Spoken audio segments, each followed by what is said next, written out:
Good morning, everyone. Welcome to this highly anticipated international conference on Indic and Southeast Asian perspectives in conceptualizing world literature. The conference we are going to witness where brilliant minds from around the world gather to exchange ideas, inspire each other, and shape the future researchers. We are honored to have you all to join us today as we embark on this incredible journey of knowledge, innovation, and collaboration. The conference serves as a platform for experts, researchers, and professionals to discuss breakthroughs, share experiences, and foster meaningful connections. Before we proceed, let us take a moment to express our deepest gratitude to all the organizers, volunteers, and contributors who have made this event possible. Their dedication and hard work are commendable, and we are truly grateful for their unwavering support. Without further ado, let us begin the conference where, to inaugurate this remarkable event, we would like to invite our esteemed guests to the stage. Our Honorable Vice Chancellor, Sir, our Dean of School of Languages, Literature and Humanities, Professor Panchanan Mohanty ji, and Professor Sushant Mishra from the school. Theme of the, yes, Professor Rajnish Kumar Mishra and Professor Priyanka Tripathi ji.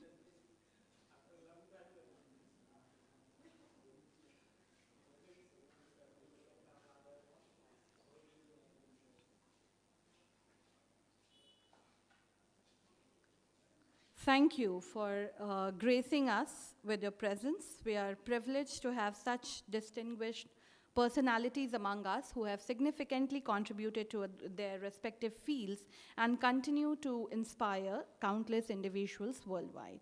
To begin with the conference ahead, I would like to invite our guests to kindly do the lamp lighting.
I would like to invite Professor Dr. Panchanan Mohanty, Dean, School of Languages, Literature and Humanities, for the welcome address.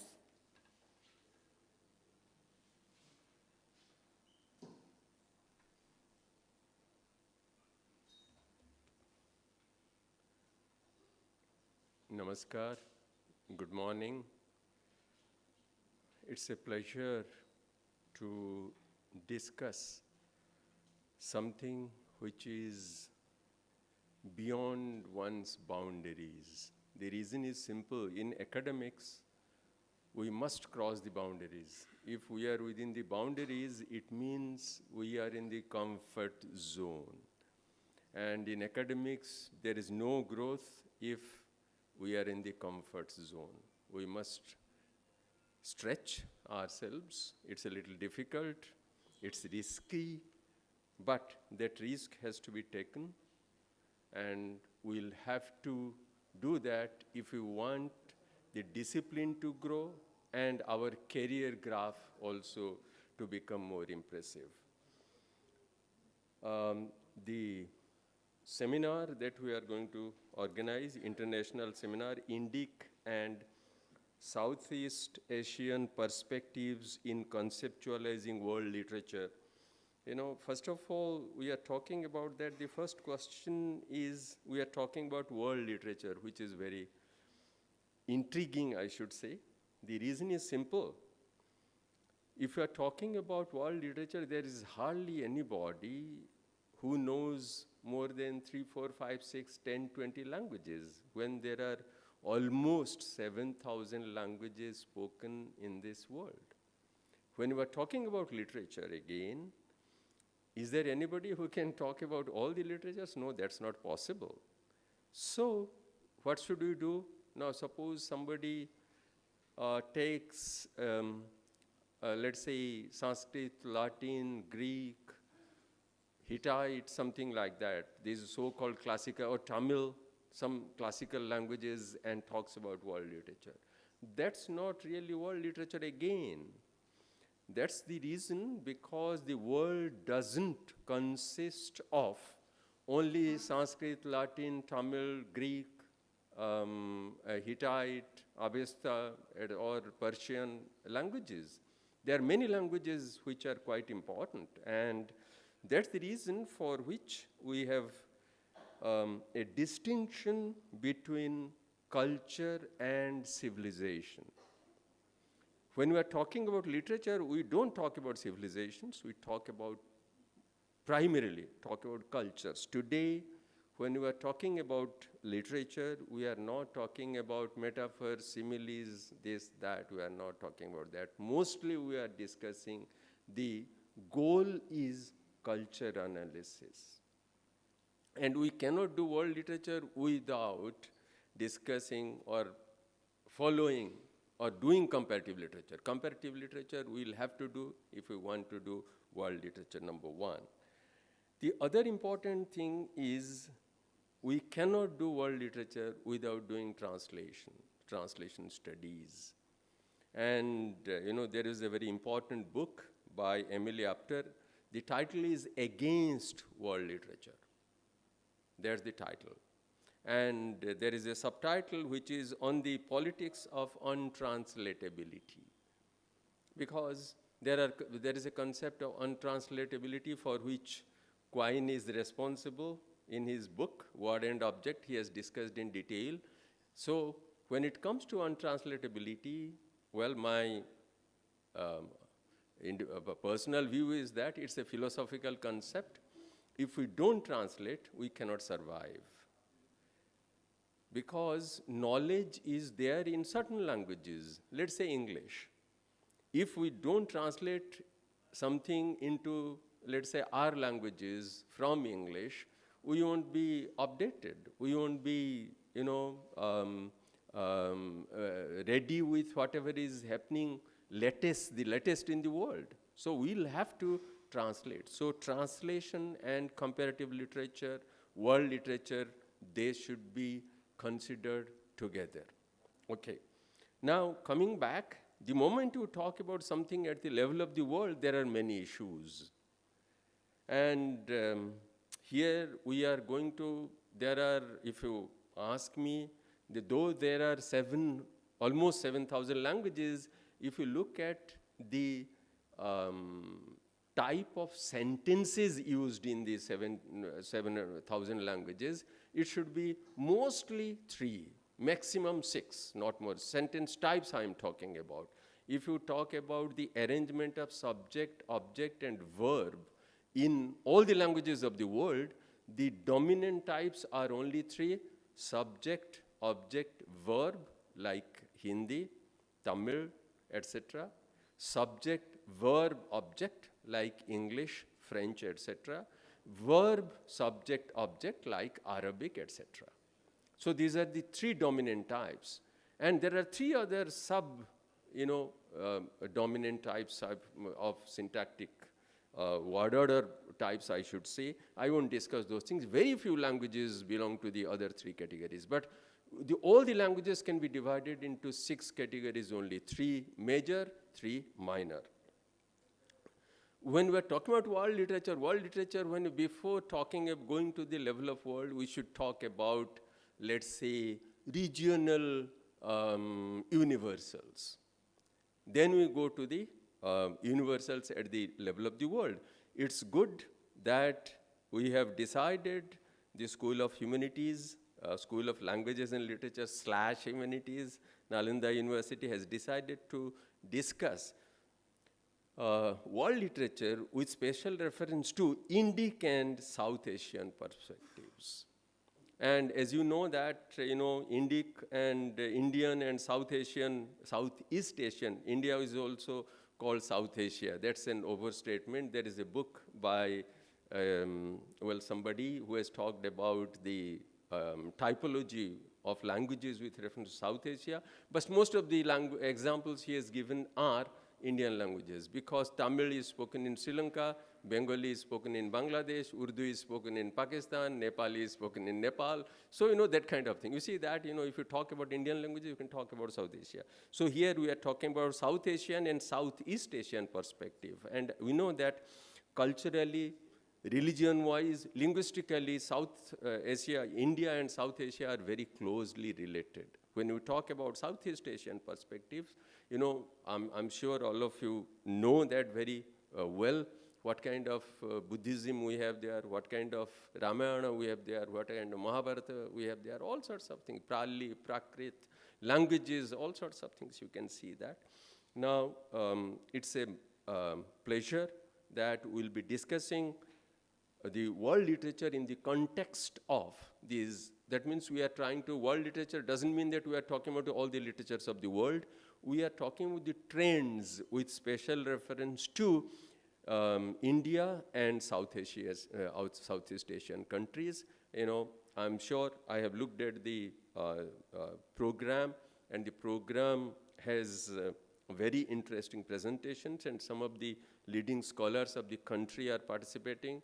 And I think if we don't create the second generation, and we leave without creating a second generation, we have not done our duty, our job. So a lot of our students from this university, not only from this university, some students from other universities, also research students from other universities, our master students from this university, along with some young faculty members, will also present their papers. It's very heartening to see that young scholars are coming and participating so that they will learn from the distinguished scholars. And with these words, I welcome you all, my dear colleagues from and students from other universities, our students from this, students and colleagues from this university. And there are other, you can see that other deans are there. So I welcome Professor Jaishankar, Professor Mishra, Goda Boris Mishra. I'm not saying Goda Boris Mishra. So all of you are there. Thank you very much for coming, and it's a pleasure to see our Vice Chancellor, Professor Kumar Singh, who is a person who he normally doesn't say no. So he was even saying, whispering, should he vote for another 5 minutes? Being a French in soul, having a French soul, Professor Mishra was saying that on time. You see, he is a Bihari. He must not forget that he is a Bihari. And, I can tell you, can I say a small joke here? This is something which I've heard on the television.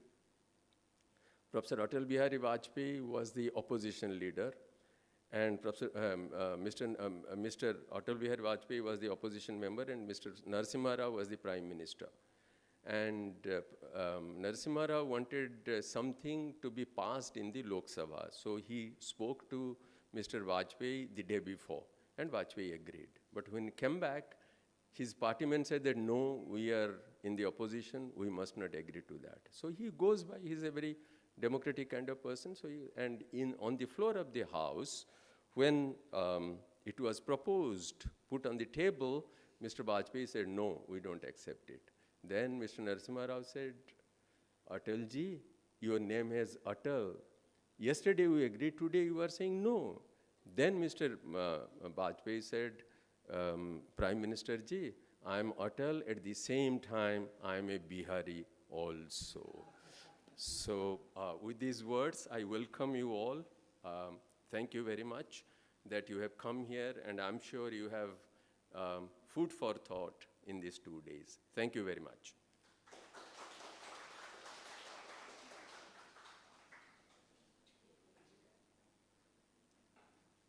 Thank you very much, sir, for this enlightening speech on how the Southeast Asian and Indic literature and an understanding about those perspectives will help us conceptualize the world literature in a wider and in a better way. I would like to invite Professor Dr. Sushant Mishra to talk about the theme of the conference.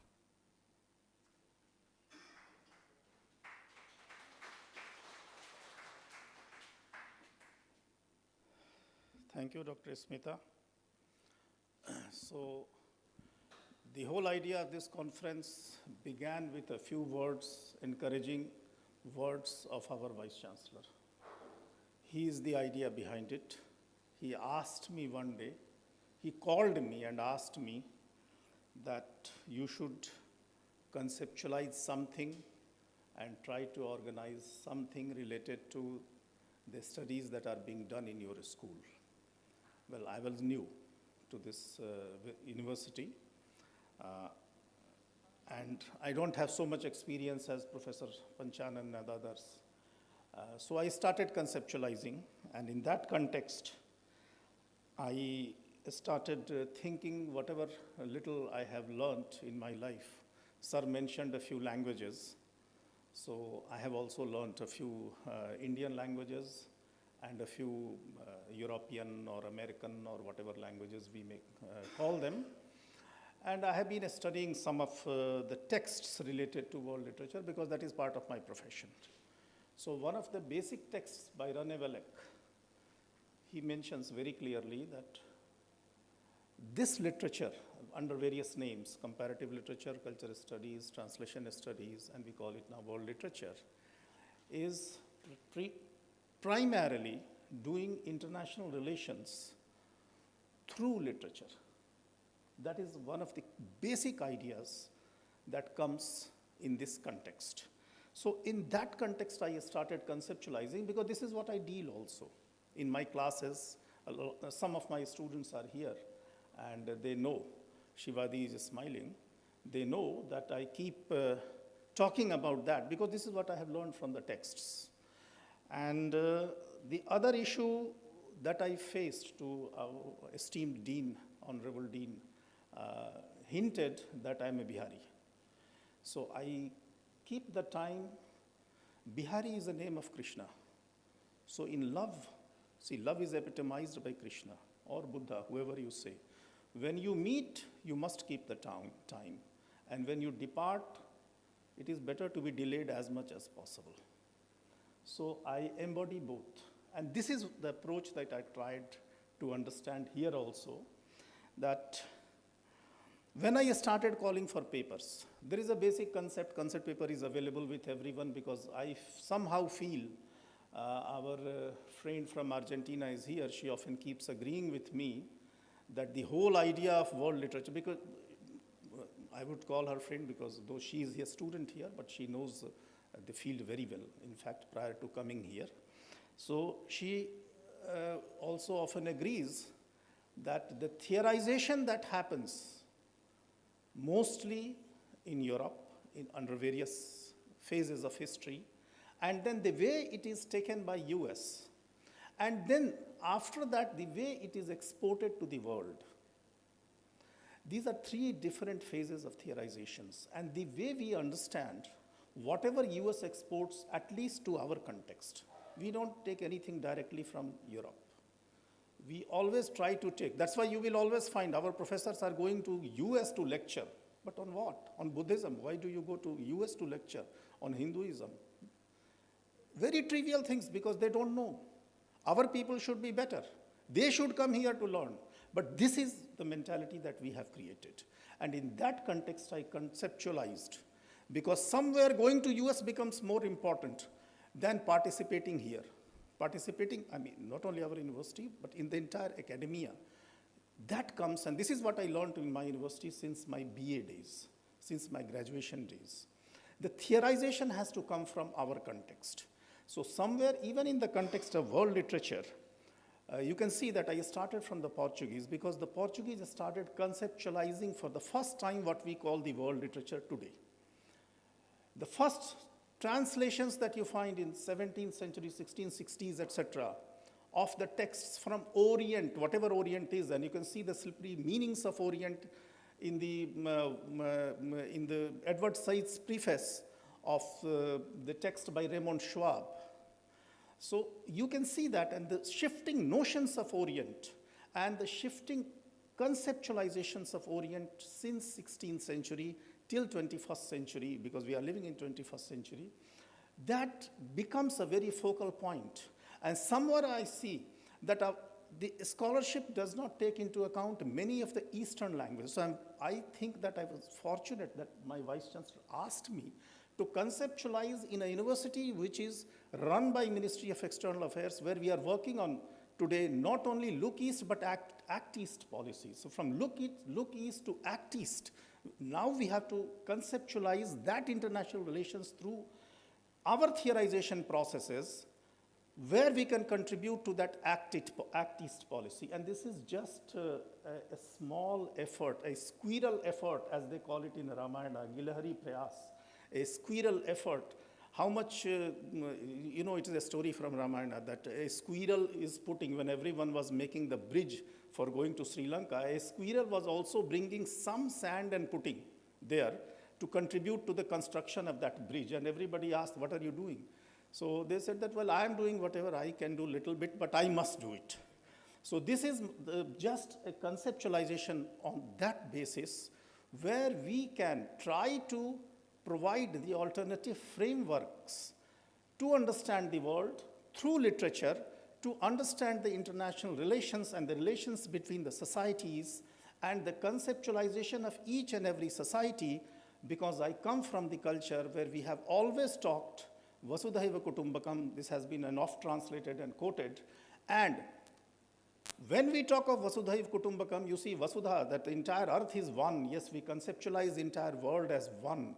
And we understand the McLuhanian concept of communication, where communication creates violence, and it has been creating violence at various levels. You can see it all across the world. But when we are engaged in literature, we try to go beyond the violence and try to understand the critical perspectives of the violence. We try to understand the theoretical perspectives which actually create the violence. And violence is not necessarily only physical, but it can be cultural. You see, the cultural genocides are now recognized. This is a recognized category of United Nations today, if at all we accept United Nations as a valid body today. But we have to provide and think about such frameworks of understanding the world, which we may call for the time being, though again that is to me personally an offensive word, that is the alternative frameworks. We shall try to understand how from our perspectives, and this is what I teach in my classes also. I request all my students that prove that you are a Bhutanese when you look at this particular poem in my class, or this particular text in my class. This is what I have been requesting. My students are nodding. My students are approving of what I am telling. I am grateful. So, you see, this is where I conceptualized, and the path is shown by our Honorable Vice Chancellor, and at various levels, every dignitary sitting here has contributed to my journey to arrive at this thought. I still remember the talk for which Dr. Priyanka Tripathi invited me in IIT Patna, and this is where I talked on Saussure. Again, the same ground. So Professor Panchanan Mohanty has been a guiding light, an intellectual who has always encouraged me, not only encouraged me, but shown me the path on which I can tread, on which I can work further. Professor Ravinder Singh ji, technically a professor of Punjabi, but today also he said, I am a professor of modern Sanskrit. And yes, it is true, Professor Mohanty will agree, that morphologically, syntactically, and so many, linguistically, largely, let's not go into the nitty-gritties, Punjabi is modern Sanskrit. Musharraf, the Pakistani general, used to speak the modern Sanskrit. And Professor Rajnish has always guided me whenever my typist in my thesis typed Brahm for Brahma. So he has always guided me between the two, and the same categories I try to understand here, that how alternatively we can use the other cultural criteria, the other cultural categories, the other cultural conceptualization, the conceptualization of interculturality. You can see the text of interculturality. Just yesterday also, from that journey I can talk to you. Yesterday I was interacting with, there is in Europe there is a university called University of Bordeaux, B-O-R-D-A-U-X, so Bordeaux you can say. I was interacting with the scholars there because a certain program, and one of the crux ideas that I said and everybody accepted and they started rethinking over it, because what is interculturality, what is cultural assimilation, what is cultural accommodation, the Indian conceptualization is completely different than the European conceptualization. So the very notion of culture, interculturality, cultural interaction, that itself is different, but we have to think and theorize on those bases so that we can understand the world not only with unilateral commercial perspectives, and culture becomes in late 20th and 21st century a part of commercial transactions, whether we like it or not, but that is a reality. So I may not like to see that culture in that light, but this is a fact. Whether we like it or not, this is a fact. And we have to understand these facts in these lights. So this is just an effort, and that is why I requested, when I requested Professor Godavrish Mishra ji, who always encouraged me in this conference, and with all his colleagues who are, I don't see, perhaps they are busy in their classes, but because class is very important also, we understand. So I have always seen the encourage that you must include as many papers as possible. And I agree, because conceptualizing the theoretical, alternative theoretical perspectives needs a wider thinking, needs a wider angle to understand the world, needs not only the traditional literary frameworks, but also needs to include the scientific literature, because it's the scientific literature which has traveled from India to various places, from Persia to various places, from Arabia to various places, and that becomes an important aspect in our studies also. Sir has mentioned about untranslatability. I can mention you, it is well known and well quoted that when Samrat Siddhant, the text was translated towards Sanskrit in 17th, 18th century, it's a text on astronomy. They took the terms, exactly the terms of nomenclature for year, Isviya, Malakiya, these terms are exactly taken as it existed. Sanskrit Shastron ka Itihas, you can see that, but very clearly noted by Baldev Upadhyay, and there are many other sources. The text is kept in Jaipur Museum. You can see the text there also. I have visited the museum for looking at that text, and the text is available. The text Ukra, the text, it is an Arabic name, the text, same name is given. So these texts are kept in various places. Some manuscripts are yet to be retrieved, but it is our duty. Of course, manuscript mission person is here. Professor Rajnish belongs to that manuscript mission of India. So I understand, but with all the inputs that all the scholars and all my students have given to me, and all my teachers have given to me, and all my colleagues have given to me, I could conceptualize this seminar, and that's why I call it even seminar, not even conference. There is an idea behind that also, because my idea was to think. Let us come together, think. That's why I requested all my colleagues, all my students, and all the students of the university to participate. You normally don't find MA students to be allowed to participate, but I requested them also, because mostly I have felt that the new ideas come from the younger minds. The elderly people are excellent scholars, but somewhere fossilized also, because they have learned to think the way the world thinks. We are more given to peer reviews. And somewhere academics is a is bound by peer reviews. And peer review is academic, not necessarily scientific, because in scientific, we have to keep observing, and observation and experimentation, they become the guiding principles. So just the hypothetico-deductive methods do not work. And we have recognized it all across the world, Europeans being the foremost among them. So in that context, I could select the papers, and in that context, I thank my scientific committee members, Professor Mohanty and Professor Godavarishji, who guided me not only in selecting the papers, but in going to the wider angles of the issue, because somewhere understanding world is not easy, and we have to understand with our perspectives, because our guiding principles have been like that.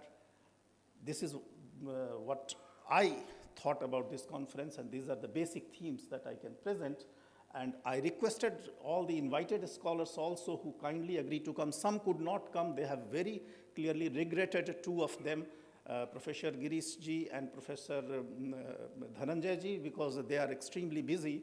Professor Dhananjay is presently in the United Nations, and Professor Girishji is also extremely busy for some reasons, though initially they had agreed. But somewhere the government of India sent them on assignments, but their inputs gradually I will try to take so that I learn better. We all learn together better, because one individual cannot learn in isolation. Nothing happens in isolation. Every text is nothing but a mosaic of citations. So every individual is nothing but what all the people in the world have made him. This is what Marx calls the social individuals. Professor Godavarishji will agree, though he would love to perhaps contradict also the idea of social individual. But somewhere we are part of that politico-social animal in 21st century that is a living reality. So I am grateful, sir, to Vice Chancellor, sir, that you encouraged me, you asked me very clearly, and whenever Ashoka desires something in his edict, the Ashokan edicts, the king desires, so the Vice Chancellor desires. It simply means the Vice Chancellor orders. So your desires, I am only trying to respond to that, sir. And I am grateful to all my colleagues, though this is not only a thank-giving moment, so I will refrain from taking names, etc.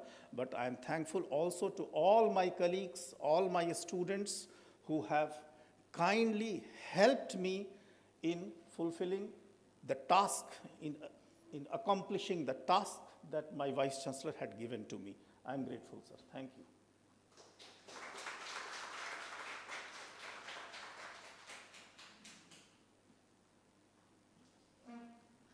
Thank you so much, sir, for setting the theme of the conference in a very right approach, and for talking about the need for a wider angle to understand the literatures from the world. Thank you also for motivating the young scholars and our students to take their teeny tiny step and towards talking about the new ideas, new researches, and think and learn.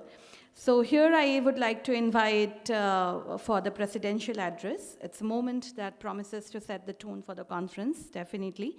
I would like to invite our Honorable Vice Chancellor, Sir, of our university, Professor Dr. Abhay Kumar Singh.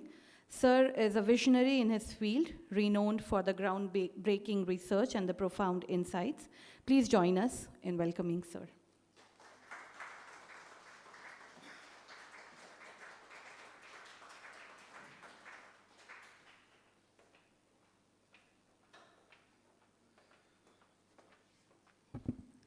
Namaskar. This wonderful gathering on this wonderful day in the morning, Professor Rajnish Shukla ji, Professor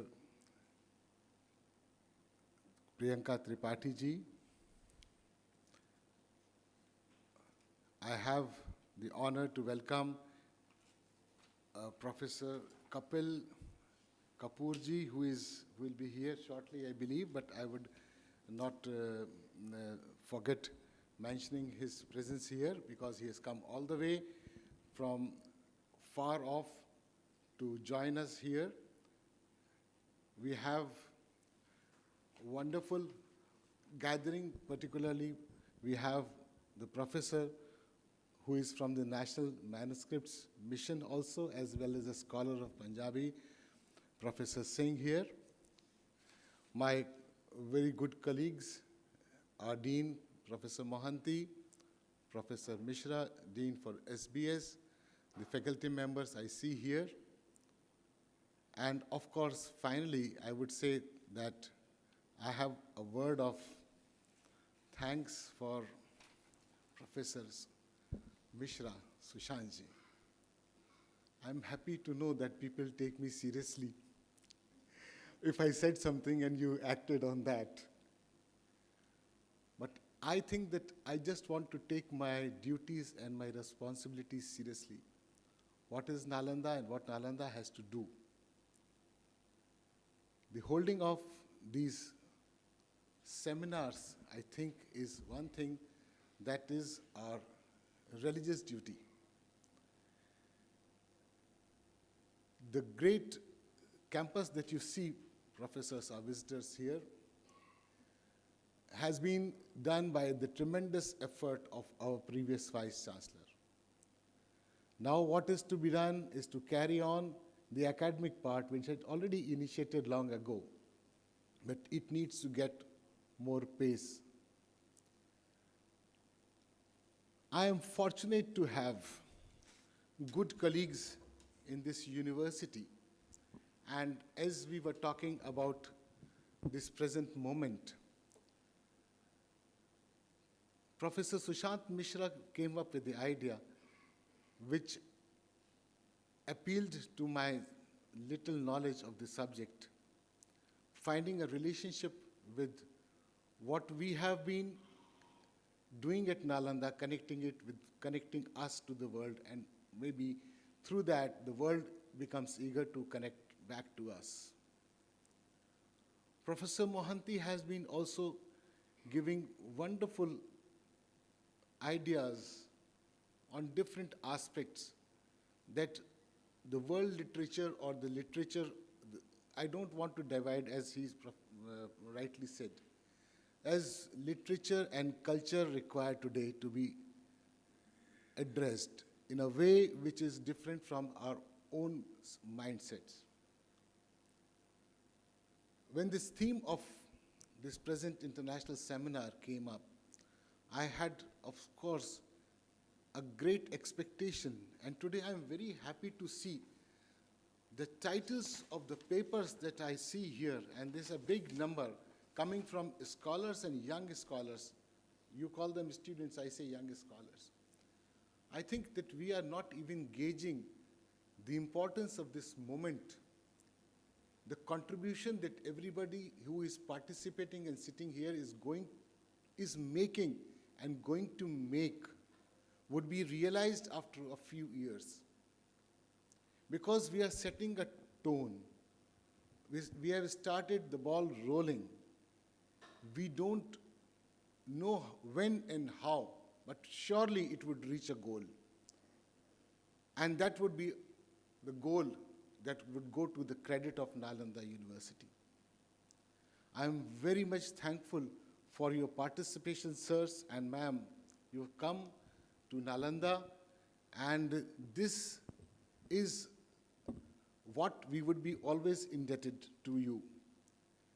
These visits, you sparing your time and coming up to this place, of course, also shows your respect to Nalanda, which has been, I think it has never been, and today also we must hold the same feeling, that it is not in competition with any other institution. It is the mother institution. Who can compete with the mother? This Nalanda, which gave us this post and the label and the compliments of being the Vishwa Guru, is above all the institutions in the sense that it is the pride of India. Whether we build our own homes, we build our own institutions, I think Nalanda has rightfully a demand for a share of its own, because it has contributed to learning since long past. I feel that humbled for all the kind words spoken about me, but then I see that whatever contribution is I am just a facilitator and nothing more than that. But as Professor Mishra here has scratched the fossils, I would like to say something regarding this subject. First of all, like agreeing to the idea that this is a world that we share, all of us. So sharing the world here, physically, in space, materially. Also, we share the same air, the same water, the same earth with all. So this is on the material side, but on the non-material side, we have sharing, which is intellectual sharing. We have emotional sharing. And finally, if we see it in the form of poetry, literature, arts, sciences, philosophies, all is what has grown through this sharing, the process of sharing. The more we share, the more we get. And this applies mostly to the field of our study. What we had spoken and what was treasured at Nalanda was lost. And it came back to us from different sources, which were somewhere either in China or in the Southeast Asia, somewhere outside. So what we had been giving, it came back to the generations later to us. And there we find again the importance of these dialogues that we hold. Because it's literature, I am just reminded of that small poem, The Arrow and the Song by Longfellow. When he says that I shot an arrow into the air, it fell on earth, I knew not where. And then again it says, I breathed a song into the air, it fell on to earth, I knew not where. And then final part is beautiful when he says, long, long afterward, in an oak, I found the arrow still unbroke, and the song from beginning to end, I found again in the heart of a friend. So what is conveyed it always found a foster scholar to retain that idea. And here I would point out, it applies very well to most of the Buddhist texts that we lost in our country. And we got them from the sources in China. If we look into the idea of the colonial period, even before earlier to that, we can find that there were transactions who were recording our stories, our knowledge. Go back to the times of Herodotus, and he has a lot of information that all the time and gradually is being corroborated by different sources, particularly the archaeological sources when we talk about the Northwest India. Whether it was his idea, imaginations, now sometimes we find that they were real factual situations. Look into the writings of the companions of Alexander, and we come to know about so many important advances that we had made during those times, which otherwise we do not have any other way to prove. So these storytellers, the logographers, those travelers, and particularly the travelogues, have been a great source, literary sources, through which history has been discovered. The glorious past is recovered out of this literature. That's part of the historical aspect. But coming to the real, what we are presently focusing upon is when the British had come to India, what view they held about us. Our gods were monstrous to them. We were the worst people living on the earth.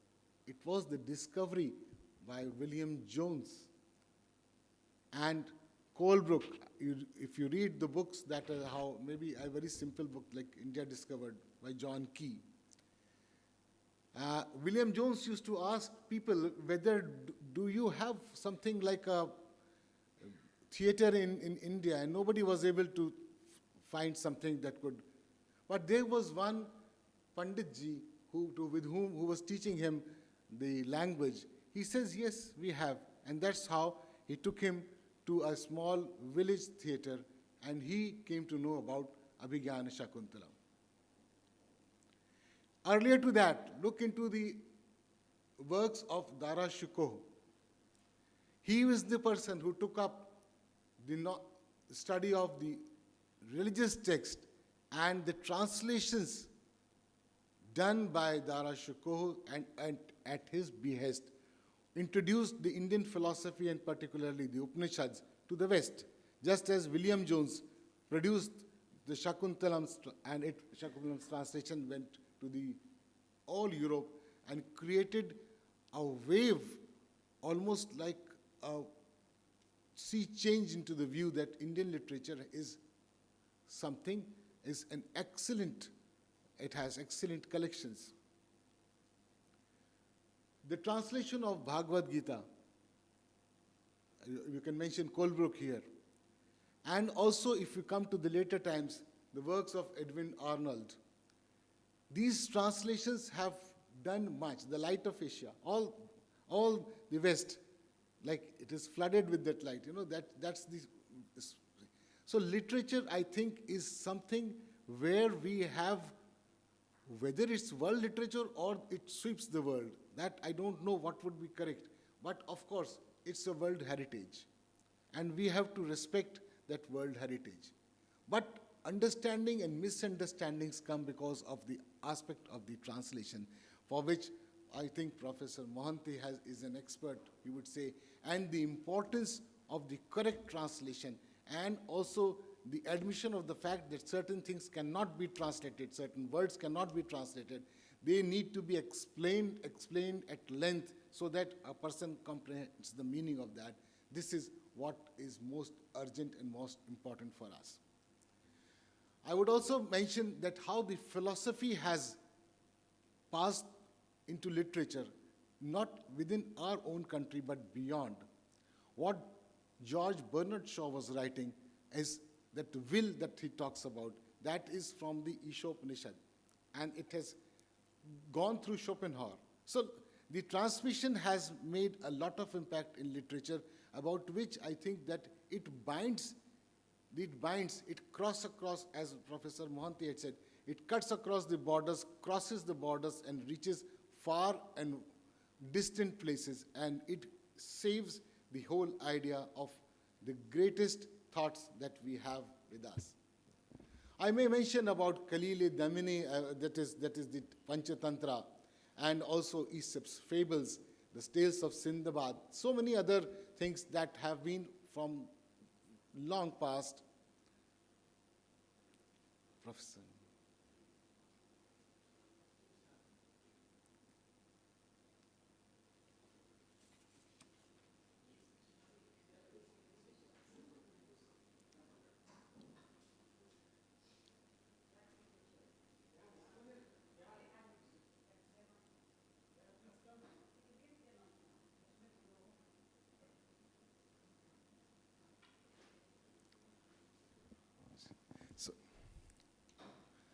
So I would welcome Professor Kapoor and Ms. Kapoor. Welcome to you. Nice. No, it's a pleasure to meet you here, sir. So I would again come back to the point I was making, that we need, one aspect that we need here is our attention to the literature that is being produced by the Indian diaspora.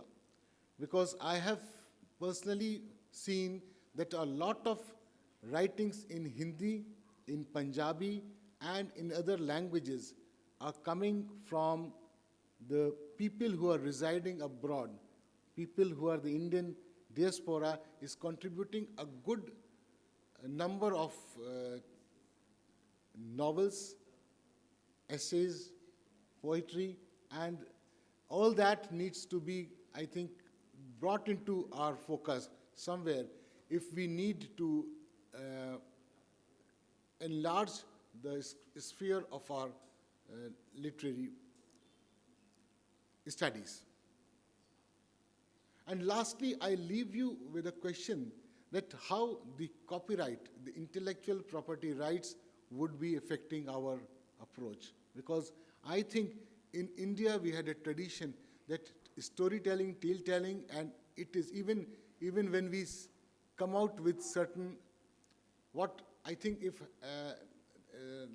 if you go by the literature in Hindi or Awardee or Braj Bhasha, what the amount of poetry Surdas ji's, like, it is still repeated. If it had been an intellectual property right, or if Tulsidas Ramayan had an intellectual property right, I don't know what would have been the consequences. So somewhere this intellectual property right applies to only those people who are limited in their vision and also who take a material gain as the main motive on that. Otherwise, quoting and to quote a person's, to cite a person's reference, I think it is a practice that is generally observed. And people come to know just by the content and as well as the expression, who could be the writer. But somewhere presently, the obsession with the intellectual property rights would be hindering translations and other, it could be a possibility. I think that, I don't know because I'm not into that, but I feel that anything that restricts and creates a border, whether it is a national border or through the, in the physical form or a mental hindrance somewhere, or maybe in the intellectual domain, if it comes, a barrier should be removed if we have to hold a literature in its great value. I congratulate all of you, particularly the organizers, Professor Sushant Mishra ji. Very nice. I would say that it's a proud moment for us. It's really, I'm feeling proud that the School for Languages, Literature and Humanities is organizing this wonderful event in Nalanda, and I would always wish that we hold more such events in this university, which connects us with others who are the great experts in this field. Thank you all very much, and welcome again.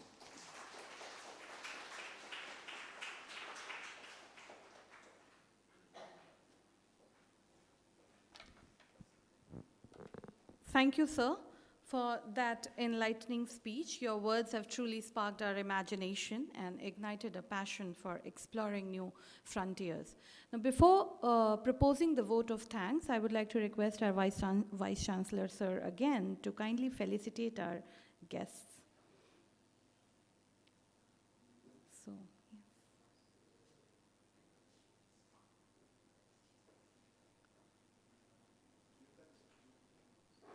So, the very first among us is Dr. Priyanka Tripathi from IIT Patna.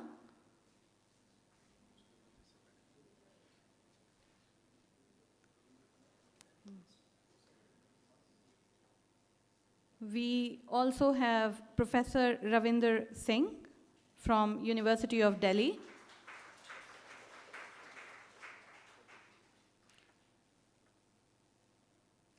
Then we have Professor Rajnish Mishra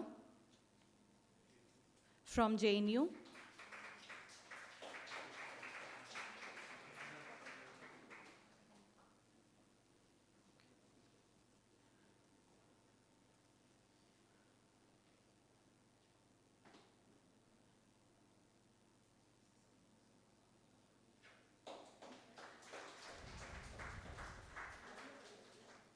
We would like to invite Professor Kapil Kapoor on stage.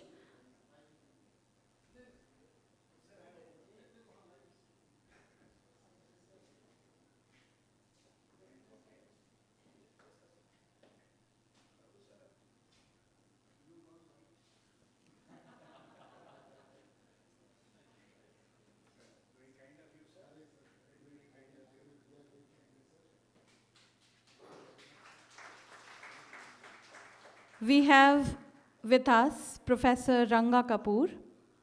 I would like to invite ma'am on the stage, please.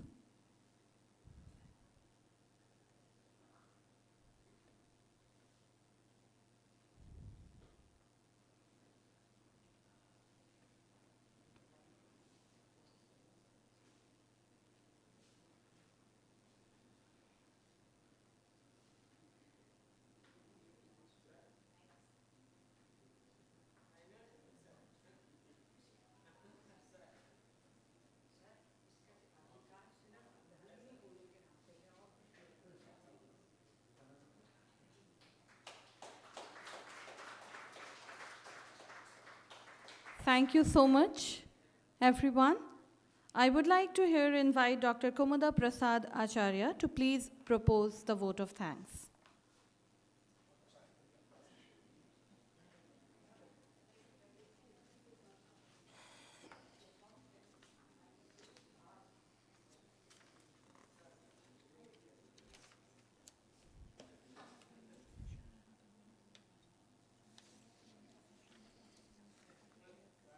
ईश्वर बोल दूंगा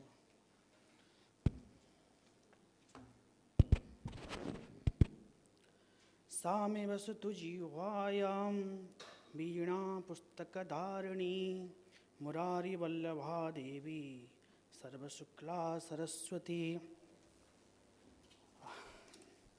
Namaste. My warm greetings and namaste to one and all present here at the inaugural ceremony of this international seminar.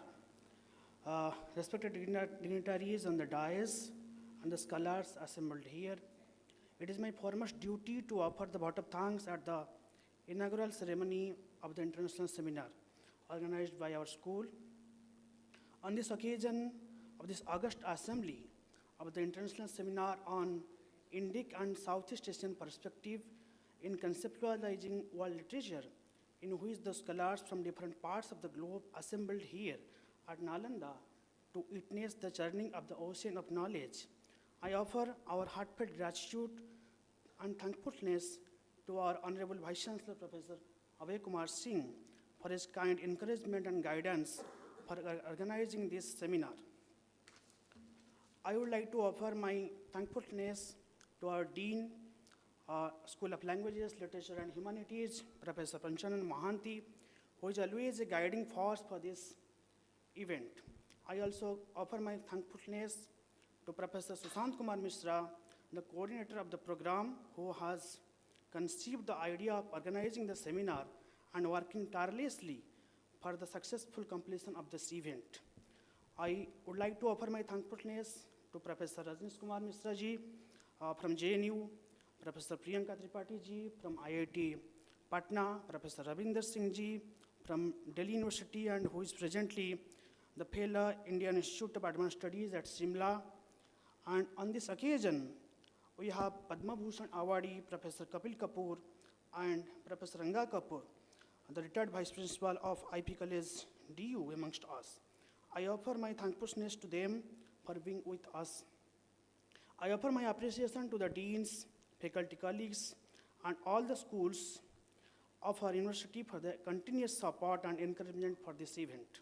I would like to offer my thankfulness to our registrar sir, assistant registrar academics, IT team, student affairs, and all the colleagues and the friends from media who have been supporting us for organizing this event continuously. The students of our school are always the encouragements for such academic events. I offer my thanks to our students for whom the seminar is organized. I also offer my thankfulness to the scholars present here to present their research and different aspects of Indic tradition in this August gathering. Thank you all. So now there is a tea, so please join with us. And after the tea session, the fast academic, see you will see. Thank you.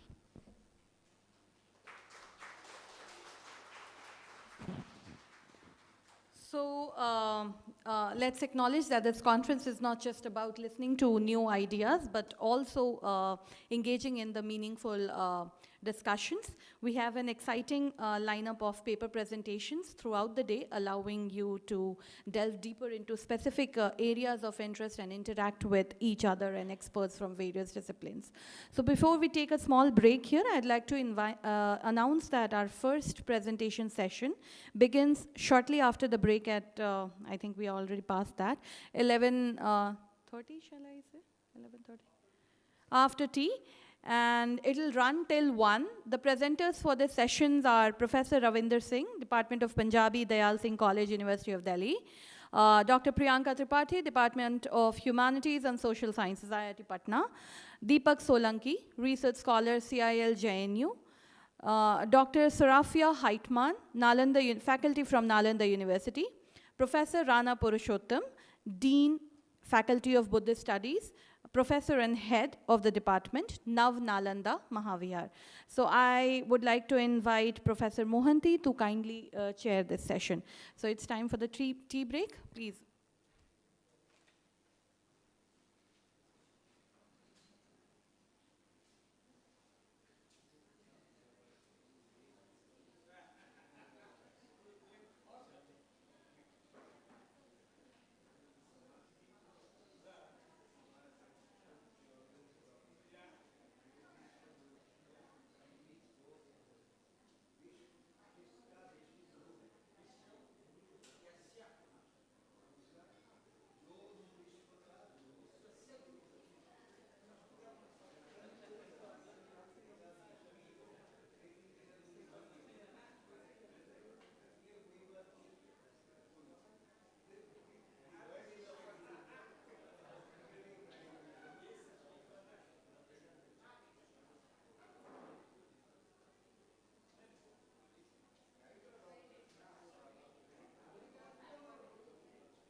I repeat, Professor Ravinder Singh from University of Delhi, Dr. Priyanka Tripathi from IIT Patna, Deepak Solanki, CIL JNU, Dr. Haitman from Nalanda University, and Professor Rana Purushottam from Nalanda Mahavihar.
I would like to invite Professor Ravinder Singh for his presentation on stage.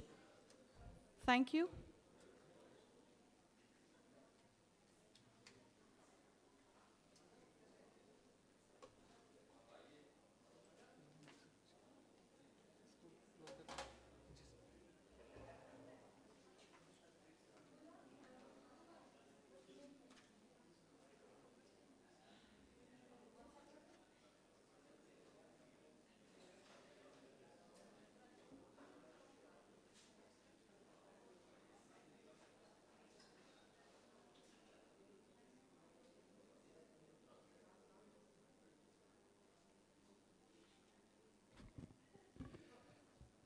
Respected Chair, Professor Mohanty, my dear friends, before I start my presentation, I am really delighted that my Gurudev, Professor Kapil Kapoor is here.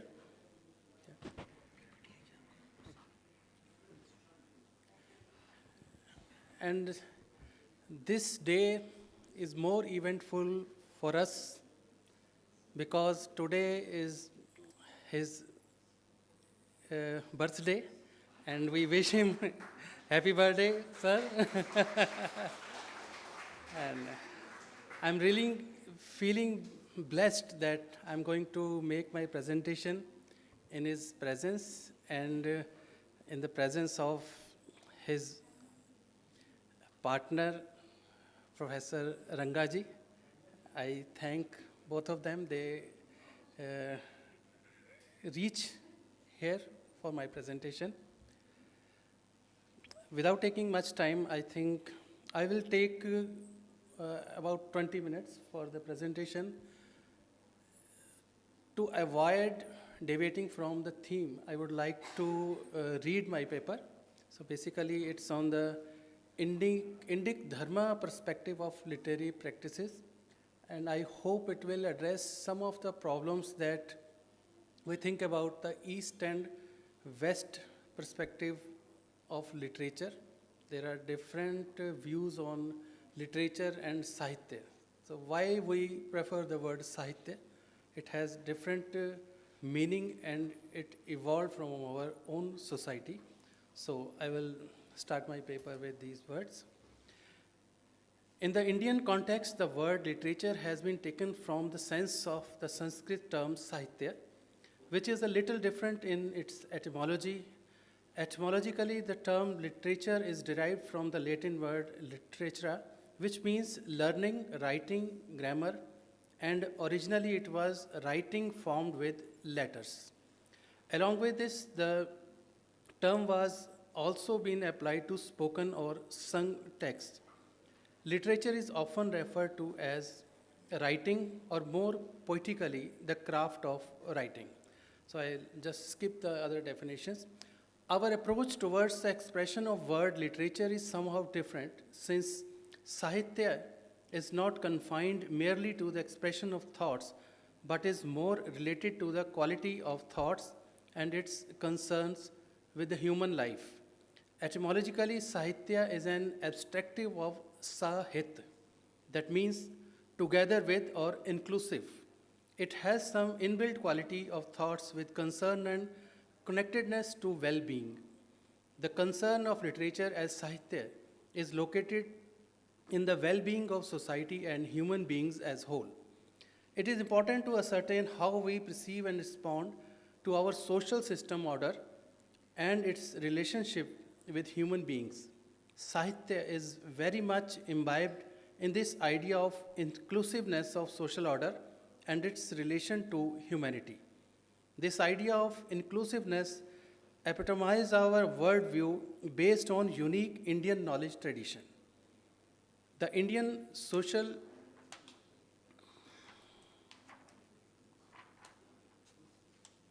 order has been defined as a structure under an integrated system of dharma based on a Brahma-centric worldview.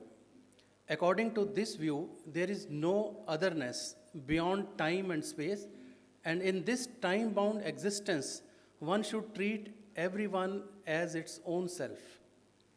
The social order structured around inclusiveness operates as per an evolved, disciplined moral order called dharma, not an organized religion. Therefore, Sahitya expressed the human concerns within this order, and its purpose is to establish or strengthen the core idea of inclusivism. That is how the ancient and medieval Indian literature represented more concerns of humanity and the social system while creating dialogue through an inclusive worldview. There is another aspect of literature where it is connected with the unconscious mind. Unconscious mind is a state when conscious observations and experiences get settled in the mind to influence our acts later. Consciousness is also constructed through the experience of human life in a particular time and space. In the Indian context, the geocultural time and space of Indian civilization provided the basic abilities in mind to think, perceive, and act according to the evolution of knowledge. The evolution of knowledge means the journey of finding answers to the questions of ultimate reality about creation and creator. On this journey, the Indian mind belonging to Indian civilization got conditioning of its intellectual practices. All these intellectual practices shaped the Indian knowledge tradition largely based on the commonly accepted idea of Brahma as self-creator and creation. Brahm means, as Professor Saab was saying, that it is difficult to translate some core concepts of our own knowledge traditions. So it is better to explain them as Brahm means Briya and Aham. So it's basically expanded self. Aham is self, Briya the idea of expansions. So there is nothing called a God in other orders. So, with this kind of cognitive conditioning, the Indian mind perceives its socio-cultural reality and expresses it accordingly. That way, our societal and human responses are very much on the same ground. This is an important factor that constitutes our mind and its expression in the language and literature. So it is not easy to separate Chetana from expressions. Modern literature is somehow exclusivist in its nature, and it has impacted the nature of Indian writing and its literary traditions as well. Western literary traditions are rooted in social structures influenced by the Abrahamic worldview. The Western sociological outlook has evolved with the theocentric perspective of the world and the existence. From this point of view, modern literature and its interpretive critical theories lack the traditional Indian spirit of Sahitya. It promotes outwardly exclusive elements of society through literary modes of expression without any objective of uniting or creating exclusiveness in social order. This exclusivist approach to literary writing and critical thinking is creating more conflicts than resolving the existing ones. Highlighting social disorders through literature is perfectly relevant until it provides an or suggests establishing some inclusive social or moral order.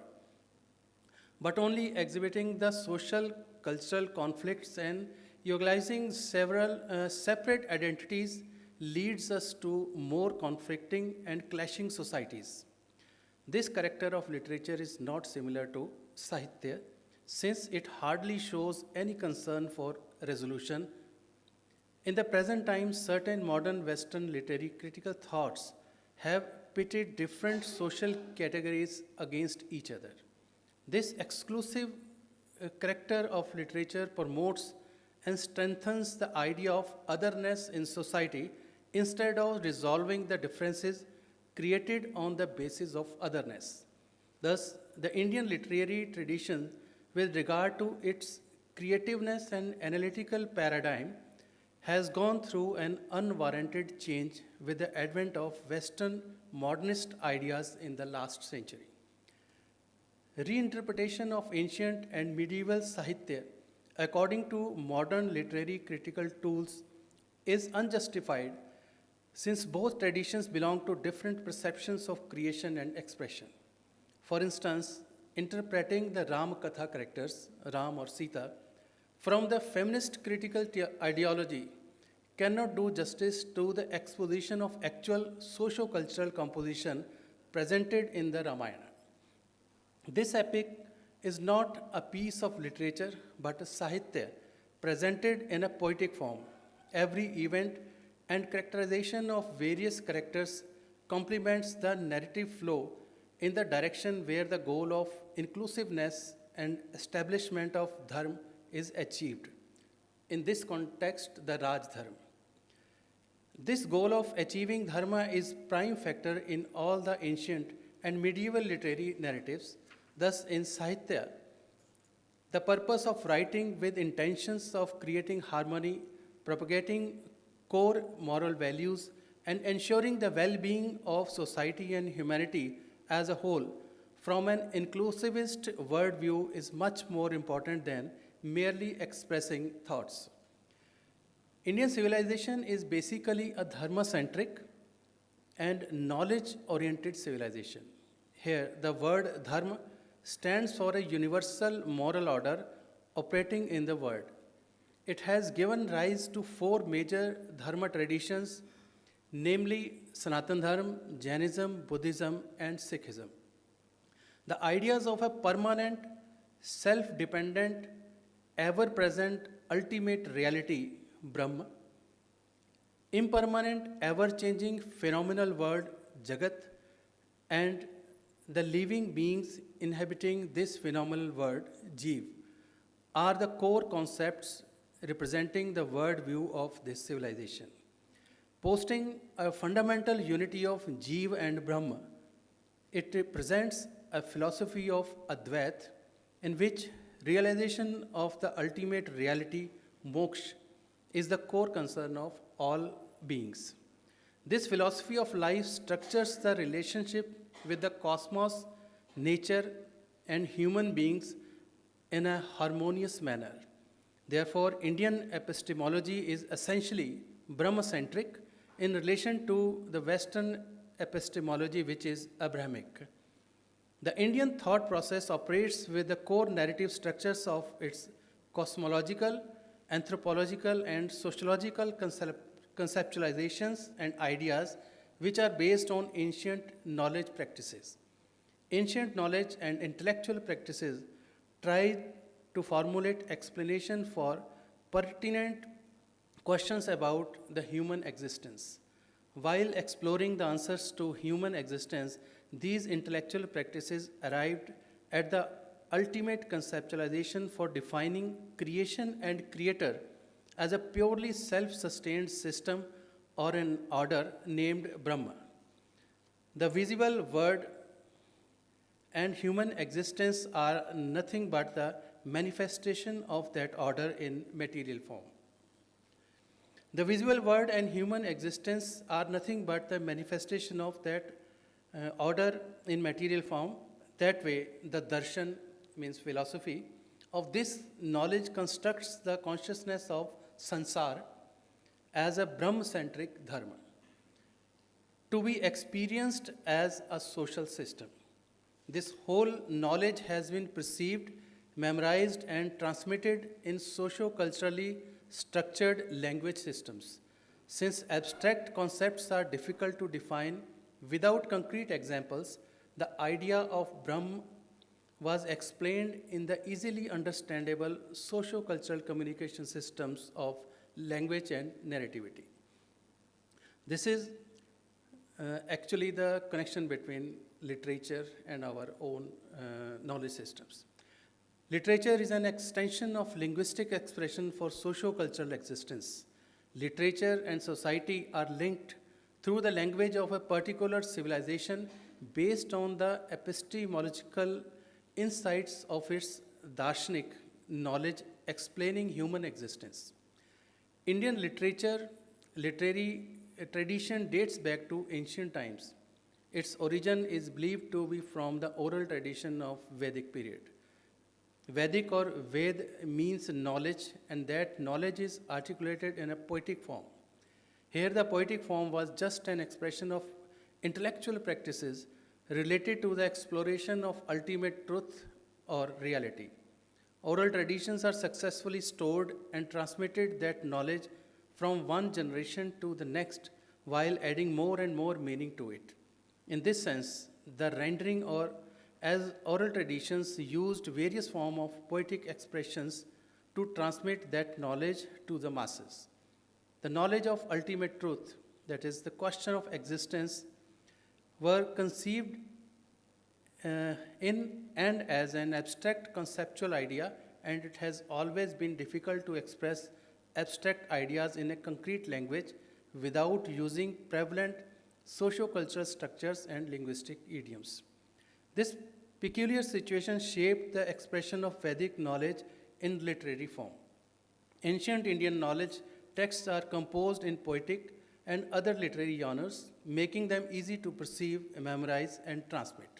So the literary tradition of Indian subcontinent is rooted in Vedic knowledge practices. It is very clear now these Vedic and knowledge practices were fundamental, and literary practices are only the poetic expression of that. This binary relation of knowledge and literature is as old as evolution of human beings becoming a conscious being. Hence, the consciousness is also a repository of earliest and continuous intellectual practices preserved as memories in the human race of a particular geocultural space called civilization. In this context, the Indian civilization or Indic civilization, thereafter, whatever has been expressed about the socio-cultural system is essentially rooted in the knowledge-oriented, geoculturally evolved civilization formation.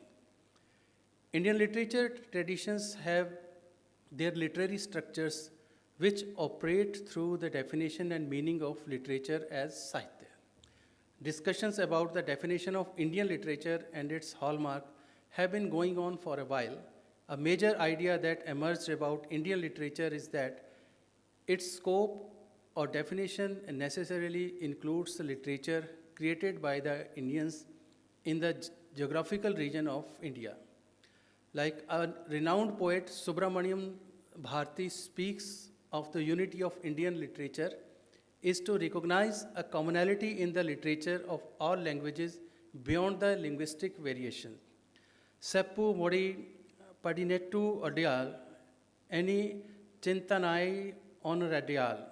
It means India has 18 languages to speak, even then the Chintan is one.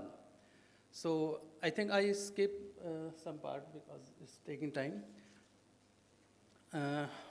I'll share my few ideas that I built the whole paper on which.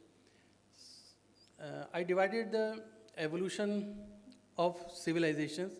The one is Indic, which is based on intellectual practices from which the knowledge traditions evolved, and that knowledge tradition has given us the idea of Brahma-centric knowledge system. So intellectual practices, you can recall the myth of Sagar Manthan. I think everyone knows about the Sagar or Samudra Manthan, churning of ideas, basically. So it takes place for in this geo-cultural space and in the Sapt Sindhu, from which I belong because I am from Punjab. It was earlier Sapt Sindhu.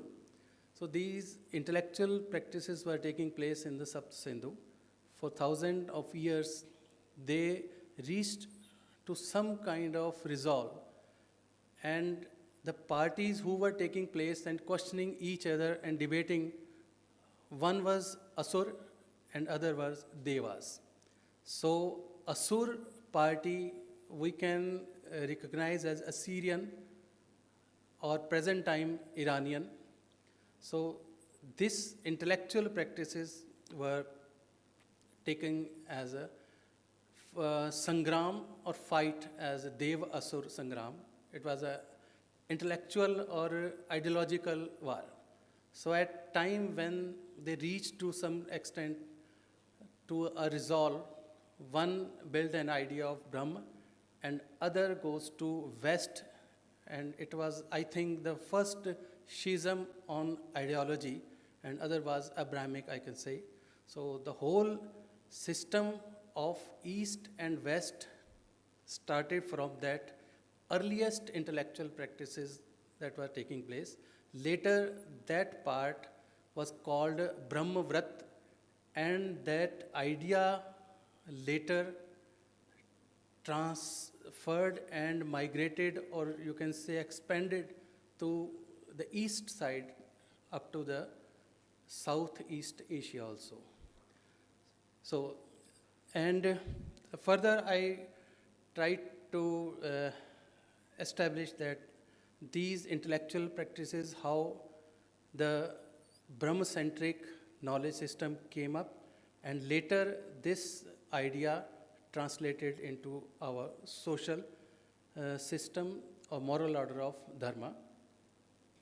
And one thing I want to state that the other character of, fundamental character of Sahitya is its inclusiveness, as I've already explained in my paper, and other is plurality, coexistence, universalism, and aesthetic and social resolve. Because Sahitya wants to give some solution or resolve. So Indic Dharma tradition gives the resolve as inclusiveness and within the society. Whereas the Western literary practices, they are based on exclusivism, difference, and aesthetic and socio-political resolve, not only social. So the difference between both the traditions is the Western minutely assess problem, differentiations, and project a problem as sectarian, individuals, particular, exclusive, and of others. So resolve is from the perspective of otherness.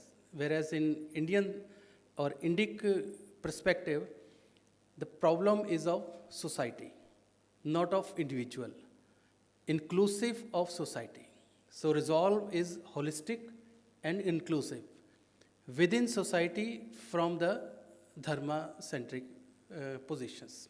So with this, I conclude my paper. I wish to thank Professor Sushant Mishra ji, who invited me in this seminar and given me the chance to express my views. Thank you very much.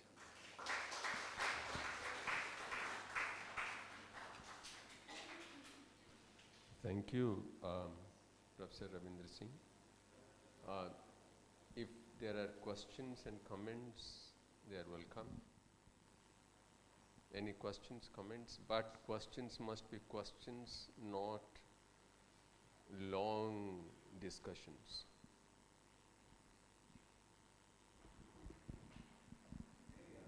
Please.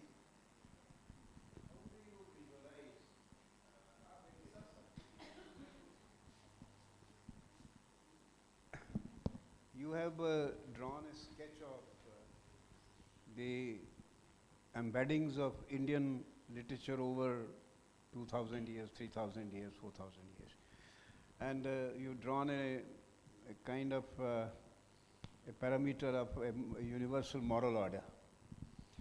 And do you see this a reason why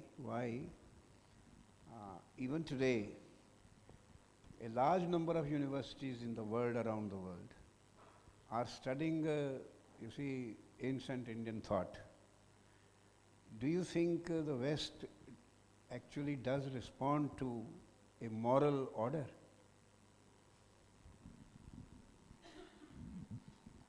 I think, sir, basically I agree with the question that you have posed.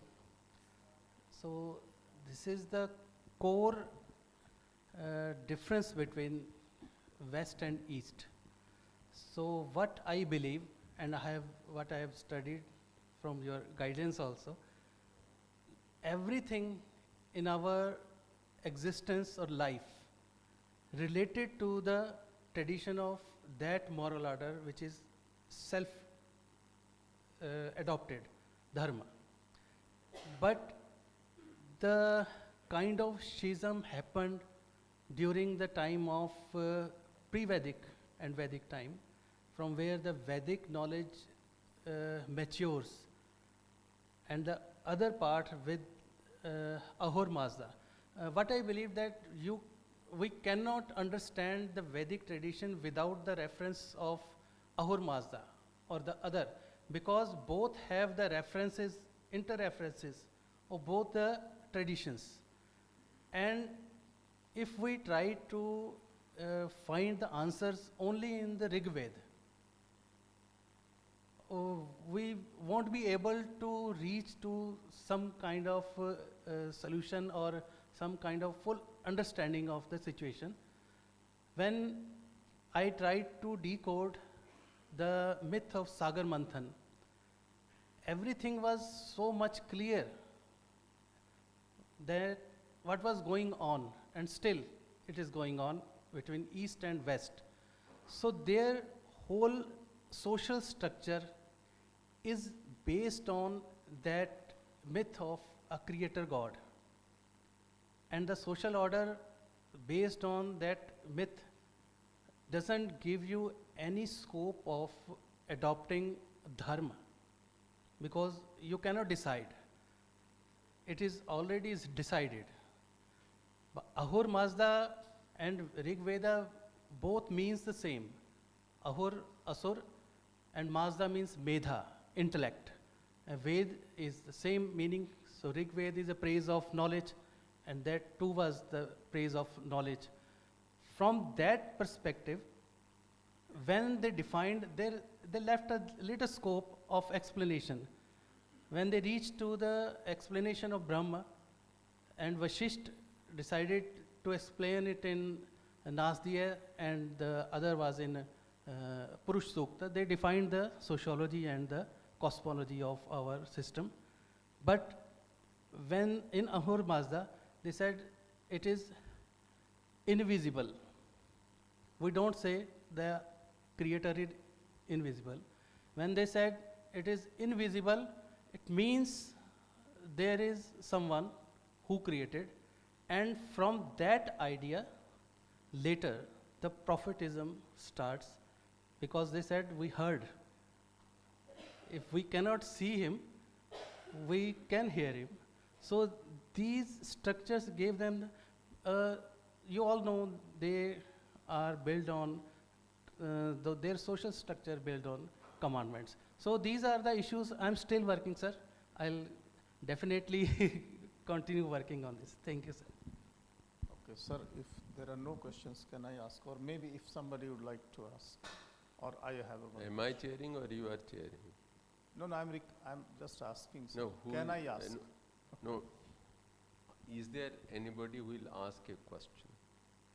No, the reason is that I would like, is there anybody who wants to ask a question? He says he wants to ask a question.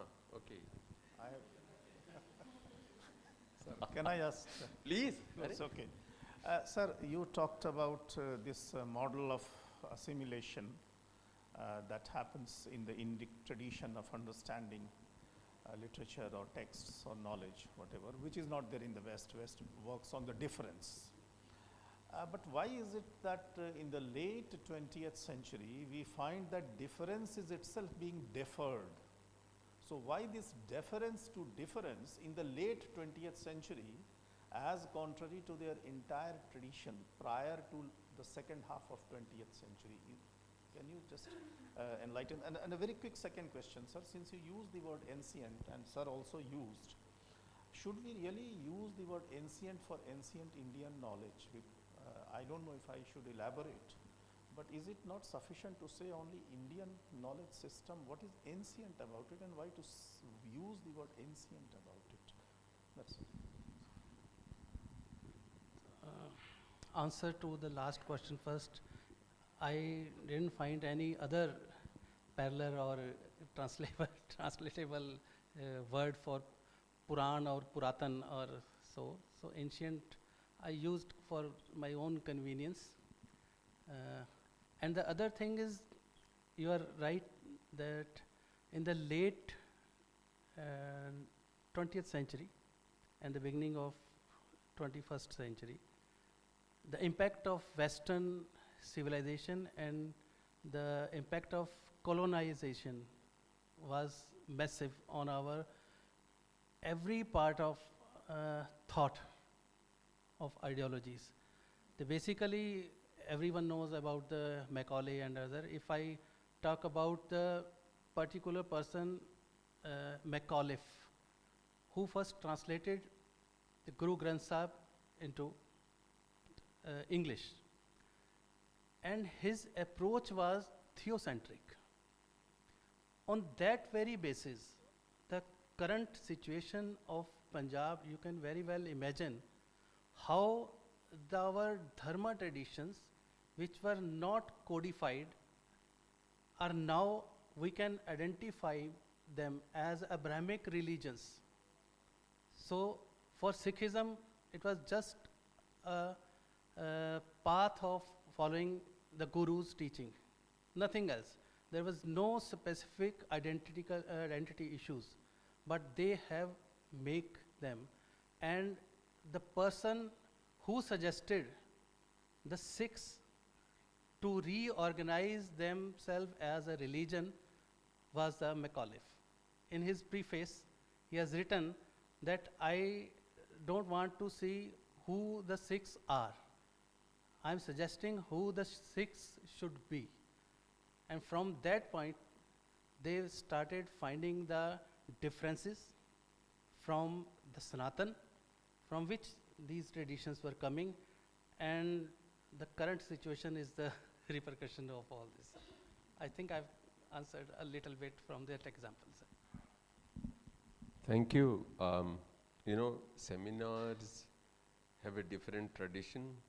You eat at night, then drink for the whole night and go on discussing. But we cannot do that.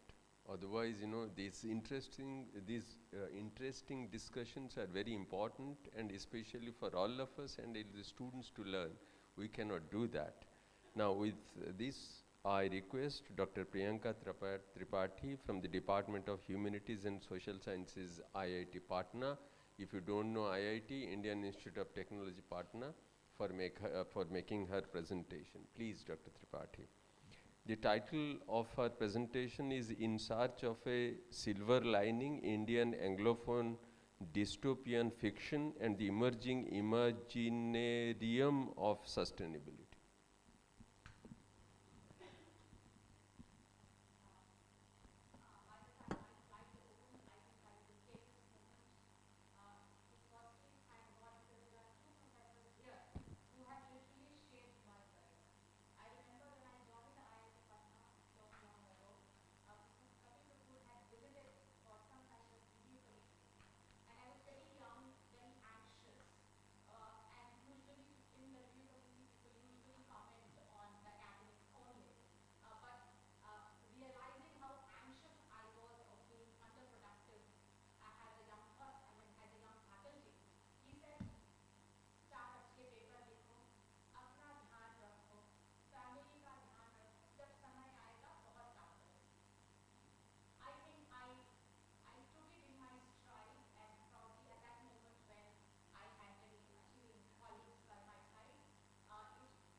Why not projects?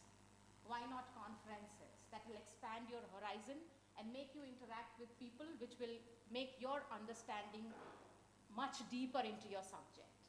I did that, and 5 years down the line, I am here with both of them. I take this moment as a moment of gratitude and convey my pranam to both of you.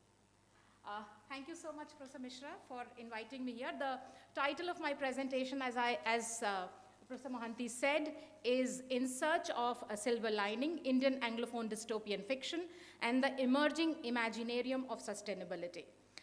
The presentation will be primarily divided into 5 parts. Before I start addressing the primary concerns, that is the theoretical models that were exploited during the study and the analysis of the literary dystopias of the study, I would like to quickly discuss the contexts of the primary text in concern.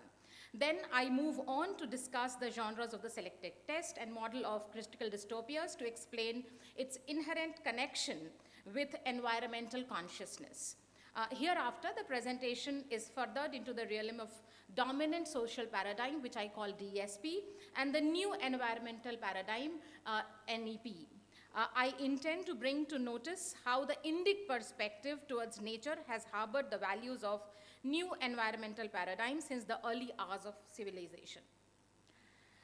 There are 2 novels I take up. The first one is The Island of Lost Girls. It's a novel by Manjula Padmanabhan. It's a sequel to her 2008 novel Escape, set in the futuristic India, which is like never directly mentioned in the text, but becomes evident through symbolic suggestions, the cultural context, for example, food and more.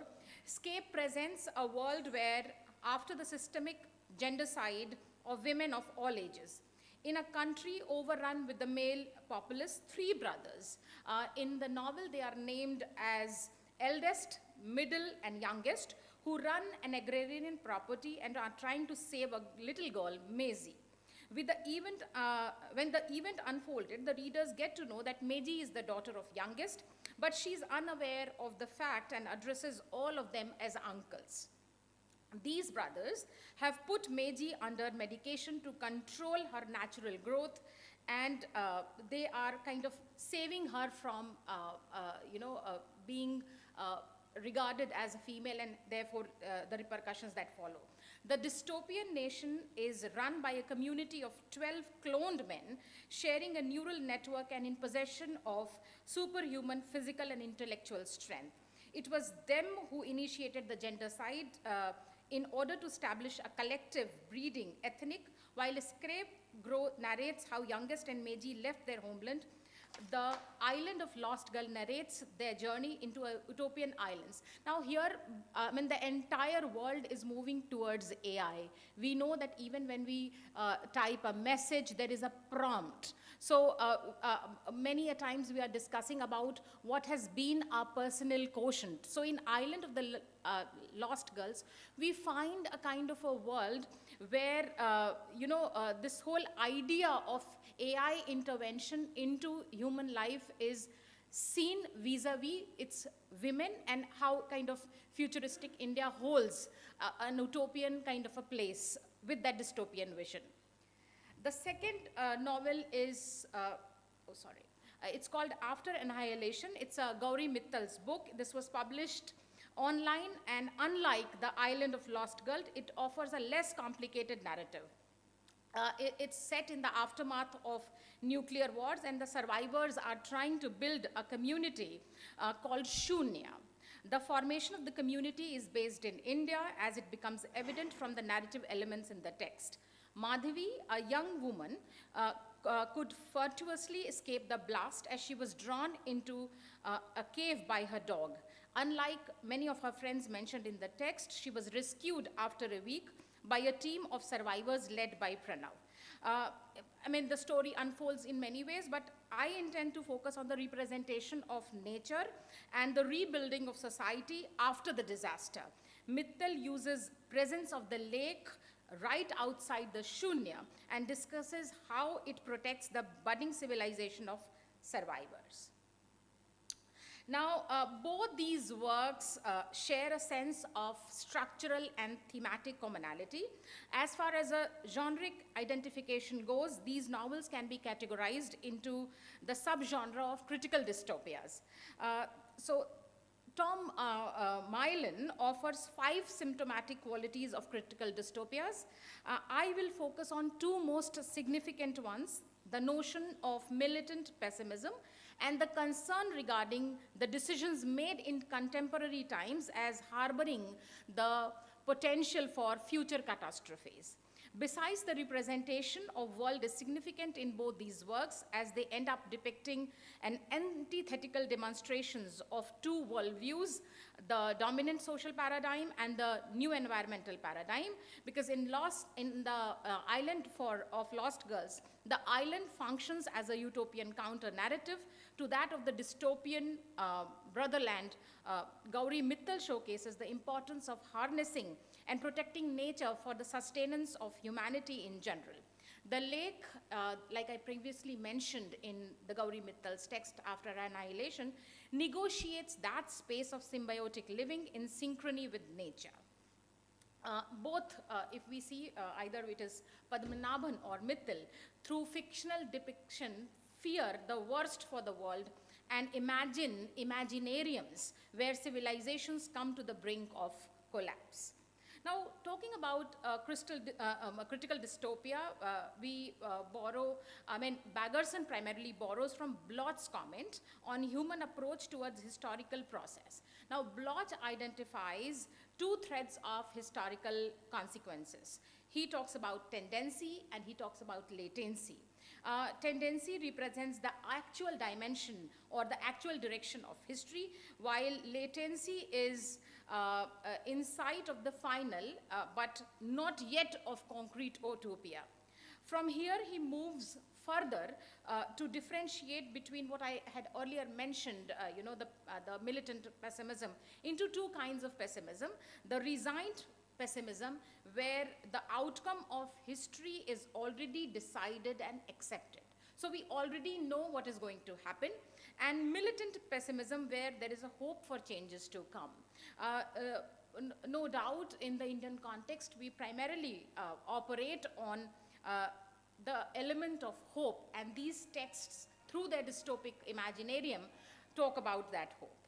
Baggerson identified resigned pessimism as dystopian and militant pessimism as utopian. For him, militant pessimism provides that thin line of chance and possibility to change the current historical conditions, while traditional dystopias conclude on notes of resigned pessimism. The acceptance of the heinous outcome of history, critical dystopias, encourages a sense of hope within the dystopian hopelessness. In both the text, whether it is After Annihilation or Island of Lost Girls, we come across similar conclusions. So there are quite a few illustrations that are taken up, but I will, in the interest of time, because Professor Mohanty said I only have 15 minutes, I'll take up another oblique elaboration of historical tendency and latency that has a lot to do with critical insight of Constance Penley, and often the theoretical insights that she talks about is taken into concern, because we are, like I said, operating on AI a lot. So she talks about the interference of, or intervention of technology, warfare, and social behavior that are being made today. Quick look at slide 7. If you see, I also take up illustrations from After Annihilation and Island of Lost Girls, and I quote some of the texts, the extract from the text that talk about air pollution, water pollution, food and water shortages, waste management, and biodiversity loss. So there was a report in 2006, a BBC report, in which it was stated that 10 million female fetuses may have been illegally aborted in India since the 1990s, and 50,000 girls were being lost annually due to female feticide. The 2008 novel Escape is an aggravated speculation of this empirical data. Besides this gender-specific crisis, Island of Lost Girls offers insight into, like what I said, all these issues of ecological consciousness. Going into Padmanabhan's vision, when it expands, we find that the world does not limit her imagination only to India. So while traveling beyond his homeland, which is the futuristic India, youngest, when I talked about the novel Escape, I talked about these 3 people who are part of that island, the youngest, middle, and the eldest. So when he's traveling for the first time, he witnesses the changes that occurred since the detonation. So I will talk a little bit about detonation in a few minutes, and the reason behind it is that how she creates, Padmanabhan creates a narrative. I'll take a small extract from there. So I quote from the text: he learned that the ancestor system, Confluenza Junction, and the glassed-in city perched directly above the Peace Gorge, and had all been created as memorials to the cultures and population from the time before that had been lost in the detonation. Now, youngest already knew this, which was why he could not afford to reveal his origin. The map of the world in its revised configuration was fascinating to him. And there is where we pitch that while the context may be Indian, it is actually not just Indian, but Padmanabhan is taking into stride the world, an issue that is also related to the world. Because when we talk about, like Professor Mishra said, about Vasudhaiva Kutumbakam, in this digital expansion of the world that we are living in, we cannot talk about any issue just in one context. Any issue that belongs to us is also others' issue, and probably the issue of the other is also ours. So with the chances of nuclear war is considerably low given the possible consequences of extinction, there is one article that I read, which is Martin A. Hellman's on the probability of the nuclear war in the Houston Post, who said, to avoid extinction, we must take action to shift from an old mode of thinking which justifies war as necessary for the survival to a new mode of thinking which recognizes war as the ultimate threat to survival. Mittal too takes into account the world within her fictional corpus and reimagines newly aligned world states. So what is worth noticing in Mittal's novel is also her approach adopted by, these perspectives of the Anthropocene. The nuclear war that broke out between nations over an oil reserve after annihilation can be read in relation to the use of nuclear devices used by eco-anarchists in Island of Lost Girl. So in both these novels, you find issues that are related to some kind of war, some kind of catastrophe that is bringing down what we call the global interest. So in the conviction emanating out, and of course, both these issues that are taken up emerge out of the idea of control. So whether it is war or whether it is warfare or whether it is oil, all this is about control is what both these novels talk about. So the conviction emanating out of the dominant social paradigm is the crux of climate crisis, and counter-narrative of climate conservation too is shackled within this narrative. Therefore, a shift from the dominant social paradigm to a new environmental paradigm becomes imminent.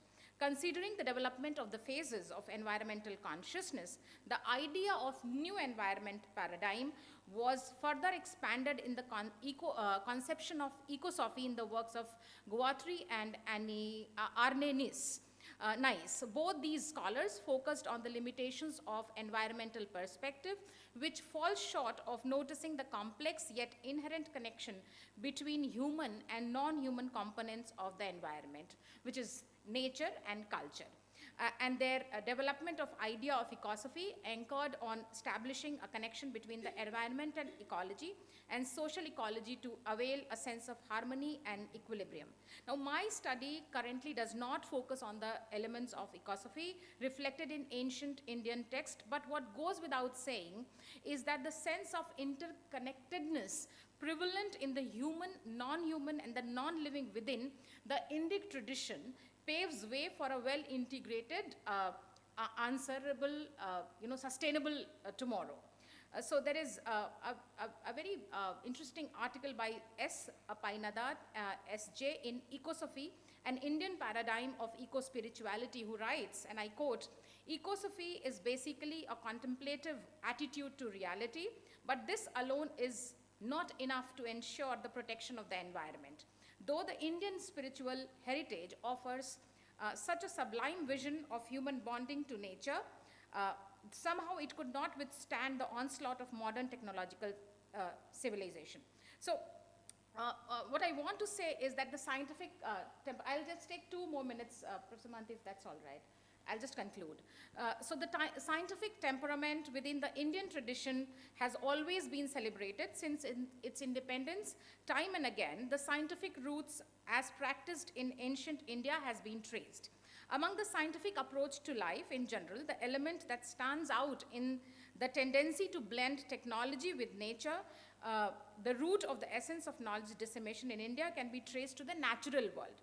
One classic example in this context can be development of the Ayurveda. So you know that over a period of time, Ayurveda has developed a lot, and a lot of people are moving towards that kind of a life where Ayurveda is their go-to thing instead of other measures. For this study, I primarily focus on the tendency of blending technology with the natural world, if you can see, and it's,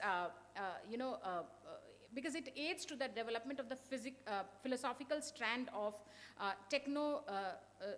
techno-Jainism.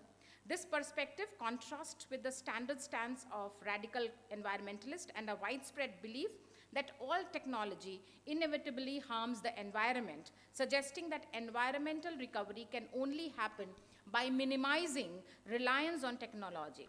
Now, this theory believes that as a part of bright green environmentalist stance, they counter by asserting that technology improves in cleanliness and efficiency over time, but both these works present speculative visions. So they take into stride the effect of technology, but do not over-rely on its benefit. That is what these novels are all about. Also, when I take up just little bit, when we talk about the concept of world literature in the contemporary times, this is very fluid with the intervention of digitization of works of literature and the rise of the transnational context. The definition of what you call world literature is ever expanding. Hence, a new trend introduced within an existing generic spectrum might be considered global. The exchange between human history and natural history is one of the foundational concerns of the Anthropocene. Dystopian literature, from which I take two specimens by women writers, specifically talk about post-apocalyptic dystopia, and they have majorly been imagining to resurgence on the similar ground of existing civilization. The Indic perspective towards nature might be conceived as an extension of the feminist intervention within the realm of Anthropocene, which not only opens up new research possibilities, but offers us to nudge towards a new temperament of sustainability, unwriting the negative ethos of the Anthropocene. Thank you so much.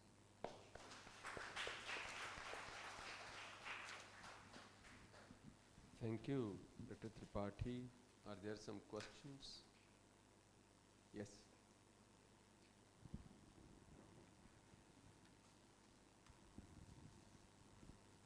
Thank you, Professor. Maybe you can go there, or you would like to? Okay, before I go, I want to thank you for inviting me here and, of course, sharing the stage with so many people who have contributed immensely to the field. Thank you. Okay, so, of course, it was a brilliant paper, beneficial for all of us. But I have just one small query in my mind. Today, you are putting in the novels, and there are similar other novels also in various languages coming, which talk about a certain kind of nuclear war threats, etc. And then, in the context, a term which I personally use, peace-mongering efforts. Normally, it is war-mongering, so peace-mongering efforts are there definitely. But the Second World War is the moment when actually nuclear threat was realized, and it did happen. Okay. What thrust in literature do you find in contemporary times where we think that it might happen and it might lead to extinction? In Second World War period, if you see post Second World War, you see Hiroshima, My Love, which I come from French, and there are many such films also, many such texts also. They would talk of peace, but that is post. Prior to that, you find only anxiety and no peace-mongering efforts, whether you take Kafka, whether you take a lot of writers, because Kafka is very important in Germany, and many such writers. You don't find that effort towards peace. So what has essentially changed? Is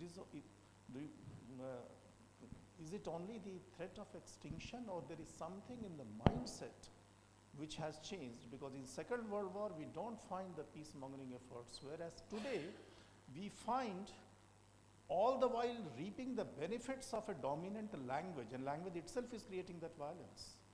Okay, so your reflections. Thank you. So I think when I look at these writings, I primarily look at it as I'll just try to kind of put my observation. I definitely don't have a very concrete answer to what you're asking. But when I look at the literature produced primarily after the Second World War, where you say that there is a kind of a peace-mongering effort made, vis-a-vis the writings that I have come across in the contemporary times, I think the essential nature of the literature that addresses the Anthropocene has changed. Especially with women writers, if you see the new environmental paradigm, it talks about women in sync with nature. Like the whole idea of control that I talk about was very patriarchal from the very beginning. But with the new environmental paradigm, it's all about inclusion. So when women started writing about the ideas of Anthropocene, they started seeing the world differently than their male counterparts, because their experiences were different. The nurturing and the capacity in which they come in sync with nature was very different. And the idea of control was also very different. So in these novels, when we find there is no attempt to peace as such completely. So it is not more, so when they create a world after the war, it's primarily about inclusion of I mean, so what they do primarily in their writings is they do not see nature as something else. It's one of us. Than their earlier writing which was produced, in which humans were different from nature, and it was kind of two classification that kind of simultaneously operated. However, in the new literature we find that it's a kind of both in sync they operate. So that is what I mean, that is what also the ecofeminism philosophy talks about. So those threads I kind of see when I read these kind of dystopian literature as well. So yeah, certain extent I can talk about that. Any other pressing question? Yes. Good morning, ma'am. My name is Prince Kumar and I am from World Literature. My question is, it seems dystopian fiction is more realistic than utopian fiction. So what do you think? Dystopian fiction is more about predicting the future or commenting on the present situation? I think, see, we cannot completely draw a watertight compartment between either utopias, dystopias, or what I kind of addressed, the critical dystopias. So when we take even a dystopic vision, it has emerged out of our utopic vision. So I don't think there is very clear category, even in terms of theorization. I don't think a very clear categorization is made despite the attempt. So if you read this literature, even the dystopian two authors that I take up for writing, you will still find the element of hope in their writing. So it is, of course, an overlap of the observation that they are making of the present society, fear of what might happen if this issue continues, because and that comes out of the utopic vision. So I think it's a channel that is there, and an overlap. I don't think we can make a watertight compartmentalization by seeing their literature in, or trying to fit their literature into any of these categories. Thank you.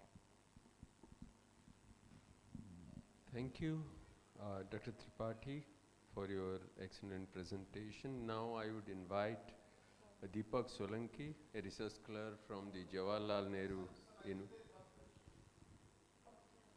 Can we, okay? It's okay, it's not. Okay. No, please ask that question. Okay. Hi.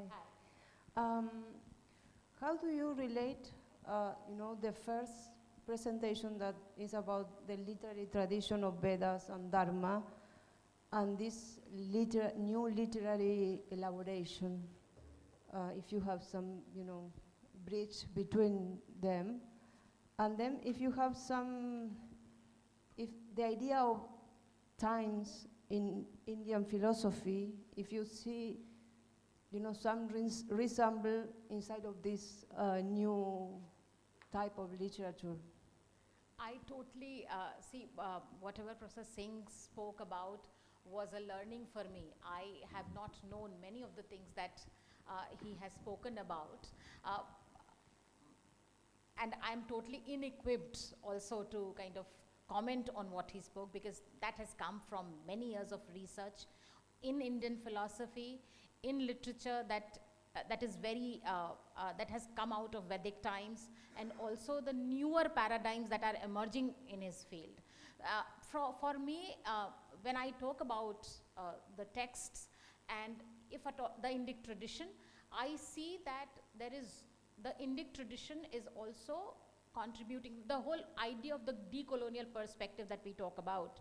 So in the context of colonialism, we have been a colony, but I mean, when we look at our literature, we kind of have to go beyond that colonial element and look at not only our literature, but also at world literature from our theoretical point of view.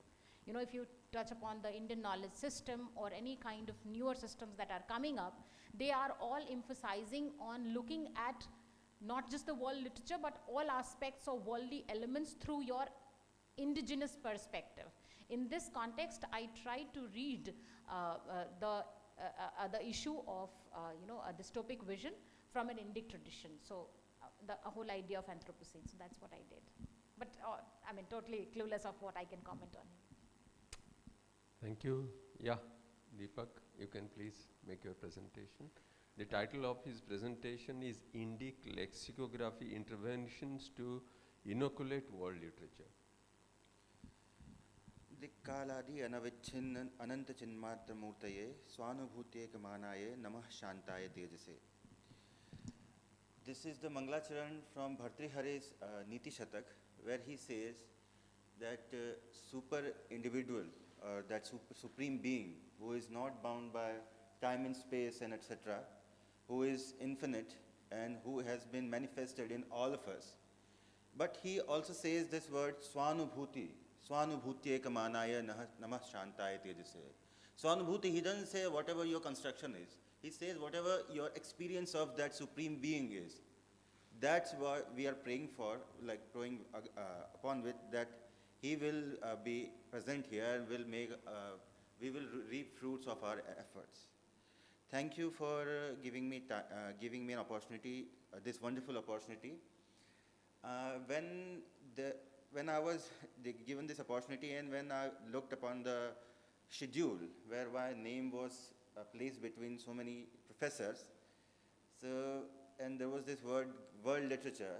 So the one thing that came to my mind was Homer's Iliad, and there is this duel in Homer's Iliad between Trojan prince Hector and Achilles. Before the duel, Hector says to Achilles, "O mighty Achilles, let us make a deal, promise, that the winner shall allow the fallen, that he will see to it that he has been given proper burial rites." To that Achilles replies, "Fool, there can be no covenants between lion and man." So that's how I was feeling. I'm feeling right now that I have been placed among lions, a baby, maybe a giraffe baby, I guess, but still. So while starting my presentation, my presentation will look upon the production part of world literature, which is how a text which has transcended the boundaries of time and space, and which is still relevant, which is eligible to be the part of world literature. So in that process, translation is a necessary evil that has to be employed. So when we talk about translation, there will be the problems associated with translation which will occur in the creation of world literature. So that I won't go into the question like which has to be or which is eligible to become the text which should be part of world literature, because merely translating a text into all the languages, like all the perceivable languages which is present around the world, and saying that this is part of world literature, it doesn't work like that. As I said earlier, a text which has transcended the boundary of time, space, which is still relevant, can only be the part of world literature. So translation, when we apply this, when we look at the translation aspect, translation can be tricky because it has the problems associated with it. A translator has to make sure that the problems such as ethnocentrism, like where a translator which is looking at a foreign culture, but he is interpreting that foreign culture according to his own understanding of his own culture. Or the it's been seen as culture appropriation, where we see some aspect of one culture and we try to mimic it to our own benefit, but without understanding the context of it. For example, there was this seminar or presentation kind of situation, and after that there was this cultural event, and one girl, she was dressed as a geisha. You know what a geisha in Japanese culture is, and there were so many people. Like one boy was dressed as Buddha, and then she came. So it wasn't a very good sight to look at when she was representing Japanese culture, but the organizer couldn't think of other than geisha because they were trying hard to mimic Japanese culture. So that ethnocentrism and cultural appropriation and this problem of culture, high context culture languages. Because languages which, there are cultures who are, they differentiate between their, differentiate among their words as per the context. There can be a single word for jal and water, jal and pani, that is water in English, but jal and pani in Hindi. In India means two very different things. Jal has this essence of holiness associated with it, while water, pani, it can be in normal form. So these are some problems which is associated with translation when the one language, the expression of one language goes into some another language.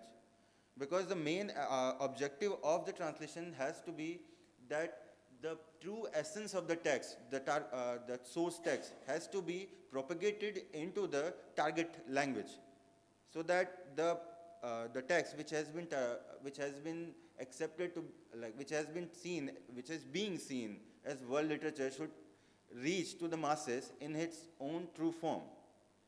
So translation and these problems where a translator should know not just know the language, but the literary traditions of the language and the cultural aspect of that lingual society, so that when he is making, he's choosing the words to fit the context, he can understand what he is using or what he should use. So that's where lexicography kicks in. Lexicography, I won't go into the specifics of meta-lexicography and para-lexicography, but lexicography in general, where dictionaries, encyclopedias, thesauruses, these are the tools which have been created to help a translator. Because it will be very unrealistic for a person to learn so many languages with their literary traditions included and their societal context, cultural context of those lingual societies. So what we can do, what I'm suggesting in my paper is, what we should do is as my title suggests, that Indic lexicographic interventions to inoculate world literature. Inoculate vaccination of world literature. Before it gets out of hand, we should put checks, so that whenever translation process kicks in and a text is translated into some other language, the problems of translation has already been taken care of. How would we do that? For that, all we have to do is to create more and more reliable encyclopedias, dictionaries, and thesauruses, which can give a holistic idea of words, expressions, idioms, and the way a lingual society is using their cultural contexts. India, when I talk about Indian lexicographic interventions from the ancient times, Indian lexicographic texts, there have been abundant Indian lexicographic texts, but to name a few, we can start by Yask's interpretation and etymology based Nirukta Shastra, and coming after that, there are so many lexicons like Panini's. There was this Panini lexicon, Dvirupa Kosh by Panini in 4th century BCE, and Dhanvantari Nigantu in 500 CE, Amar Kosh in 560 CE, Anekartika in 1400s, and Kosh Kalpataru in 14th century CE. And 14th century CE, this Kosh Kalpataru is written by Vishwanath, who has created wonderful poetic text, Sahitya Darpan. In his Sahitya Darpan, when he classifies text, Kavya and Drishya and Shravya Kavya, there is this category he used is after Mahakavya, and that Karambhakam. After saying that Karambhak is a text which has so many other languages, and he quotes his own. He says, Mama, Shodasha Bhashini, Prashasti Ratnavali. The Prashasti Ratnavali is a text which had, like he quoted, had 16 languages. So, and he must have used so many dictionaries or his own knowledge of all those languages to create such an text. So after talking about the rich lexicographic tradition of India, we will venture into colonial times. Why I'm talking about colonial time is because colonial times where lexicographic tradition of India was somewhat deterred to what previously being done. Why I'm saying this, because there was this dictionary that's still being used, Sanskrit English dictionary by Monier Williams. Let me give you a brief that Monier Williams was a Borden professor of Sanskrit in Oxford, and when he was giving, and Borden, the seat of Borden professorship, it was created by Colonel Borden, and in his will he has said that he has explicitly stated in his will, and I quote, to promote the translation of scriptures into Sanskrit so as to enable his countrymen to proceed in the conversion of natives of India into the Christian religion. I'm not saying this is what entirely Monier Williams has done in his work, but still there was some time that he must have adhered to the guidelines of his employer, and that's what we can see in the dictionary of Sanskrit English by Monier Williams, where he has described so many terms of very simple understanding in Indian context, but as I'm giving some example, Kanya is a word, and if you look at any lexicon in India, it will show that Kanya, Dashavarshini Kanya, thus like 10 years, girl who is 10 years old, or Kanya, Narajasvala Kanya, a girl who hasn't attained puberty.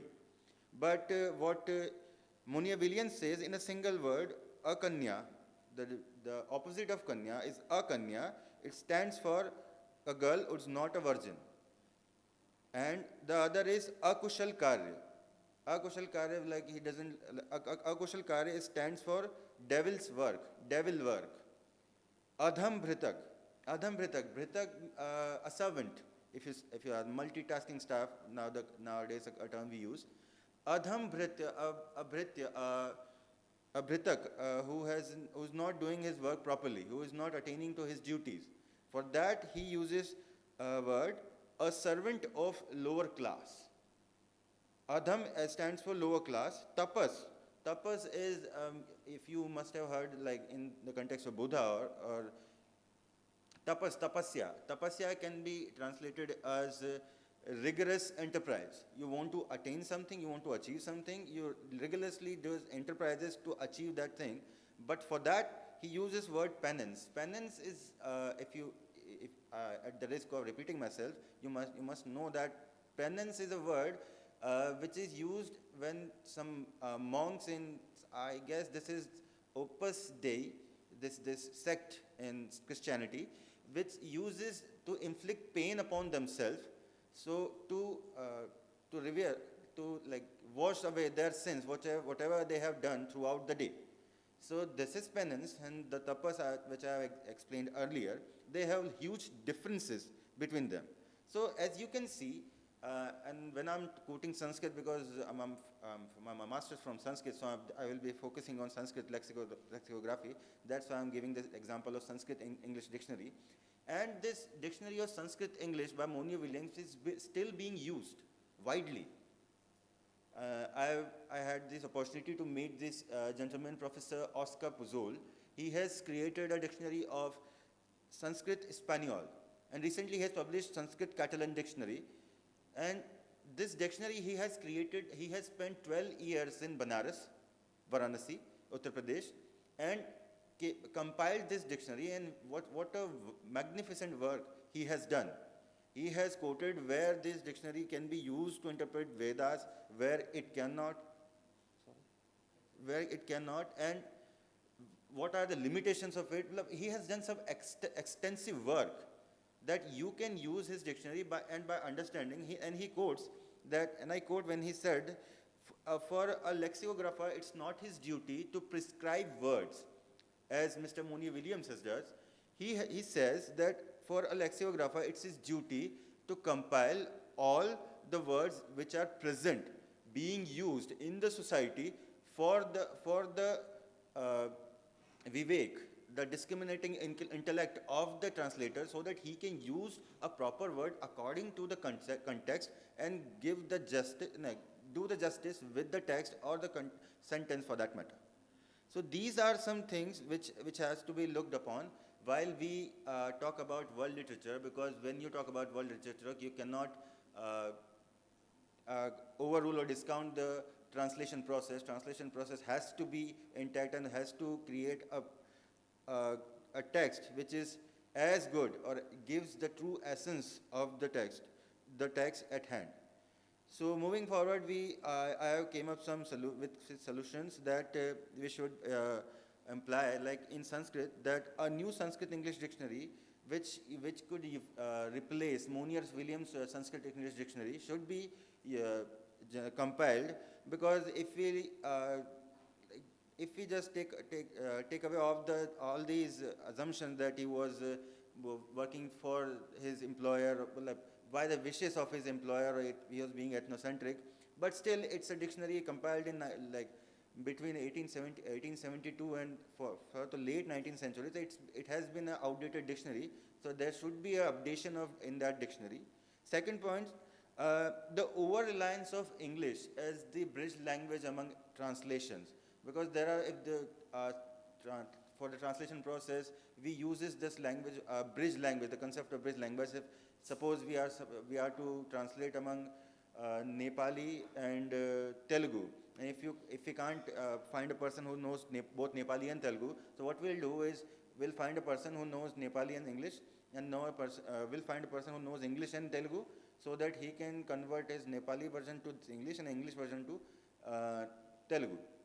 So this is how bridge languages work, and bridge language as English as bridge language has been used extensively. So there should be effort to make dictionaries in other languages as possible, like French, Spanish, and other African languages, for that matter. And the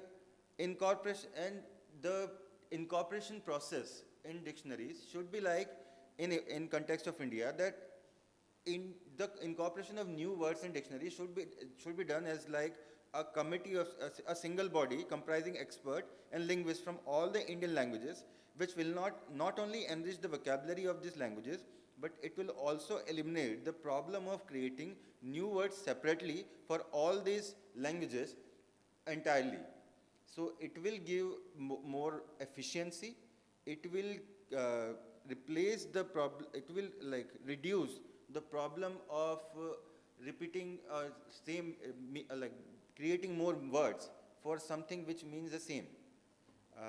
This is what I have perceived in my paper, and thank you so much for giving me this opportunity. Thank you so much.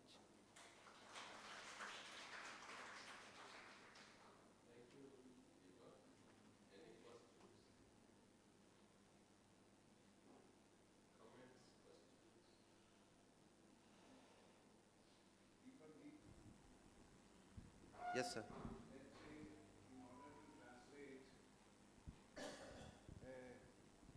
An Indian text into English, because when you refer to Monier-Williams, the idea is that we want to translate an Indian text into English. Is this not necessary really to have a bilingual dictionary, like Sanskrit English?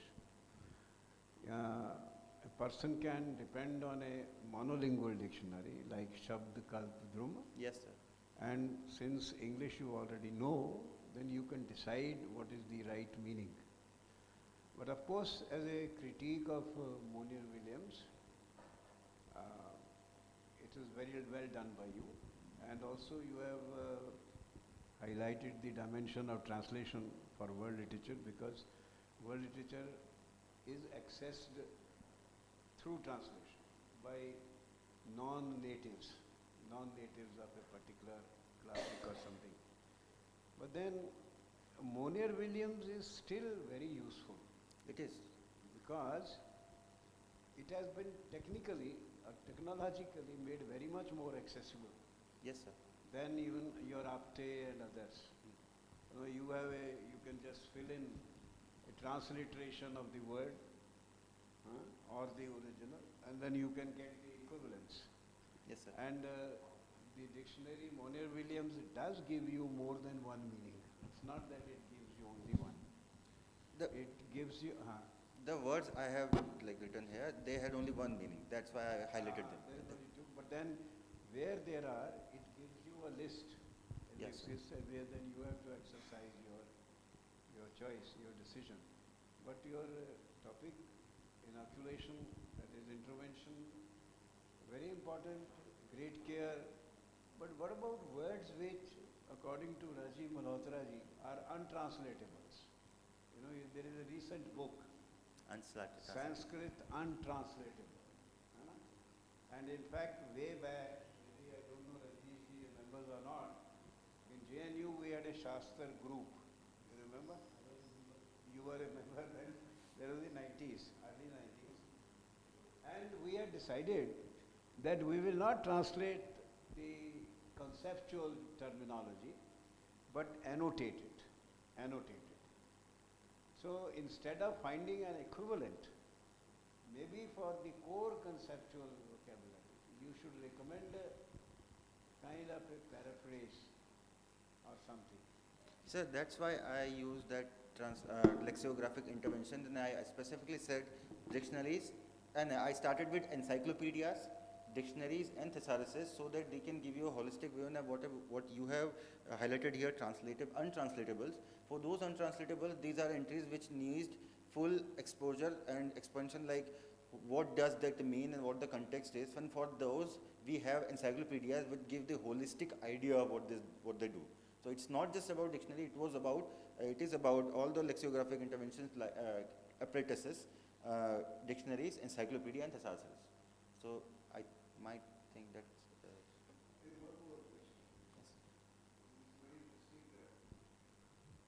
Don't you think that this idea of translating into English is now passé? I think we have had enough of it. The more important task is to translate from one Indian language to other Indian languages, because we people are not familiar with the literatures of our own languages. And do you think, or don't you think, that the kind of activity involved in translating from one Indian, not translating, in fact it is not translation at all. It is a rendering of a text into another Indian language. It has different set of problems, if at all.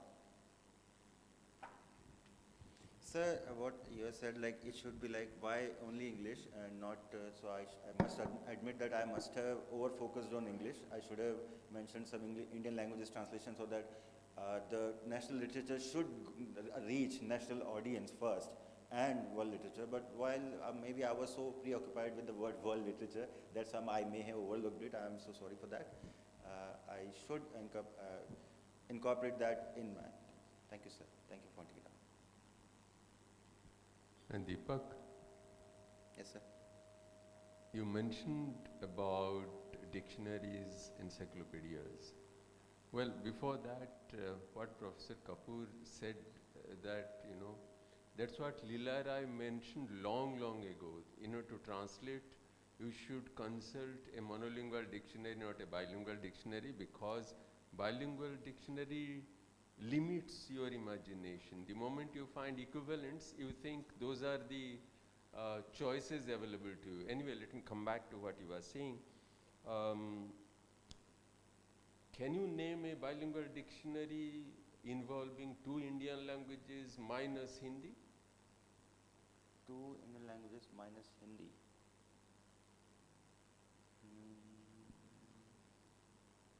You take your own time. You needn't answer that question right now. Right now this shows the kind of preparedness we have in this country for translation. Sorry, sir. We should be better prepared with computers and everything. It will be, take for example, is there a modern Hindi dictionary, if I ask you? No, sir. The last one was 20. No, let me take the newspaper language. Okay? let's say, take cricket terminology now that is being played. Is there something like bowling, out, and all these things found in any dictionary? No, I'm giving just one. I can give you umpteen number of examples to show that our lexicographic traditions are extremely poor in modern India. And hardly there is anybody who is trained in lexicography. Lexicography is a science. It cannot be that, we can, today nobody sits and decides what the meaning should be. That's the reason for which this Longman group has done a tremendous job. You see, that kind of thing we should start thinking, and our institutions should take interest in these things. Then only something will happen. That's what I mentioned in my paper. I said, like, for the incorporation of new words in Indian languages. No, that's not whatever is being used, number one. Number two, another point which is more important, Professor Kapoor hinted at that. Why are we translating from Indian languages to English? Do we know English equally well? Well, this thing we probably will discuss some other day, not today. I have compared two translations of Fakir Mohan Senapati's Atmajivan Charit autobiography and Faiz Ahmad Faiz translations by a foreigner and an Indian poet who has won Sahitya Academy Award and a professor of English. Both the foreigners' translations are much better in terms of content as well as readability. So thing is, that's very important. This is the time we started discussing whether from mother tongue to other tongue or other tongue to mother tongue, which is preferred. I don't say that we shouldn't translate into English, because our things must be translated into English. That's okay. Now, to tell you something very interesting, the Americans don't translate from other languages into English. There is a statistics Lawrence Venuti has given long ago, and others translate from English into other languages. So that kind of thing. It's a politics. That has to be discussed some other day. Anyway, thank you very much. Yes, sir.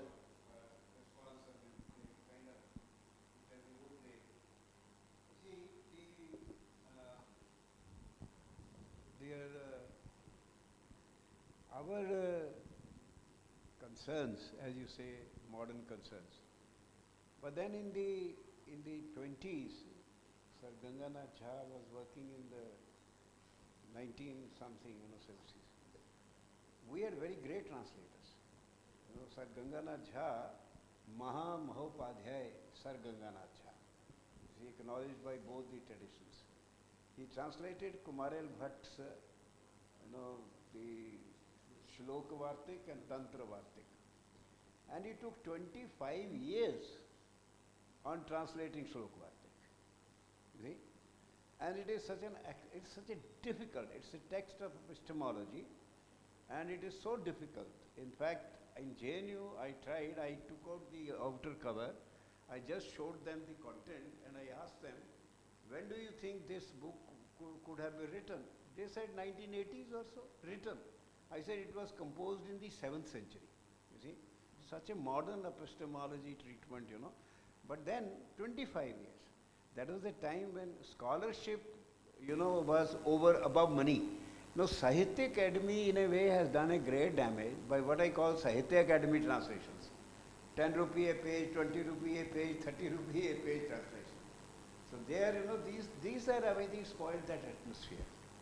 I agree with you that these days nothing. But then, in the 19th century, 1890s, Harvard Oriental series and Sacred Books of the East, American and the British, German British, they translated the 123 Indian texts into English from Sanskrit, Pali, and one Persian. Out of which I think there were 90, and there were 123 plus 72, about 195, out of which 134 are from Sanskrit. So the West has been translating from this into English, but they translate for their own benefit. You see, that is, they stand on their ground, but they enrich their own literature. But we people translate from our language to English in order to get a market. Maybe a possibility of some Booker Prize or something. Completely agree. Thank you very much. Now I would request the next speaker, Dr. Sherafia Heitman, to make her presentation. She is from Germany, and she is in the School of Buddhist Studies, School of Languages and Literature. And the title of her presentation is The One and Only Observation on the Reception of Nagarjuna's Mula Madhyamika Karika.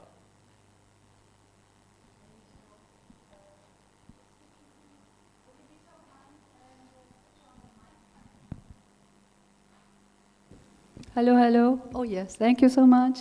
Okay, thank you so much, everybody here.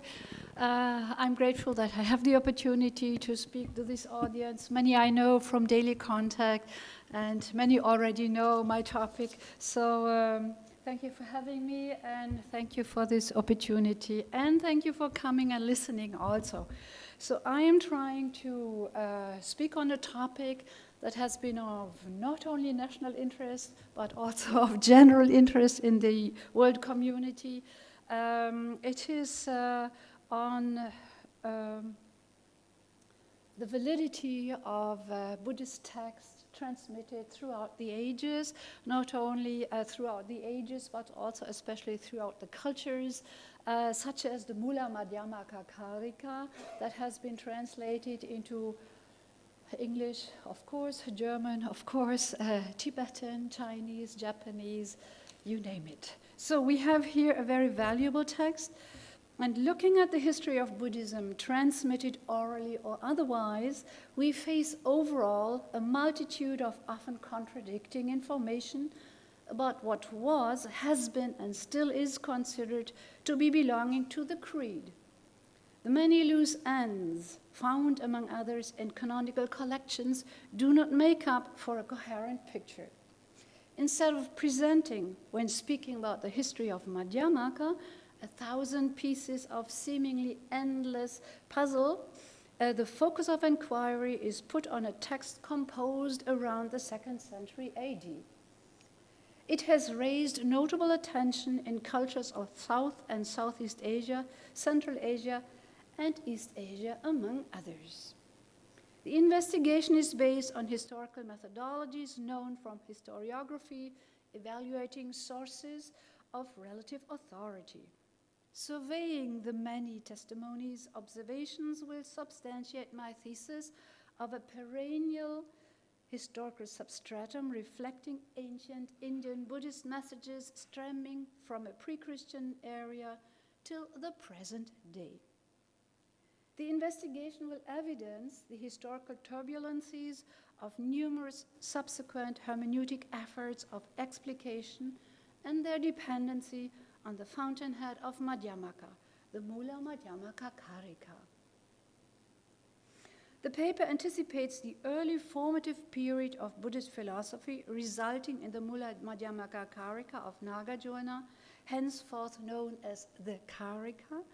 It draws on developments determined by commentarial and subcommentarial literature, independent Madhyamaka works, sources for perceived bifurcation of the tradition and for the inception of syncretic scholasticism, such as the Yogacara Madhyamaka and others. The Karika of Nagarjuna has been quintessential for a regional Indian and trans-regional history of Madhyamaka. Efforts of scholars trying to interpret it ever since may well be compared with an old Indian Buddhist tale, telling the efforts of a multitude of blind men trying to describe an elephant when touching it at various places. The historical Buddha, 5th to 4th century, lived in a striving intellectual milieu. The subsequent oral tradition, transmitting his teachings in the Middle Ganges basin from Kapilavastu in the north to Bodh Gaya in the south and from Kaushambi in the west to Rajagriha in the east, the so-called Midland is still undisputedly a shadowy area of Buddhist history lasting for about 100 years. It is marked by an oral law and precedes earliest available epigraphical records, the rock edicts of Ashoka, the great and the small rock edicts, the minor pillar edicts of Ashoka, investigated by Falk, as well as Ceylonese or Sri Lankan island chronicles. These stone inscriptions, among others, are undisputed testimonies of early writing, as well as of Buddhist teachings known. They speak of the spread of the Buddhist teaching on the Indian subcontinent to Sri Lanka and to Hellenistic locations. Chopin provided proof of Buddhist inscriptions for the 1st and 2nd centuries CE at the time when the Karika was likely composed, as well as for the 3rd century. Archaeological and epigraphic evidence from the 4th century include a message on the Mahayana Anuyayina, the followers of the Mahayana. Their sources of information were dated by Kansa and Nakamura to the 1st century BCE. These testimonies evidence that the Karika written by Nagarjuna was written under the influence of the oral transmission and epigraphic informants. All forms of existence are transient, not permanent, come into being conditionally, are empty of an inherent substance, unreal like an illusion, a dream of magic. Concept of the Karika stemming from a pre-Christian area, as well as laying the ground for what Frau Wallner called the most important philosophical development outside of Europe. They shaped with sustained efforts also the larger political, economic, and social life in Greater India.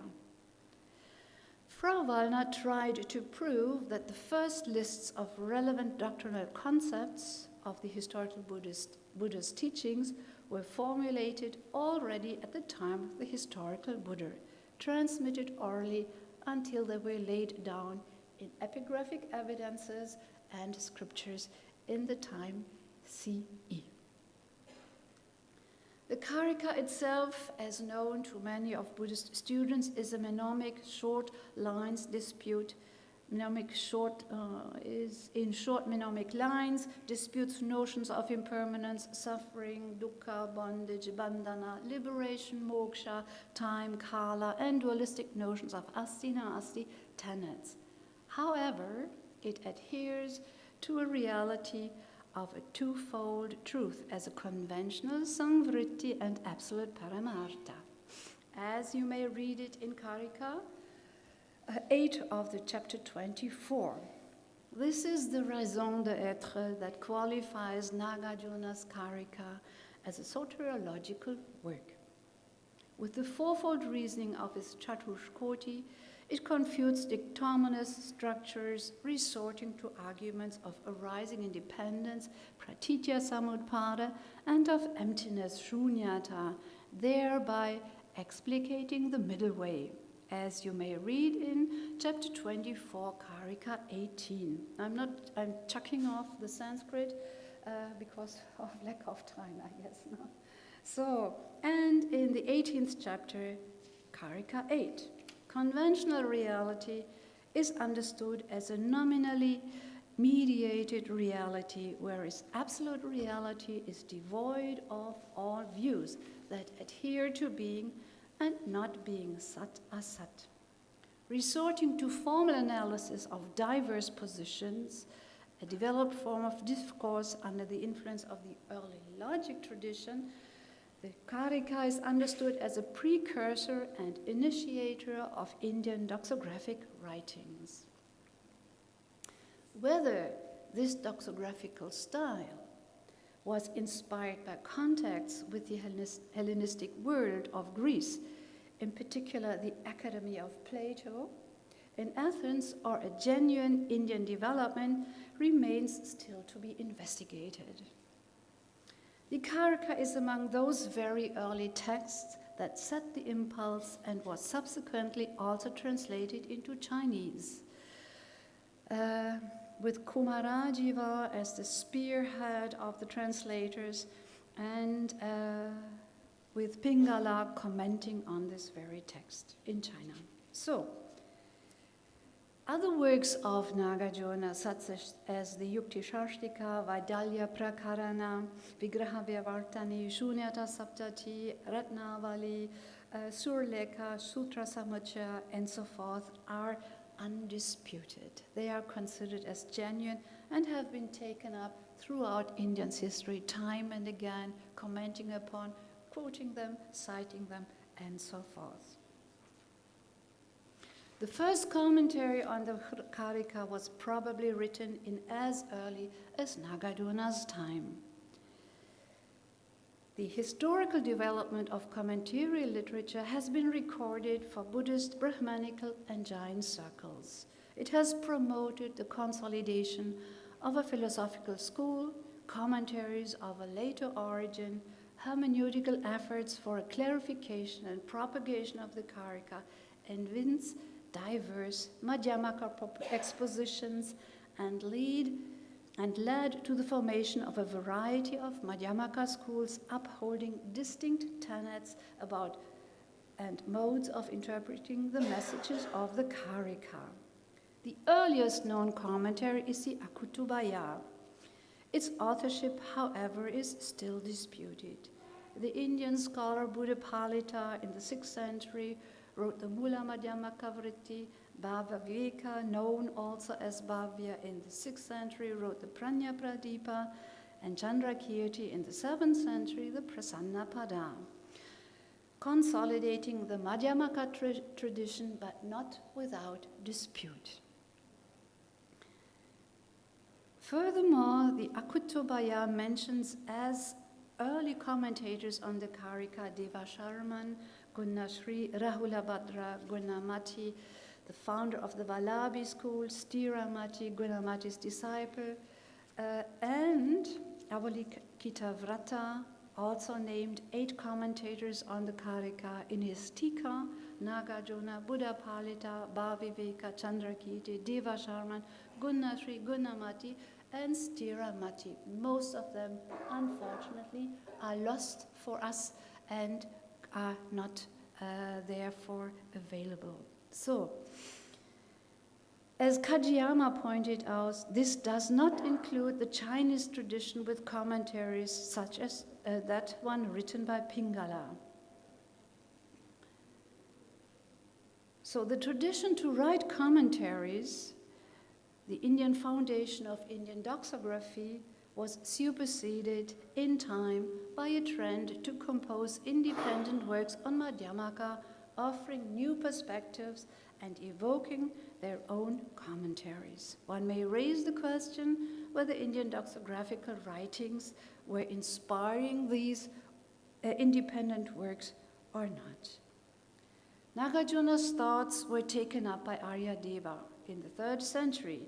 He enforced, in accordance with the Karika, a philosophical refutation of the doctrines of the day, Sankhya, Nyaya, Vaisheshika, and Jains, in the Shataka Shastra, preserved in Chinese translation only, and the Shatu Shataka. These are 2 sources providing valuable information about the philosophical schools of the time. They, again, were commented on by Vasu and Chandrakirti. Aryadeva's debate with the schools of Indian philosophy prefigures in the Mula Madhyamaka Karika and is a further development of dialectical discourses in the Indian homeland. During the golden days of the Gupta dynasty, 4th to the 6th century, we notice an increasing systematization of philosophical teachings. Yogacharyans, as well as propounders of the Sarvastivada, Sautrantika, and others, developed epistemology, grammar, and especially logic, and enforced disputes and public debates in the light of these sciences. evoking truth as their noble aim and only pursuit. Epistemology concerned with the origin and process of acquiring knowledge, embracing in particular the modes of logic, was enhanced by Shankara Swamin, Bhadraruchi, Ishwarasena, Vasubandhu, and Dignaga. They impregnated Madhyamaka discourses with epistemological issues. Also the influence of the Yogacara, represented by Maitreya Natha, 4th to 5th century, Asanga, 4th to 5th century, Gunamati, Stiramati, and Dharmapala, enforced a syncretic development, the syncretism of Yogacara Madhyamaka explanations, involving epistemological, logical, as well as illusionist conceptions and inquiries. A new brand of Madhyamaka emerged and dominated the debates of the day. Now I'm skipping the section on early Yogacara and just jump to, sorry, I have to cut down, I guess because of time. Yes, I'm skipping the section on Yogacara developments and on Vasubandhu and his logical writings, which were picked up, but just jump to the first important commentator on the Karika, that was Buddha Palita. And during the Gupta dynasty lived a conservative representative of the Madhyamaka, known as Buddha Palita. 5th to 6th century, he invoked Nagarjuna for his teachings, quoted the Karika extensively, long passages of the Akutubaya and Aryadeva's Chatushataka Shastra Karika in his Mula Madhyamaka Vritti. Buddha Palita's commentary on the Karika was well received already in by his successor called Bhavya or Bhaviveka. He was the opponent of Buddha Palita and contributed in the 6th to 7th century to the tradition of commenting on the Karika. He wrote also independent works for the explication of the Madhyamaka, while adhering closely to the logical epistemological school known from Dignaga, a novum in those days. Dignaga is known, I guess, by many of the students of Buddhist studies as the author of the Pramana Samuchaya. Bhavya's serious engagement with the ideas of Dignaga's writings on epistemology and logic is evidenced in his commentary on the Nagarjuna's Karika, the Pranya Pradipa Mula Madhyamaka Vritti, a turning point in the history of Madhyamaka. His challenge of Buddha Palita's mode of reasoning, the Prasanga Vyakya, laid the foundation stone for the bifurcation of the Madhyamika tradition in India.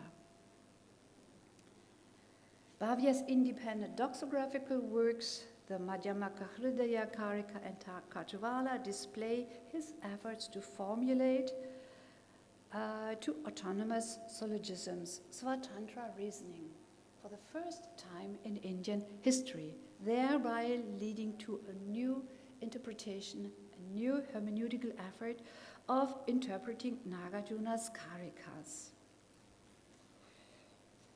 The appraisal of Nagarjuna, explicitly stated in the Takajwala, did not hinder him to advance on new ways for the defense of the Madhyamaka. Answering to the latest developments in epistemology and logic, he adopted Nyaya and Abhidhamma terminology, such as found in Vasubandhu's Abhidhamma Kosha. He also heavily leaned on Dignaga's modes of reasoning, as known from the Hetu Chakra. His unique approach was to cause for further interscholastic disputes between Svatantrika Madhyamaka adherents and the Prasangika propounders. However, Bhavya himself did not abandon Nagarjuna's Prasanga reasoning completely and occasionally applied it in the Takajwala as well as his commentary on Nagarjuna's Karika, the Pranya Pradipa. At great length, he also debated the Yogacara, flourishing in the 6th century, citing the Madhyanta Vibhaga, Alambana Pariksha, Yogachara Bhumi, and Vingshatika. He disputes with Stiramati from Vallabhi, Dharmapala, who represented the Yogacara tradition in Nalanda, as well as his familiarity with the small Yogacara work of Kambala, the Aloka Mala. Bhavia's extensive quotes from these sources enrich the present-day understanding of Yogacara as part of Indian philosophy.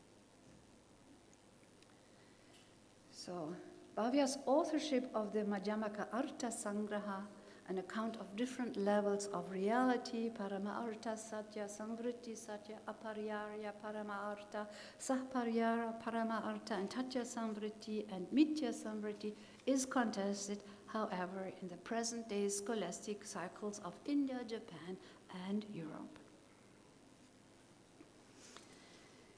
Another famous and well-preserved piece of literature, picking up on the Karika and coming from the 10th century, is the Prasanna Pada, also known as Mula Madhyamaka Vritti Prasanna Pada. It is Chandrakirti's commentary on the Karika. His sources were, among others, Udana Varga, Akshayamati Nidesha Sutra, Samadhi Raja Sutra, Kashyapa Parivarta Sutra, Shalistamba Sutra, Lalita Vistara, the Ratnachuda Pariprachcha, and the Ratnakara Sutra, and others. So these sources, late sources, drawing on not scholastic works, but sutra compositions, are very valuable in order to nail down the sutra quoted for authenticity. Chandrakirti picked up the trend of the day, disputed with an array of non-Buddhist doctrines, and vehemently rejected Bhavia's line of reasoning in the first chapter of his Prasanna Pada. But also Dignaga was heavily scathed. Buddhapalita's position, on the other hand, was endorsed. Thereby, the historical bifurcation of the Madhyamika school was reinforced and consolidated.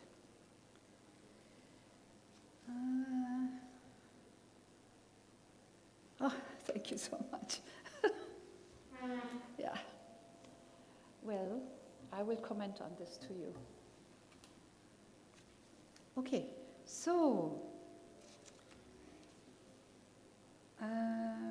yes, Chandrakirti also, as it was the trend in Madhyamaka, in early Madhyamaka works, debated and refuted the Yogacara, including Maitreya Natha in his Madhyanta Vibhaga.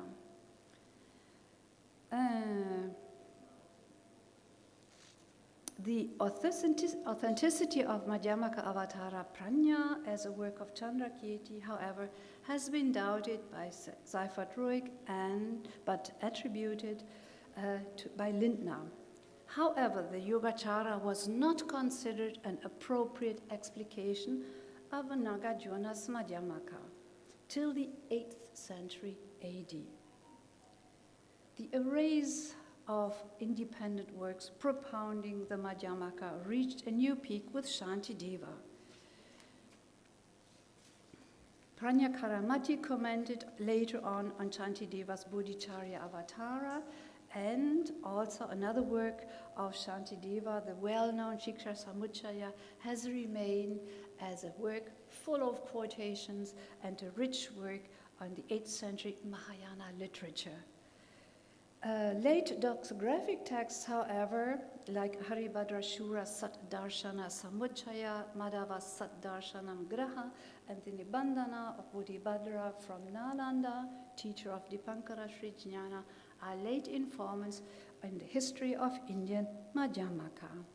All these developments of the formation of a Madhyamaka tradition were accompanied by further developments in epistemology and logic. So we have at the same time new challenges when facing public debates or textual scholastic debates in order to evaluate the thoughts of Nagarjuna's Mula Madhyamaka Karika. A new trend has set in that was initiated by Jnana Garba in the 8th century, the author of the Satyadvaya Vibhanga Karika and its Satyadvaya Vibhanga Vritti.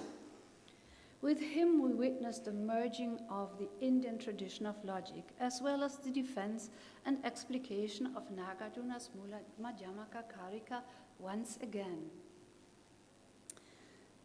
Reasoning played a special role for Jnanagarbha as a means to realize absolute reality, a novum and in stark contrast to what was known so far from the entire Madhyamaka tradition.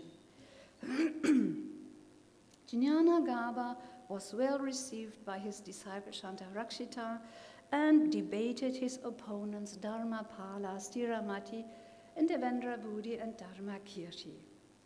With Shantarakshita as a propounder of the Yogacara, a new trend set in, the merging of Yogacara with Madhyamaka. And the Yogacara was, however, in those days, that is the 8th century, still not conceived as adequate explanation on the Karika, but it was conceived a preliminary stage on the path of knowledge, where Madhyamaka was actually the appropriate way of speaking about the Mula Madhyamaka Karika. At this stage of development, logic and epistemology were constituent parts of philosophy, as Shantarakshita's commentaries on Dharmakirti's Varanyaya, Jnanagarbha Satyadvaya Vibhanga, the Satyadvaya Vibhanga Panchika show.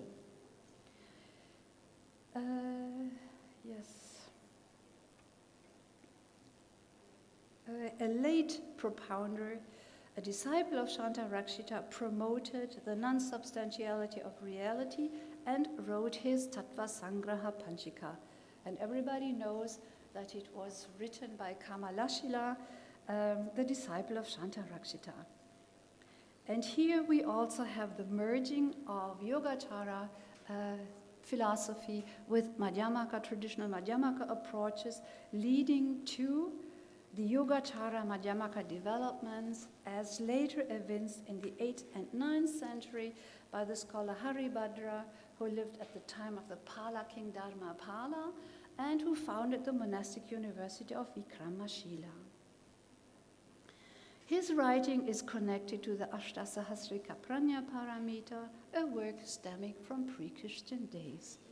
Haribhadra is also the author of the Abhisamaya Alankara Aloka, the Abhisamaya Alankara Shastra Riti, the Sputharta and Sanchaya Gata. So the connection to the Pranya-Paramita tradition with the Madhyamaka goes back to the time of Nagarjuna, Rahula Bhadra, and later days. Within due course of time, now I'm coming to the end. Yes. I'll speak to you about it. To the end of my paper, I've cut already down, but I can't help it. Yes. Thank you so much. I read your 2 papers, and I'm not happy about them. So,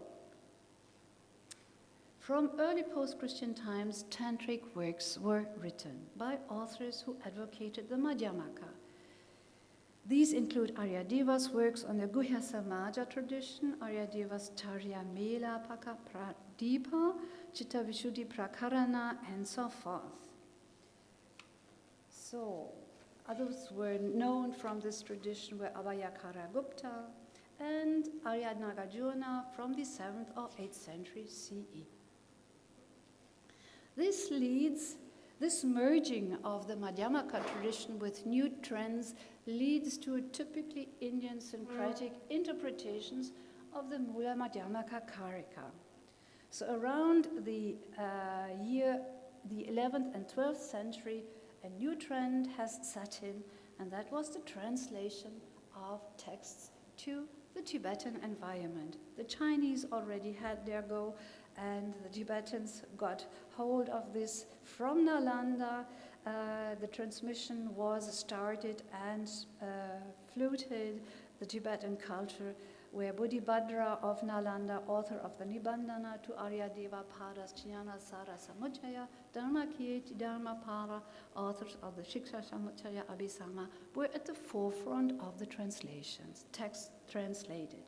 However, we have also seen the large translation into the Tibetan and Central Asian plateau with manuscripts and texts, Tibetan texts, Chinese texts, stored in those Central Asian libraries discovered later at the start of the 20th century by Germans, French, and Japanese expeditions. So now I'm chucking out a few. And though the days of Buddhism were slowly brought to a close, syncretic texts were at the forefront of scholarly activities, as known from Abhayakara Gupta, scholar in Vikramashila. Also, the tradition of writing commentaries on early Indian works still flourished in those days, 11th and 12th century. So we have a number of witnesses trying to interpret what was written in the 2nd and 3rd century, or eventually 3rd century, known as the Mula Madhyamaka Karika of Nagarjuna. The trend continued and has not found an end yet. So we have numerous contemporary translators speaking on the Mula Madhyamaka Karika, as known from Chandrakirti's translation. Sorry? Oh, sorry, what? Yes, I'm in my last line, so you have your meal then. No problem. So, contemporary translators or contemporary interest has not ceased. Many contemporary philosophers and scholars interested in transdisciplinary studies have picked up especially the Mula Madhyamaka Karika, the one and only that has been interpreted throughout the centuries and has been phrased and paraphrased, but has remained as the source of inspiration and the source of validity for what we call Madhyamaka in the Indian cultural context. Thank you so much.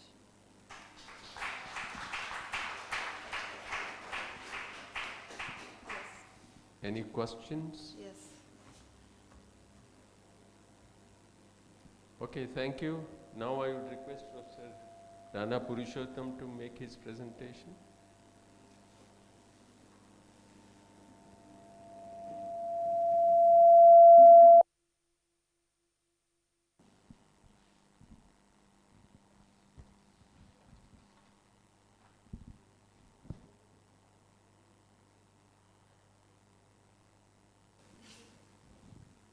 Professor Purushottam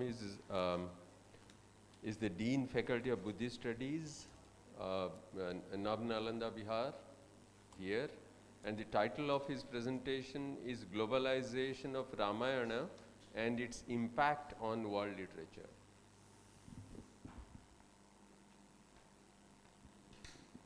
Namaskar to everybody,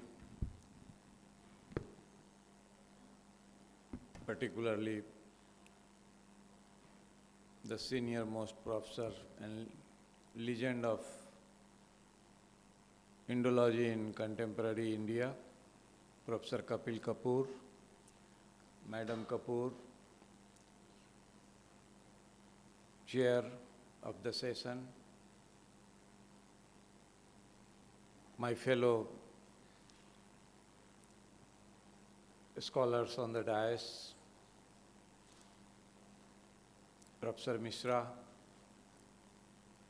Professor Mishra Dway, I'm thankful to the school for inviting me to share my ideas related with globalization of Ramayana.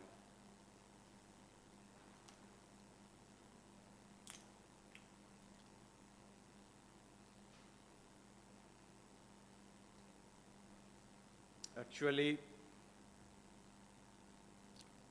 Ram Katha, Ramayana is really a global literature and backbone of Asian literatures.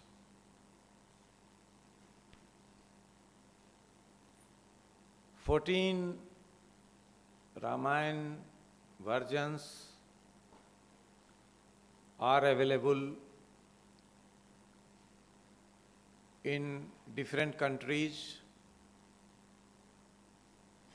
and the scholars who have done their work on Ramayana is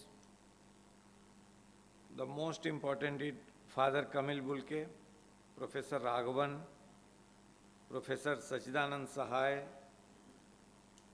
Dr. Ramanath Thakur, even Satyabrat Sastri also. They have done tremendous work on Ramayana and Ram Katha literary tradition in Asia. Actually, Ramayana has opened the Ramayana of Valmiki because dozens of Ramayana are available in India only. Valmiki Ramayana has opened one door for further studies, that is cultural geography. When Hanuman and the different soldiers of Sugriv, they are moving in different direction of the globe, and on the basis of their report, which is reported in Valmiki Ramayana, the new discipline in Indology was established, and that is the cultural geography.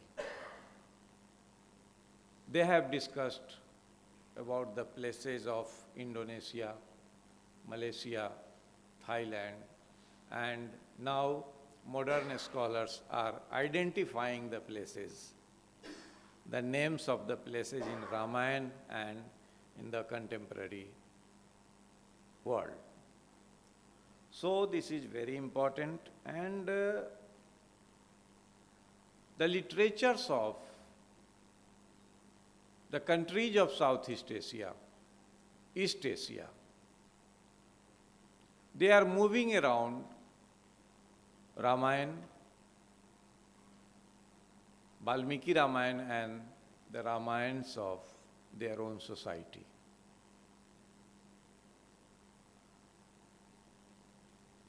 In the inscription of Prakash Dharma in Champa, it suggests that the first temple of Adi Kavi was made at Champa, and the very small portion I have taken, that is Kavir Adhyasya Maharse Valmiki. The inscription is not complete, and some fragmented portions, and when I was doing field work there, then I took photograph of the fragmented portion, and then I try to join them. That is very important inscription from the point of view of solving one question. And that question is very pertinent in India, contemporary India, that the two arms of Sanatan tradition, that is Shraman tradition and Brahman tradition, and the interpretation given by Professor Ravinder Singh, that how it was misinterpreted and inspired the separatists that this one is different, and there is no relationship between each other. So this inscription is very important from the point of view that how Shraman tradition and Brahman tradition traveled together to Southeast Asia and East Asia. They worked together. They preached the people of Southeast Asia and East Asia and there was no difference. The same person is making one Buddhist temple and making another Vishnu temple and the other gods and goddesses of Sanatan tradition. So there was no difference. In Borneo, the another inscription is Jayati Balo Ramo Lakshmanascha Mahabala Raja Jayati Sugrivo Raghavena Vipalita.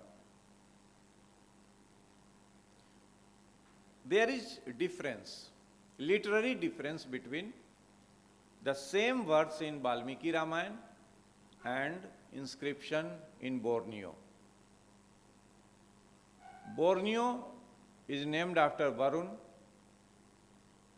and the all inscriptions of Borneo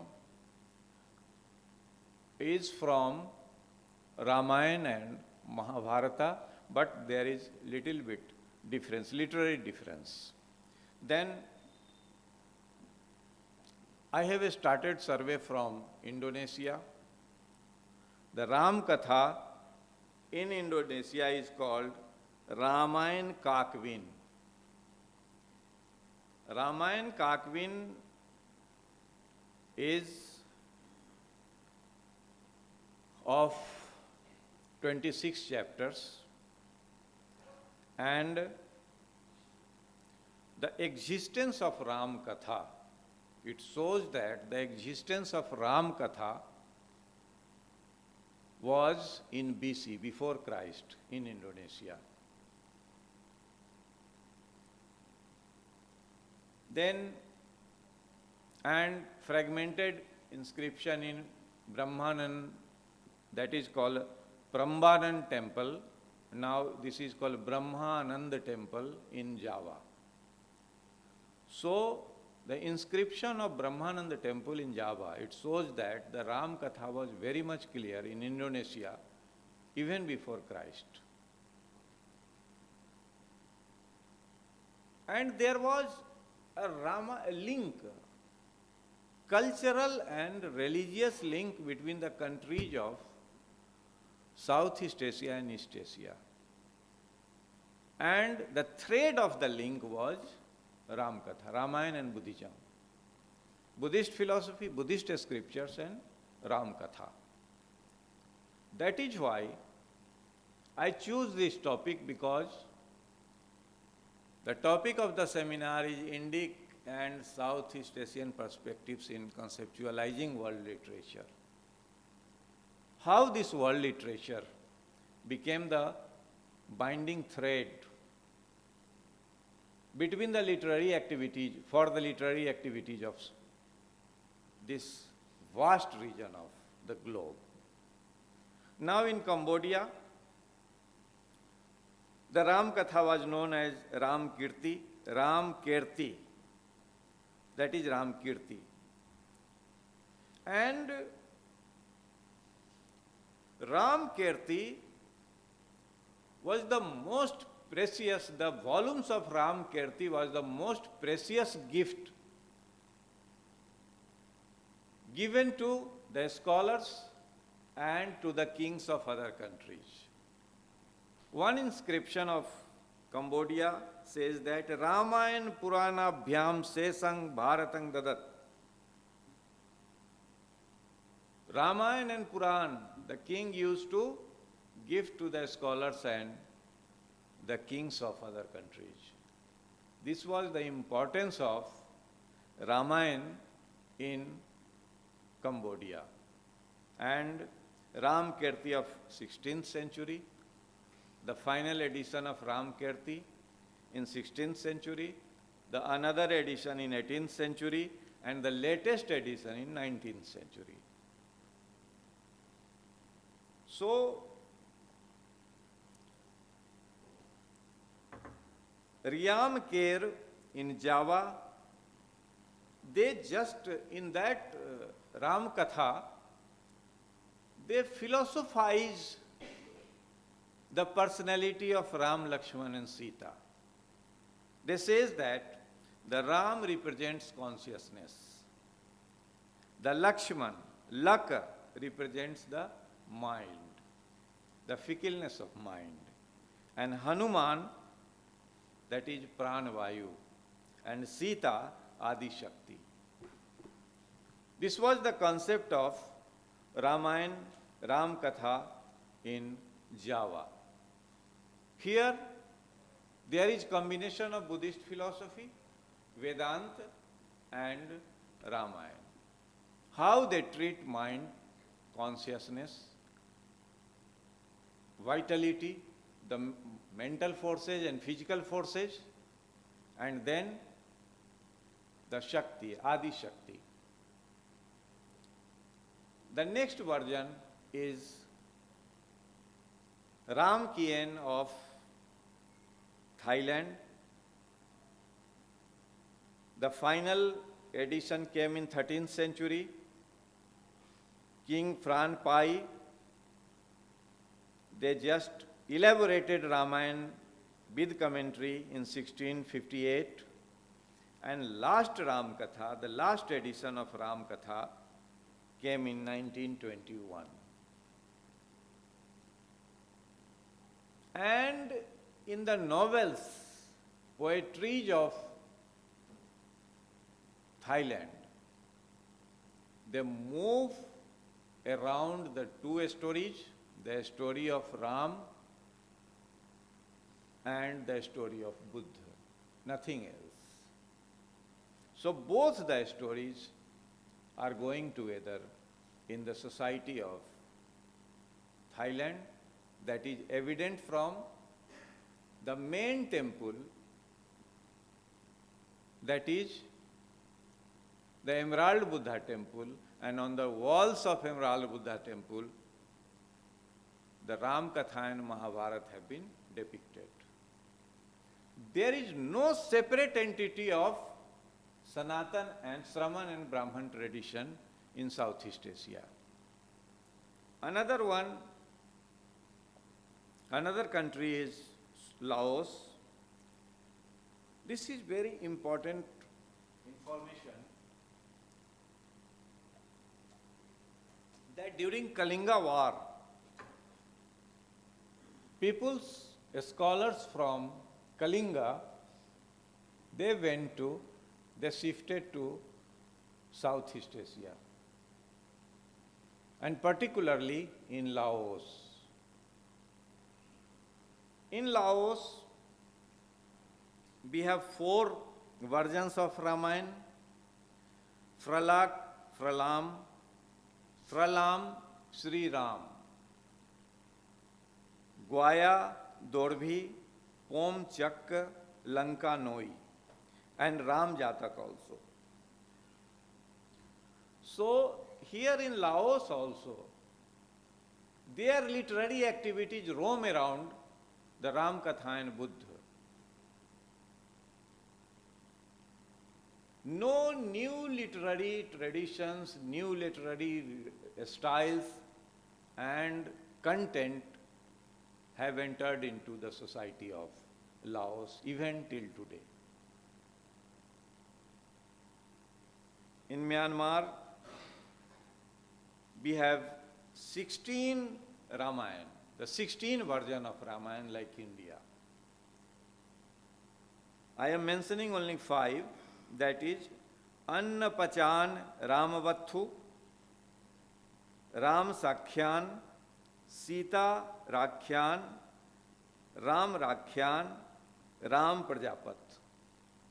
These are the versions of Ramayana in Myanmar. Then, if I have time, I can explain some more Ramayana also.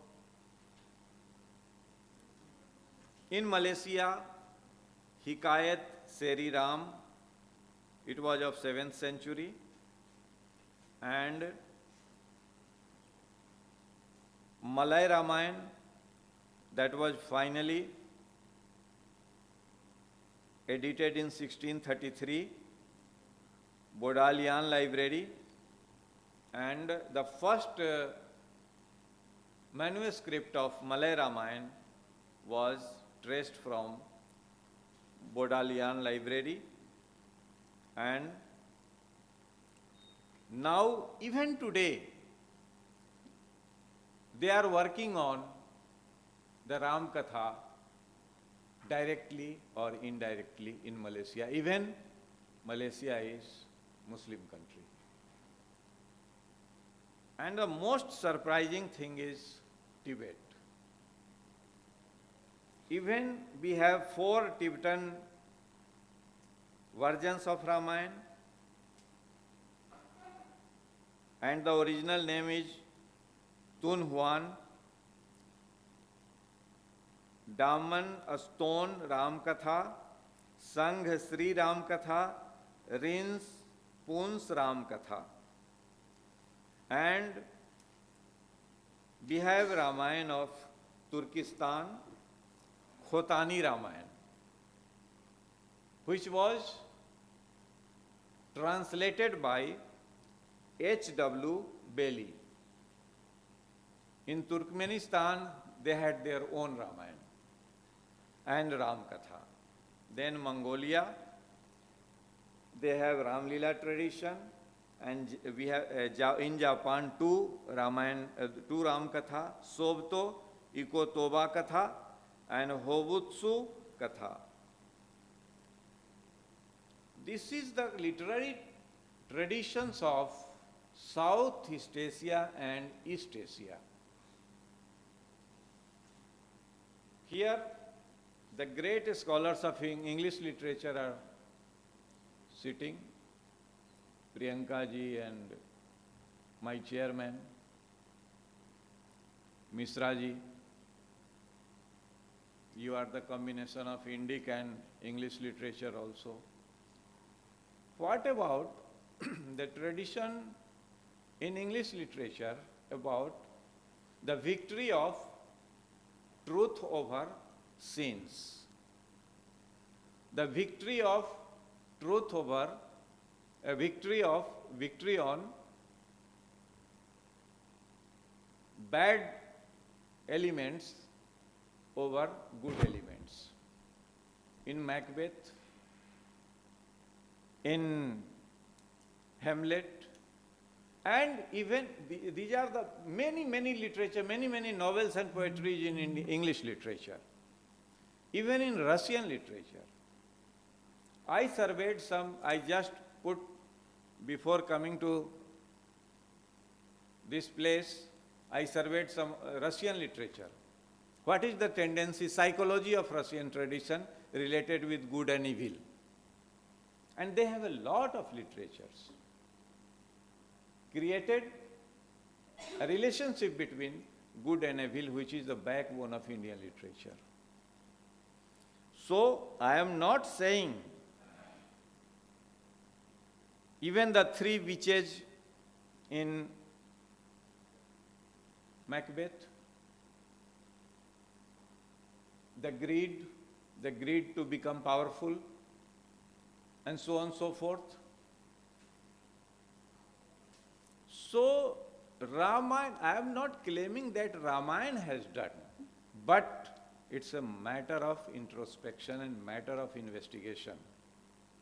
That how this tendency in literary tradition became very strong, that good is always victorious, powerful over the evil. And this is not only in English literature, it's a part of world literature. And how this Ram Katha and how the Indian literatures, particularly the Sanskrit, Pali and Prakrit literatures, have created this tradition in the whole world. This is a big question now in literary world. Thank you.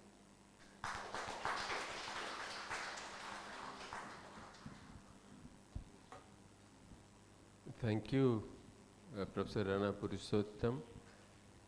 You know, Bubhukshita kim nakarati papam.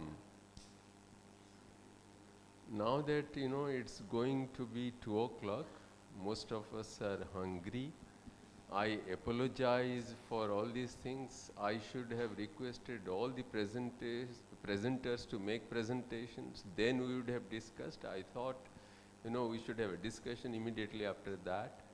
So I apologize again for that. Before our sugar levels go down, I only thank you. If there is any, I have certain things to discuss, of course, and I'll do that during lunch. And now the organizers, you will have to announce again, what is the time for lunch, etc., etc. So thank you all the participants for your kind presentations. Some presentations were very good, open new vistas, but we'll discuss during lunchtime, so that thank you. Namaste. I congratulate and thank all the speakers of this session. We now conclude the session 1 of the seminar. I request all delegates and participants to join us after lunch at 2:40. Okay? Thank you. 2:40.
Welcome everybody.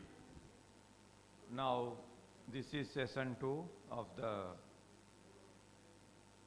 seminar. Now we have 3 scholars, Dr. Asmita,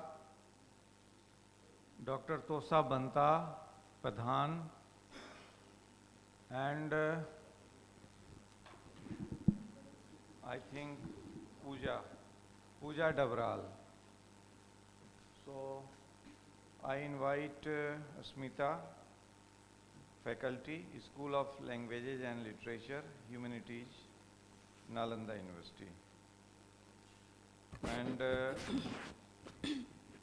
topic is Vedanta philosophy and the idea of universality in select poems by W.B. Yeats. Good afternoon, everyone. I'm going to present on the topic of Vedanta philosophy and the idea of universality in select poems of W.B. Yeats. As we know that the very origin, from the concept note of the seminar, we can see that the very origin of the term world literature among Germans itself does not exhibit any direct contact with the world in the conceptualization of the term. Rather, they drew heavily on the several ideas from different cultures of the world. To put it in other way, Goethe points out that the concept of world literature is shaped largely by the transnational literary traffic. In the other words of David Damrosch, a work only has an effective life as world literature whenever and wherever it is actively present within a literary system beyond that of its original culture. So thus we see world literature is not the sum of all literature. It should be understood as a specific category of literary products that are able to travel beyond the boundaries of their original cultures. The major principles of Vedanta philosophy showcase the idea of universality in nature. At the very outset is the understanding of this, understanding that the soul is immortal and soul is the only thing that exists and it's unchanging. it attributes to the concept of oneness or singleness to a concept such as to existence. And it further states that all existing things go back to a source that is distinct from them. In this view, only one is ontologically basic or prior to everything else. So this paper will try to look at the select poems of W.B. William Butler Yeats in the light of this Vedanta philosophy. It will try to answer the question how this philosophy is reflected in literature by those writers who didn't even know Vedanta, and how this can further furnish astonishing results by shedding light on its much obscure but most essential thematic aspects. The main Upanishads and Bhagavad Gita and Brahma Sutras are the foundational texts in Vedanta. All schools of Vedanta propound their philosophy by interpreting these texts, collectively called as Prasthan Trai, literally three sources. Despite their differences, all the schools of Vedanta, Advaita, non-dualism, Vishishtadvaita, and all that, the rest, shared some common features. First is Vedanta is the pursuit of knowledge into Brahma and Atma.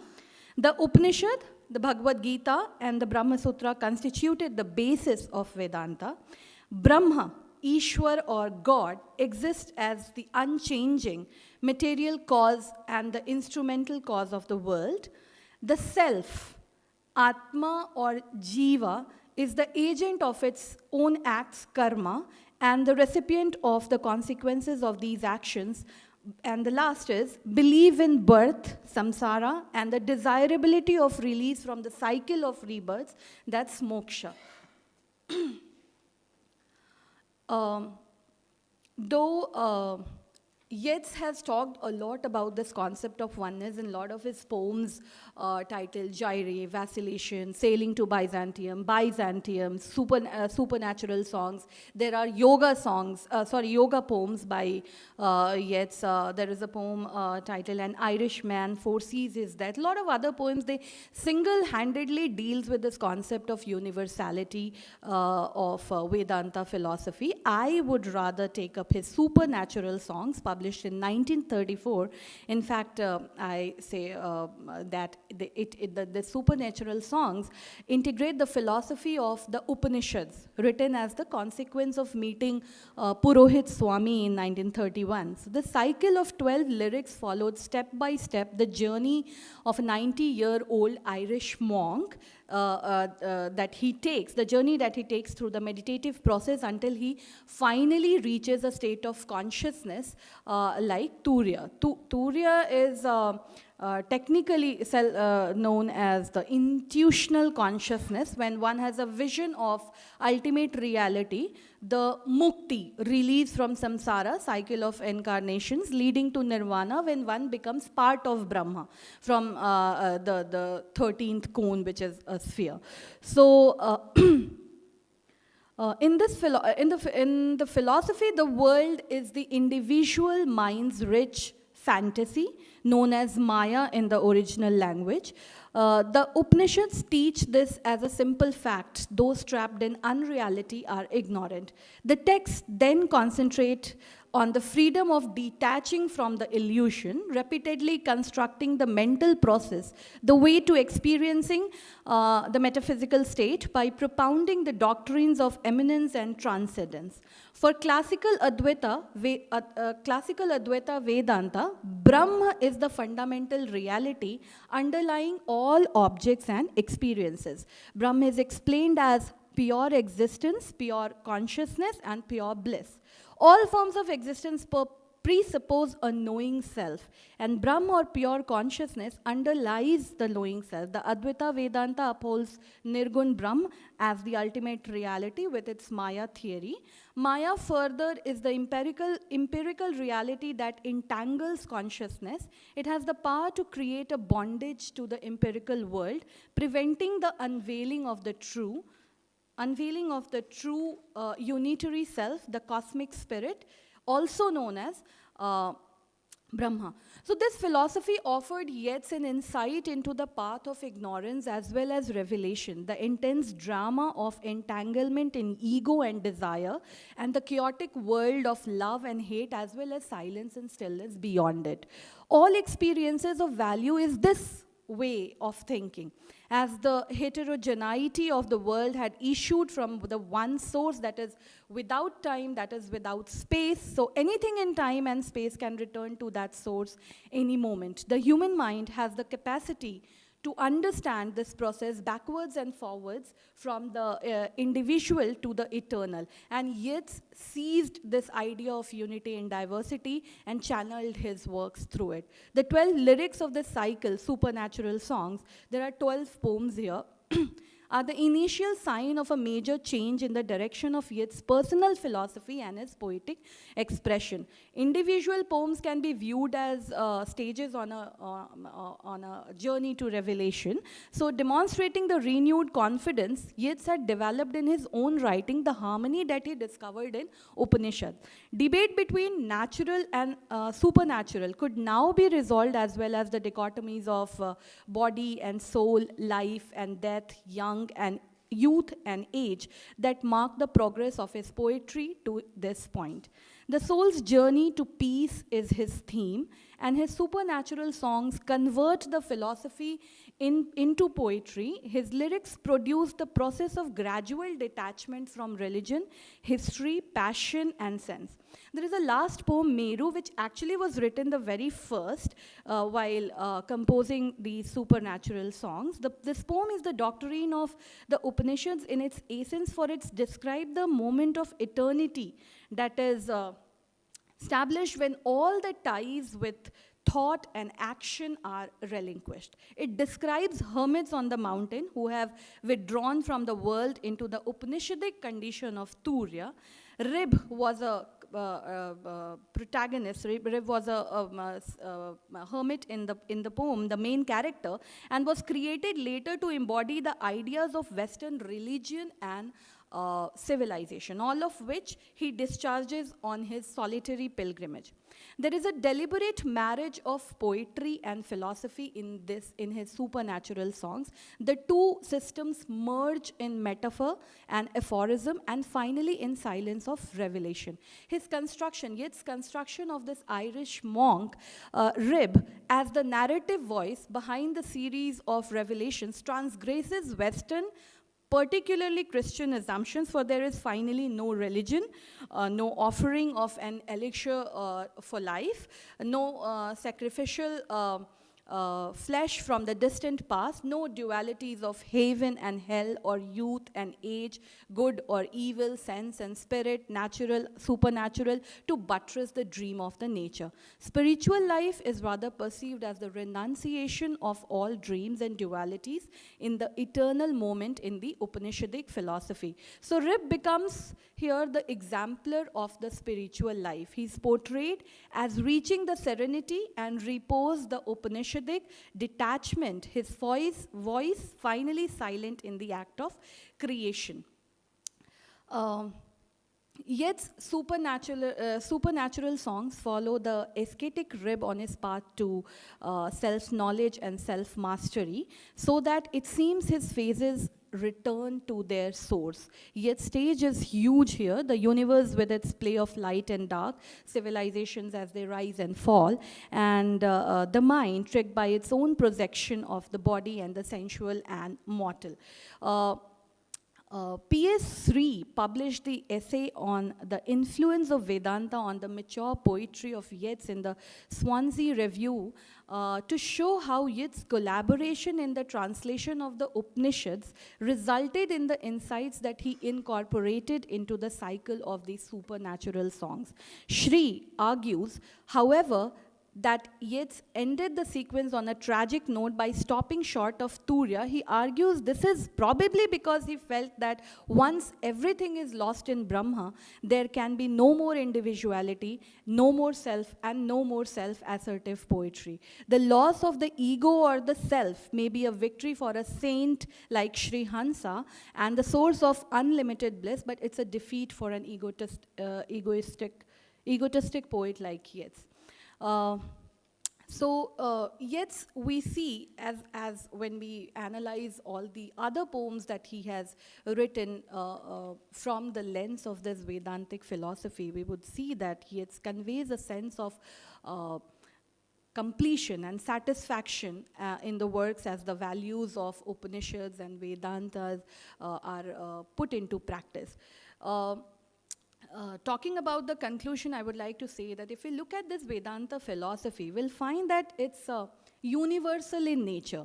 The central concern of all the Upanishads or Vedanta is to discover the nature of being, the nature of self, the foundation of life, the relations between ritual, cosmic realities, including gods, and the human body, person, postulating Atma, Brahma, as the summit of the hierarchically arranged and the interconnected universe. These themes are central to almost all the literatures of the world. All the famous writers, naming a few like Leo Tolstoy, Walt Whitman, Ralph Waldo Emerson, they have, even Beckett, they have all talked about this interconnectedness, this universal theme some way or the other in their writings. Like when we talk of mother and child relationship, the bond between a mother and the child, it's never Indian or American or any country or culture specific.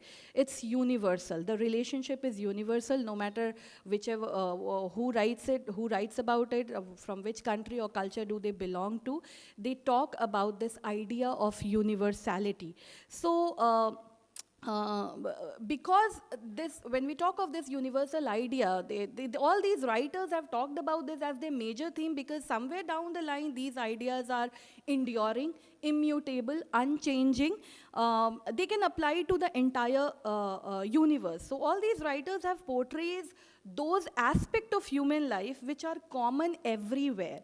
And this will be for every, through this paper I would like to mention that there is a need to develop reading of the world literature from the philosophies that we already have in our own culture, because we should definitely work towards conceptualizing a new idea of world literature, talking about these universal themes that can apply to every human being, every society, every country, culture, because they will discuss those facts which are invariable, I repeat, stable and immutable. Vedanta philosophy is not for any specific country or culture. Most of the great writers, I've already mentioned that talked about it, invariable aspects of human life, like immortality of soul, because soul is everywhere, and it's same, and it's changeless. It's part of one super soul, and all souls are part of that one. This is the idea that connects all of us together. So, Vedanta philosophy here helps us interpret literature in a wider and a better way. It will help us transcend a world, maybe a new world, within the realm of world literature.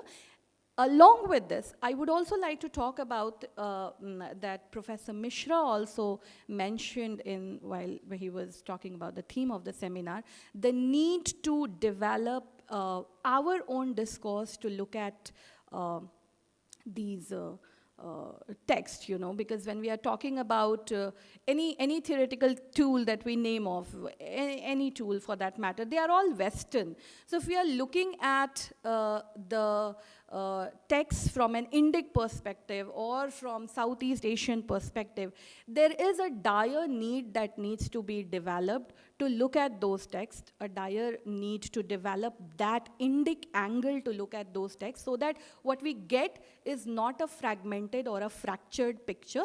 It's a full picture. Even if in a negative sense, it has to have a full picture instead of this fragmented being. So here I conclude my paper. Thank you very much.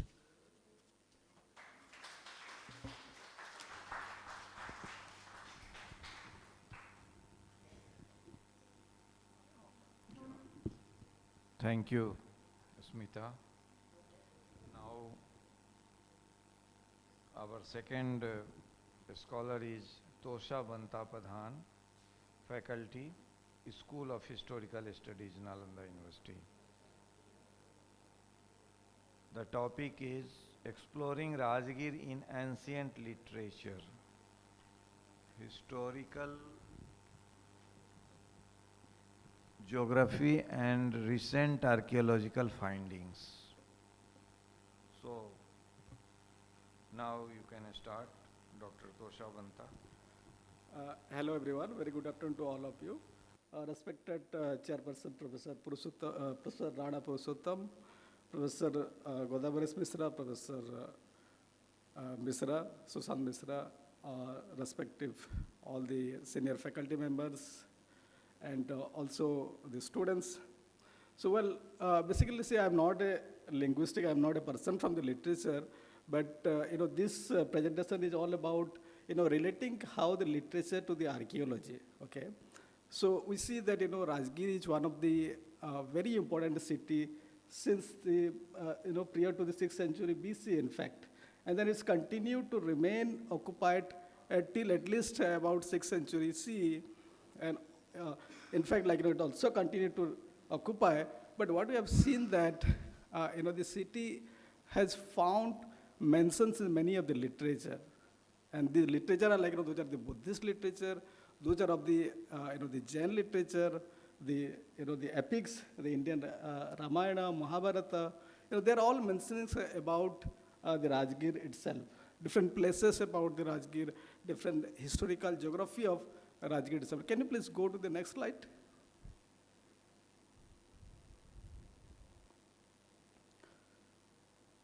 Go to the next slide, please.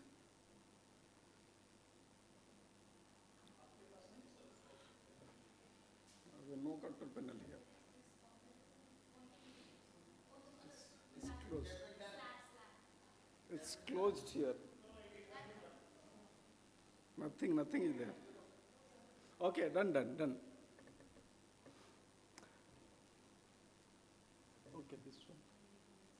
Fine, thank you.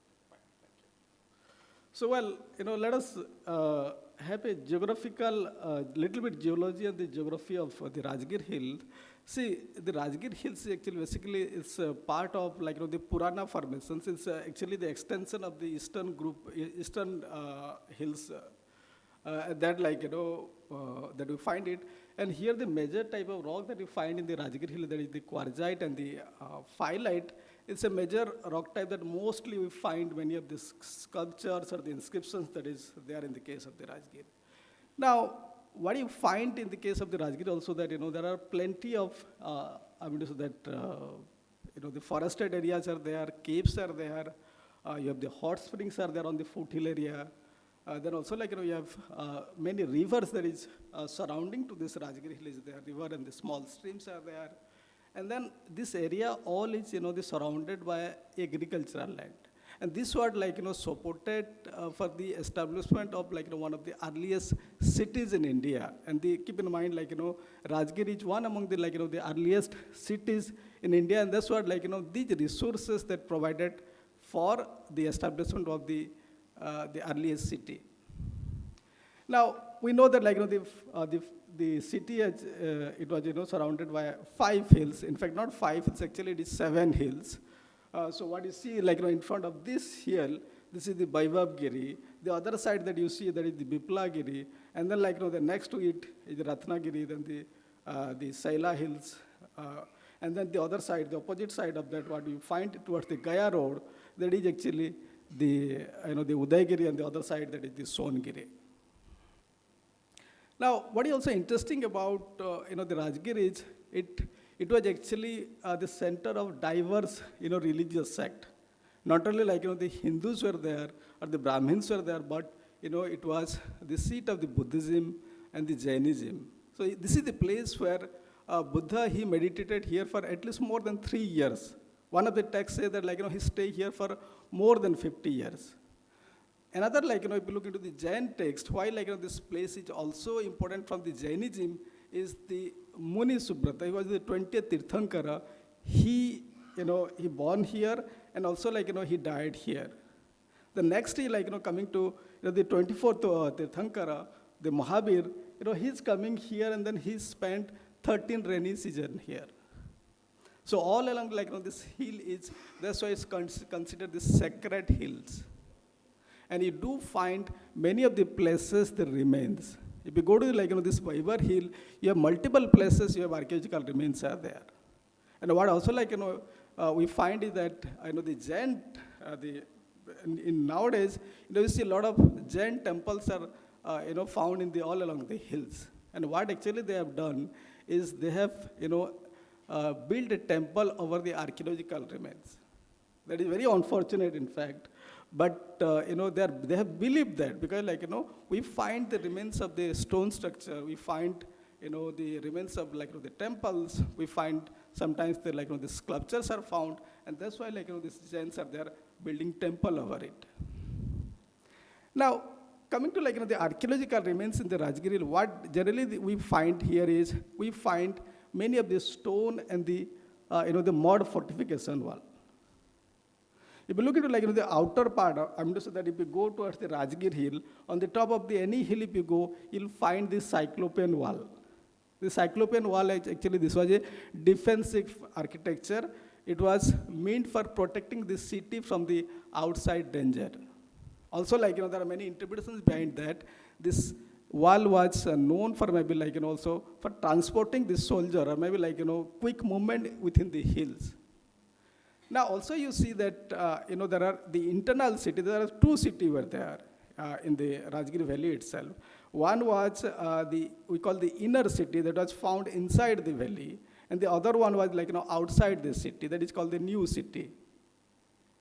And that's why you find there the fortification wall. I'll show you, it's also there in the next slide. Then also we have many of the monastic complexes were developed because of the Buddhism and also the Jainism. And there are, as a result of that, there are many temples are built, many stupas were built, and also we find those of the rock-cut caves. And one of the example of the rock-cut caves is the Son Bhandar. Then also you find many of the the monastery are they're established on the hilltop. The reason was the saints were supposed to stay outside from the habitation area. And when the monastery are there on the hilltop, there are pathways were built by the kings or maybe the contemporary ruler to reach to that places. Because these monasteries were basically sponsored. And also we have one of the, towards the Gaya road also we have a place where we find the chariot, the route mark. Because the ancient city was there, and then the roadways were there. As a part of fact, you find one of the places where the ancient chariot marks is there. Also, there are many natural caves are there, and keep in mind, these natural caves were during the historical time period, they are modified. And most of the time, you see there, entrance is there in the form of the arch. Then there are many water bodies are built up within the valley, on the hilltop, and also you see the water bodies are also built across the landscape around the Rajgir, because they need it for the habitations, they need it for the agricultural purpose. Next one, please. Go to the next. Now coming to the mentions of Rajgir in the case of the epics. So we have the two famous epics, the Ramayana and the Mahabharata. In the case of the Ramayana, we find in the Adi Khanda where it is mentions about the Basumati Pura. Keep in mind here the name Pura, Basumati Pura. Basumati, it was referred with one of the son of the Brahma. And then see here there is an interesting fact that is coming to this Brahma Kund that you find it in the Rajgir. And then the Basumati, he organized a yajna. And he invited many of the devatas. And then, so there was only one lake was there, and then it was not sufficient to take shower in the lake. And that's why, Brahma created more than 500 hot spring in the foothill area. This is what the legend that you see regarding the Brahma Kund. Now, we also find the mentions of the Rajagriha or Girivaraj, that is in the case of what you see in the Mahabharata. And we know that the famous story of the Jarasandha, the king, one of the most powerful King Jarasandha, he believed to be like, staying here in Rajgir itself. And also like, in the Sabhaparva, it is also say that the Lord Krishna along with the Pandavas, he's breaking the Chaityaka hill, okay? And then like, they're entering into the city. So from there, like, they're having a view of the city, and then they're entering into the city. So that means what? They're breaking the Cyclopean wall, probably like the fortification wall, and then they're entering into the city. Now, if you see also the hills themselves, they're quite differently. It is being like noted. One is like called the Pandava, Vipula, Varaha, Chaityaka, and Matanga. This is what like we find the names in the case of the Mahabharata. And then there is one instance that we find in the case of the Pavajaka Sutta, that it is mentioned about like that Ajatasattu once went to meet Buddha before his enlightenment. And that means like, and there is a mentions of what? The Pandava Parvata. This probably like the Pandava Parvata was probably this hill, this Vaibhavgiri. The present day names are actually, most of the names are there, the Jain names. Next one, please.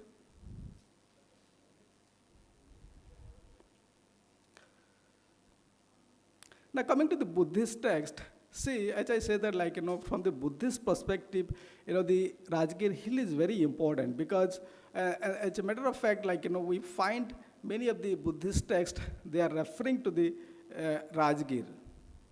And then like, the Mahaparinirvana Sutta of the Digha Nikaya is mentioning about, among the, one of the greatest cities in the ancient India, that is where basically like, the Buddha came and he stayed here for a longer time period. Now, also like, as a matter of fact, what will happen that, because it's associated with the Buddhism, that's why many of the Chinese travelers, particularly like the Faiyan or the Fensang or what also like, called the Zhuangjiang, they're coming and visiting here. Also like, there are many of the other travelers are there coming. For example, like, in the case of in the 12th century, Dharma Swami is also coming and he's visiting about the Rajgir and he's noting about it. Then this Pali and Arab Ceylon also like, they are mentioning about like, the different hills that is around the Rajgir. Next one.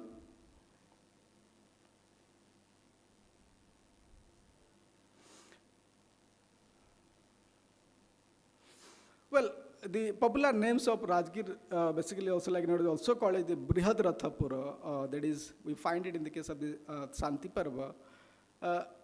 And then also like, one of the name is also called as the Girivaraj. Giri means the hills. And then also another name that is the Kusagrapura. It was actually noted by the Chinese traveler Fensang. And that was basically like, meant to the superior grass, like, the Kusa grass, the white color, the flower that was like, souring few days back in the campus. This is what like, mentioning to the Kusa grass or the Kusagra. That's why like, it was known as Kusagrapura. And this, as I said, that like, the Pura is always, it is associated with the name of a city in ancient India. Pura, Puram. Also, if you see the, like, the earlier name, for example, like some of the fortified cities, look at here, they are known as Gad. There is like, a very famous site in Orissa called Sisupal Gad. We have a state here in Chhattisgarh. This name of the state called Chhattisgarh. That means 36 fort. So these are how, like, the literature is very important, to finding archaeological sites very often. Another, like, this Jain Pravasuri, also one of the Jain texts also that composed in the 14th century, that also mentions about the Rajagriha or the Rajgir as Kusagrapura. Next one, please. Go to the next. Now coming to like, one of the map, just to show you that where the, so look at here, this is the, where the hill is surrounded. Sorry.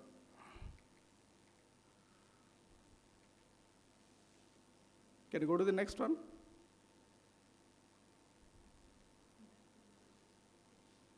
Okay. Can you show the map, please? The map. Yeah, right, this one. So look at here, this is what the old city that was located here. This was also known as the Kusagrapura.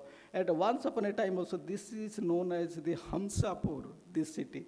These are different gates. This is what you see, the northern part of this, northern gate is there. Okay, we have to conclude. Then also see, you have a new city here that was, that was established here. And then this city was, look at here, this area was remain occupied for a very longer time period, nearly about at least, more than 700 years. And then it was known as, the inner city was known as the Antanagara, and the outer city, that this one, which is now the Rajgir bus stand is there. This is what called as, also the Ajatsatru Kila, that was also known as the Bahir Nagara. Can you go to the next one, please? Next slide. Go to the next. This is just to show you, that cyclopean wall. This is one of the map that was drawn by Cunningham, Alexander Cunningham. He's one of the earliest, the Britishers who is visiting Rajgir in 1861. And prior to him, there is a Scottish, surveyor. His name is Francis Bhushan and Hamilton. He's visiting in 1811 itself, and he's, he's noted about the findings of the new city and also the old city. Go to the next one, please. So this is what the view of the present day, the Rajgir, the old city. This is, look at here, the city is surrounded by the hills from all these sides. All through it is in the, in the condition of the ruin, and now it is forested completely, because there are plantations has been done, and then this city was abandoned somewhere else, nearly probably about 3rd century BC. Next. This is the present day view. This is, look at here, this is what the entry point into the city. Go to the next. Next. This was the, the northern part of the gateway where it was entering, and this is what the Bipulagiri. Go to the next. Next. So see here, you have many bastions are there. There is, look at here, this one, these are what you see, the temples were created, actually these are all bastions, and these are all part of the ancient, the military architecture. So initially, there is a city which has had a lot of, military structures were there all around. And then, later on, these are all used for the religious purpose. So we find even there is a stupa here, and it is being mentioned in the Hwensang account. Go to the next. Now also you find the mentions about entering into the Jetian, how this, this city was there, and the girls are there to welcome you. To the, those are visitors entering into the city. And that's what you find that, before entering into the city, someone has to take shower, and maybe in that hot spring, wherever it was located, or maybe some lakes were there, and then they're allowed to enter into the city. Go to the next.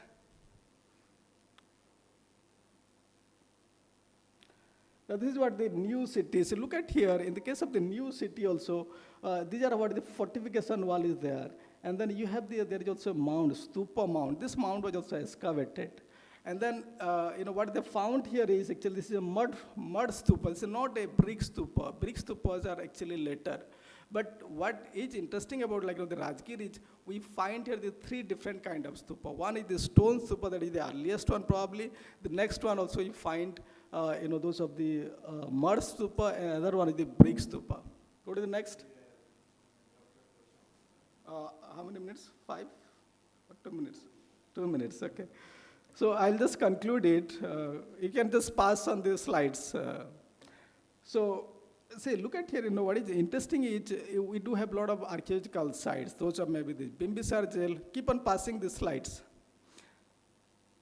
Keep on passing the slides. So what is interesting is, you see that here we have this Gridhakuta Parbat, we have this stone house, or the Pipla stone. This is what the Benubana, the Ajatsatru Stupa. We find mentions about, all these. Near to the Benuban, there are the remains of the 2 monasteries are there. This is what you see that, even in the satellite images present also, you find the outline of those structures. You can go on. And then these are what, like, see the Jain references are there, and we find, many of the Jain remains in the case of the Rajgir Hill itself. This is one of the sketches that, made in the 19th century. And these are like, the Jiva Kamravan, what you see here, the Mrutarakshi, that's one of the, like, the deer forest, the deer sanctuary that was made by the Bimbisar. And here, just stop here for a moment. See, and if you go to the Giriyak, in fact, also you find here the stupa. This is called the Hamsa stupa. There is also a story behind this stupa, and then, like, it's all vividly, they are described here. So you have stone stupa here. This is what you see here. Then the cyclopean wall here. Go ahead, next. This is the stone stupa that you find it. Then also there are many caves are there. Keep in mind, the caves are also mentioned. This is one of the, like, the caves called the Indrasal Gufa. This here one is the Chorma caves.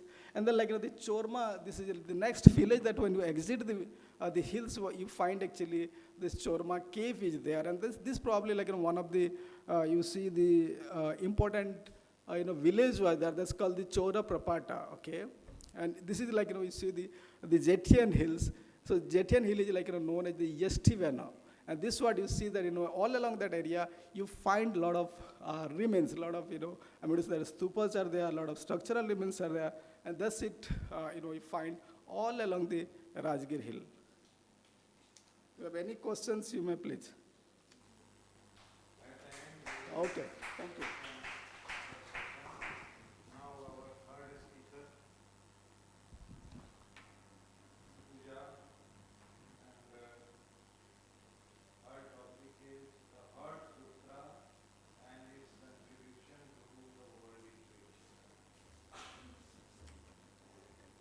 Can I have the slides, please? Okay, by the slides open, let me first, let me just thank Professor Mohanty and Professor Sushant for creating this platform for us to share our views in whichever areas our expertise lie. And also I would like to thank Professor Rana Purushottamji, who is presiding over as a respected chair and who has been always inspiring to do some good academic work in the field of Buddhism.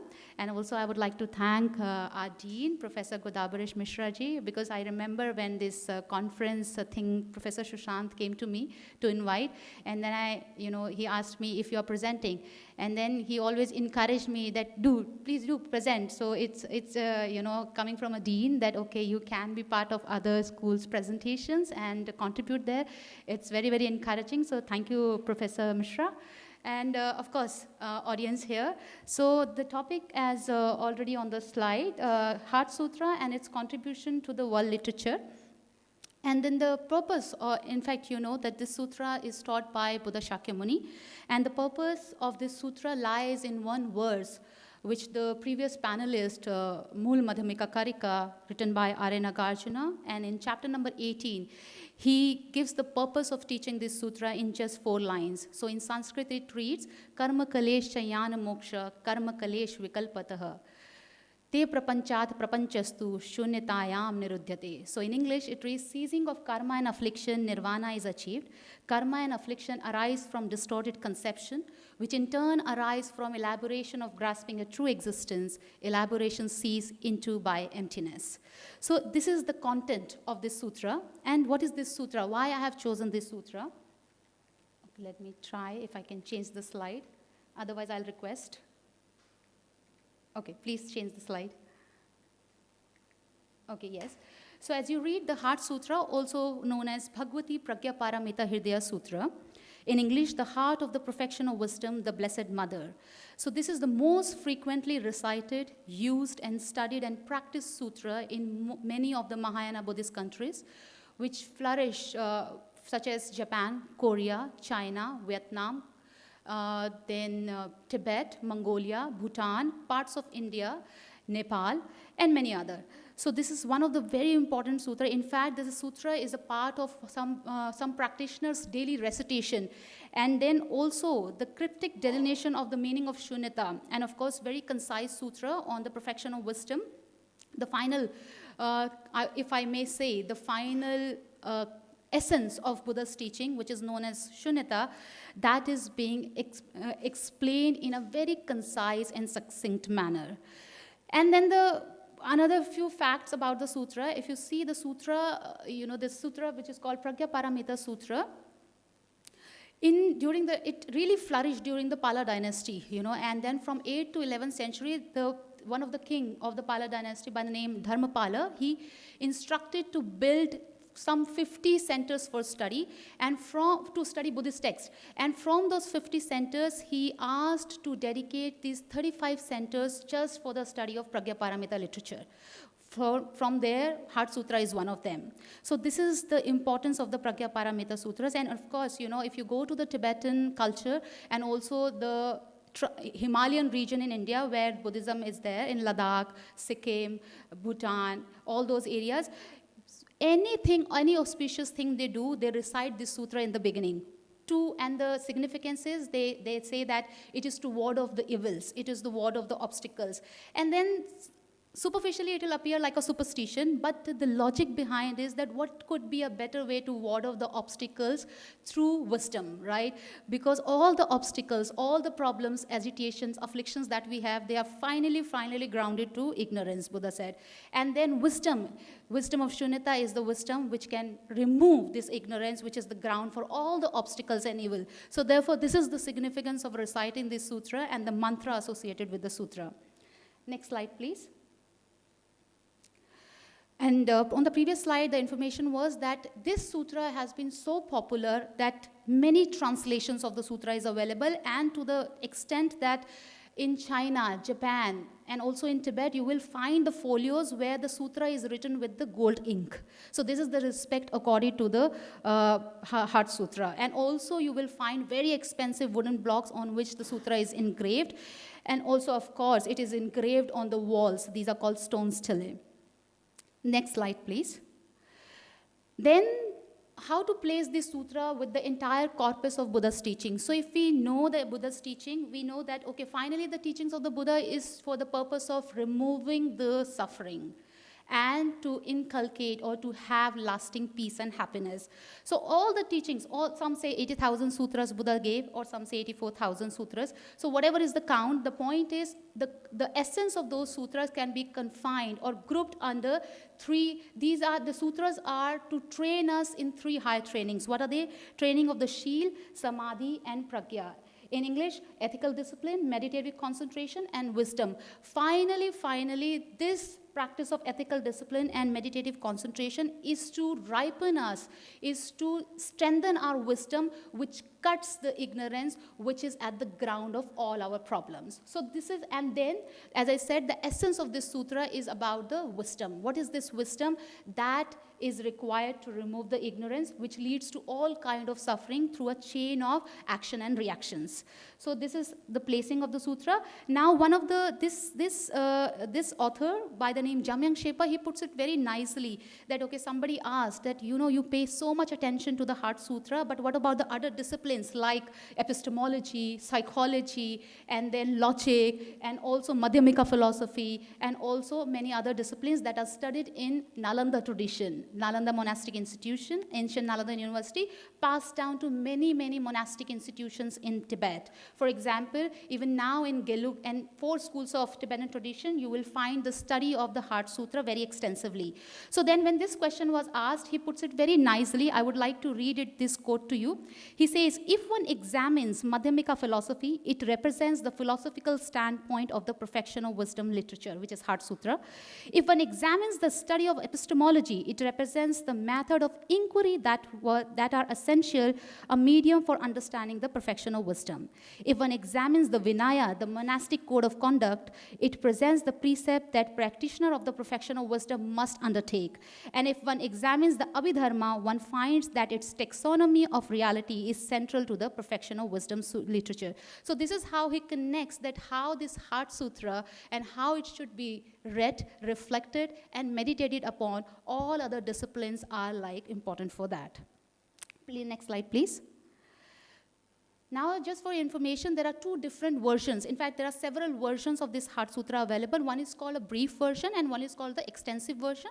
So in China, Japan, you will find a briefer version, which is more popular, where the sutra starts directly from how Arya Avalokiteshvara is explaining what wisdom of Shunyata is. Whereas in the extensive version, which is more popular in Tibet, Bhutan, Mongolia, you will see there is a prologue and epilogue, where the context of the sutra is said, and it is more like a traditional way of giving a sutra, where, you know, my previous colleague, he just presented the significance of Rajgir. So this sutra, Buddha taught this sutra in Rajgir, in Vulture Speak. So Heart Sutra was taught there. So this information is given in the prologue in the extended version.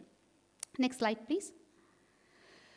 Then the study of the Heart Sutra, I would like to draw your attention that how in monastic institution in Tibetan Buddhism, in 4 schools of Tibetan Buddhism, Gelug, Sakya, Nyingma, and Kagyu, all of them, they emphasize the study of the Pragyaparamita Hridaya Sutra, this Heart Sutra, over the years of 6 years, 7 years, depending on the disciplines. And this is studied through the help of Indian commentaries. For example, Acharya Kamalishil's commentary, Acharya Lama Atisha's commentary, and the commentaries written by the other scholars. And of course, there are Tibetan masters who wrote the commentaries on that. Okay, next slide, please. Now I go to the sutra itself. So sutra, if you see, the extended version of the title is Bhagavati Pragya Paramita Hridaya Sutra. So this will tell us the stretcher of this sutra. The title itself says Bhagavati. So we know Bhagavati has 2 words, Bhag and Vati. Bhag means fortunate and Vati means possession. And it's a feminine word. So in the folios of the sutra, this is symbolized as a mother. So why mother? Because just as a mother gives rise to birth to a child, likewise, this sutra gives birth to the Buddhas and Bodhisattvas. So for example, I read from Heart Sutra itself, I quote it, it says, having completely passed beyond error, they reach the end point of nirvana. All the Buddhas who dwell in the 3 times also manifestly completely awaken to unsurpassable, perfect, complete enlightenment in reliance on the perfection of wisdom. So just because this is the structure of the sutra, that through study, reflection, and meditation on this sutra, all the 4 noble children of the Buddhas, who are known as Shravakas, Pratika Buddhas, Bodhisattvas, and Buddhas, they come into being. Next slide, please.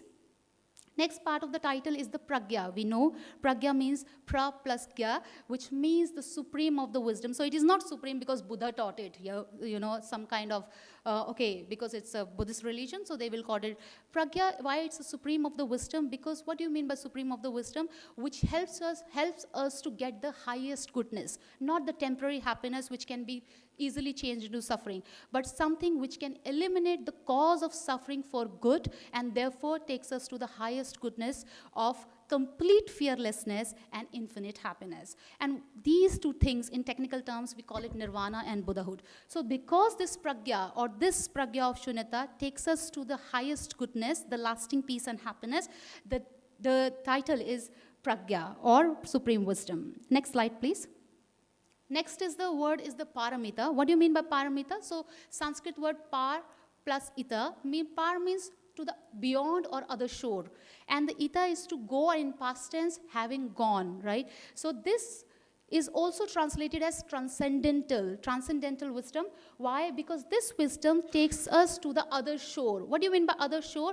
Beyond the shore of samsara, beyond the shore of suffering and sickness problems. So therefore, this sutra is known as Sutra on the wisdom, which is a transcendental wisdom, which takes us to the other shore of nirvana and Buddhahood. Okay, next slide, please.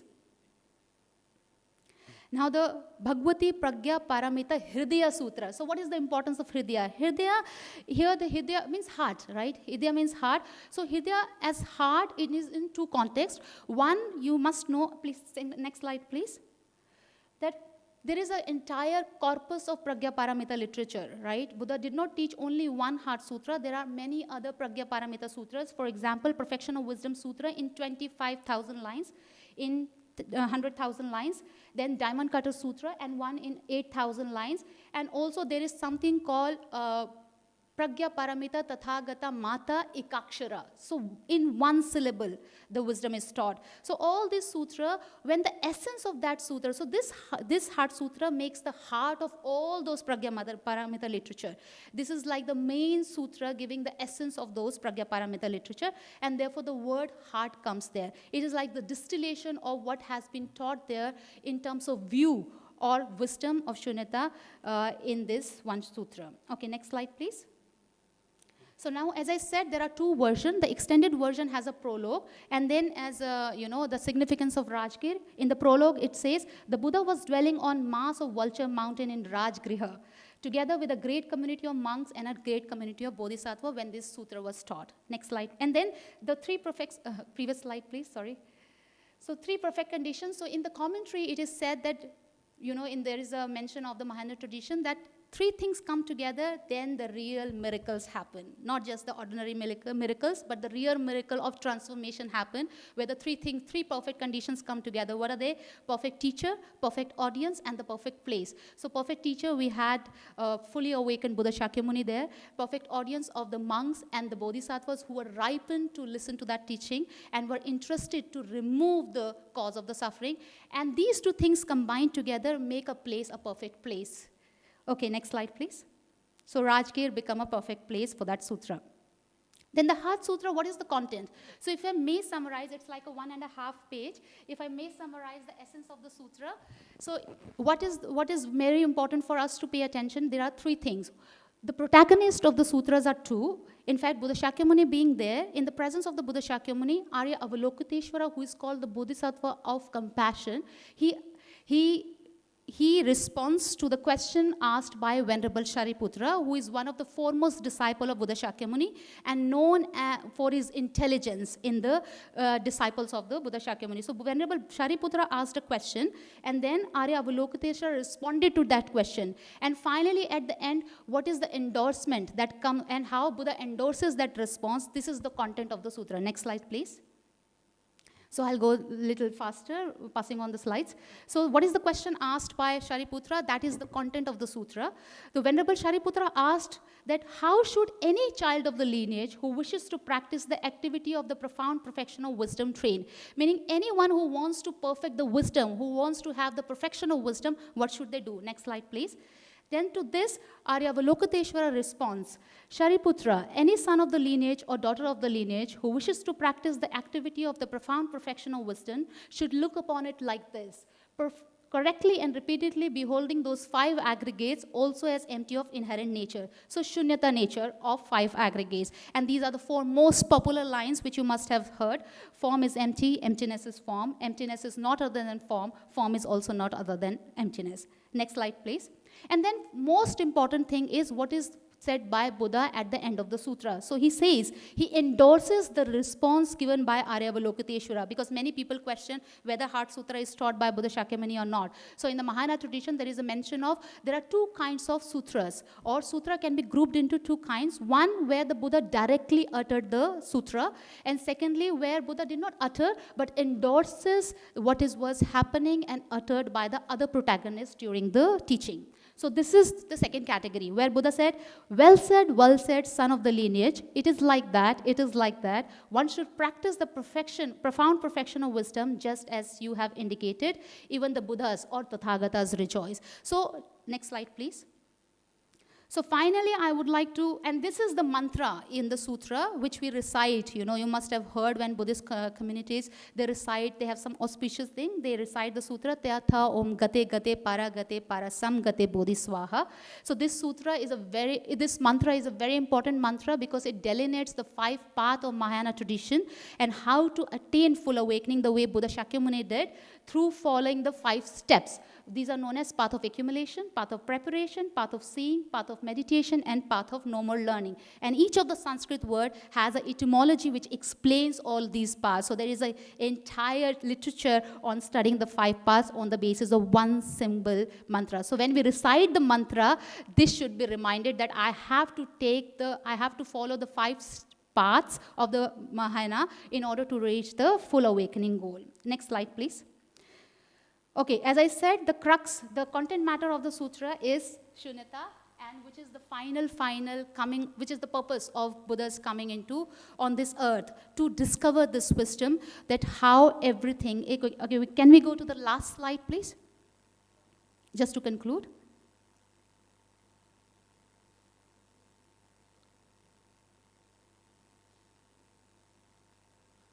Thank you. Okay, so before we go into Shunyata, you must have heard this word. There are many misconceptions related to Shunyata because many people translate it as nothingness and understand it nihilism. So this comes from Nagarjuna's Bodhicitta Vivaran, where he says what Shunyata is not. And then finally, do I have the insight into Shunyata or not? Or do I have the correct understanding of Shunyata or wisdom of Shunyata? That depends on how well you understand this verse. So he says, those who understand this emptiness of all phenomena, yet also conform to the law of karma and its result, this is more amazing than amazing. This is more wondrous than wondrous. So Shunyata does not mean nothingness, that nothing is there. If it is so simple, then Buddha did not really need to teach it. But Shunyata means how things lack swabhav Shunyata. They lack some intrinsic nature, seeing of which creates all the afflictions and problems, and removing of which leads to respecting the law of action, respecting each other, respecting the interdependence. With these words, I conclude. Thank you very much once again. Now, 3 questions. One for each speakers, and then the concluding remarks. PS, please.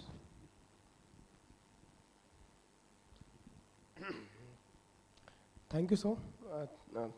Thank you to all the presenters. My question is from Tosavanta, sir. I want, sorry, sir.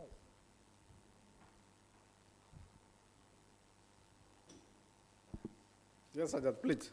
I want to know, like, in the map which you showed during your presentation, the most of the activities centered around between the north gate of the Rajgriha and the Jivak Amravana. And between Jivak Amravana to south gate, there are mostly the bigger, largest structures like the stupa site and the chariot Rathmarg. So what is your view on this, that the habitational settlement, a smaller habitational settlement exists between Jivak Amravana and the north gate, and the larger structures exist between the Jivak Amravana and south gate? Thank you, sir. Okay, very good question. See, look at here, when the city was established within the valley, at a time, the population was less. And then what happened that, the populations were increasing, and then the valley was almost occupied for a larger area. So if you see that, the valley has a boundary, because, and that's why, we see that towards the Gaya road, towards the southern side, we see the, as Ajat rightly pointed out, that we find, for example, those large stupa is there, one of that stupa. Then also they believe to be the Jivak Amravan, that is lying just outside the, the fortification wall. So there are many regions behind it. One say, if it is Jivak Amravan, if there is a hospital, and that just lying outside the fort, so that there is also a possibility to keep in mind, they purposefully keeping the hospital just outside the city, but because the people are coming for treatment. And then there may be some diseases, there's some references about the leprosy and all that believed to be contagious, okay? And that's why maybe that Jivak Amravan was purposefully kept outside. But keep in mind that, at a time when the population was increasing, the settlements were also found across the valley. Nowadays, what we find is that, we find only the forest, because it's all silted. The sediment is coming from the hill, and then it's all deposited. So unless or until you excavate in the different areas, also it's very difficult to understand the exact extension of the settlement in the, the old city. And another thing also keep in mind, see, when there is also inner fortification wall, so that also suggests that only a certain class of people are only allowed to stay inside that city. Because that is what I say, that that's why, the ancient fortified city are actually the smart city, the concept of smart city. Only a certain group of people would be allowed, and those who are allowed inside that's, the fort, they enjoyed certain facilities. For example, like, easy access to the water, easy access to, the religious place, market complex, and a lot of facilities they are enjoying. I hope this answered your question, Ajat. Next question. Yes, please. To whom?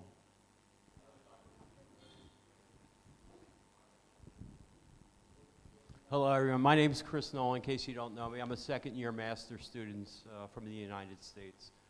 Dr. Puja, first of all, thank you for the presentation. It was very good. I got a lot out of it. My question is, I believe early in your presentation, you connected the Heart Sutra to the Madhyamika School of Philosophy, correct? So my question is, the Yogacara School, is there any real substantial difference in the way they interpret or understand the Heart Sutra, as well as the way they put it into practice? Thank you very much, Krish. This is very important and technical question. Others may find it boring, but because he's a student of Buddhist studies, so they ask these deeper questions related to the philosophy. Answer is yes.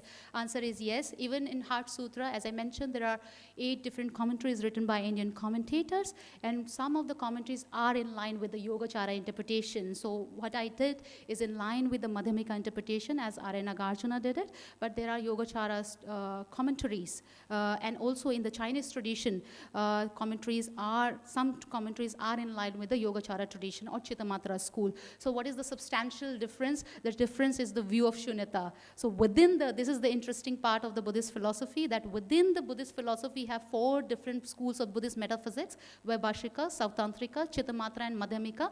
And then all, forget about the first 2 schools, they don't really talk about the Shunyata but Anatta.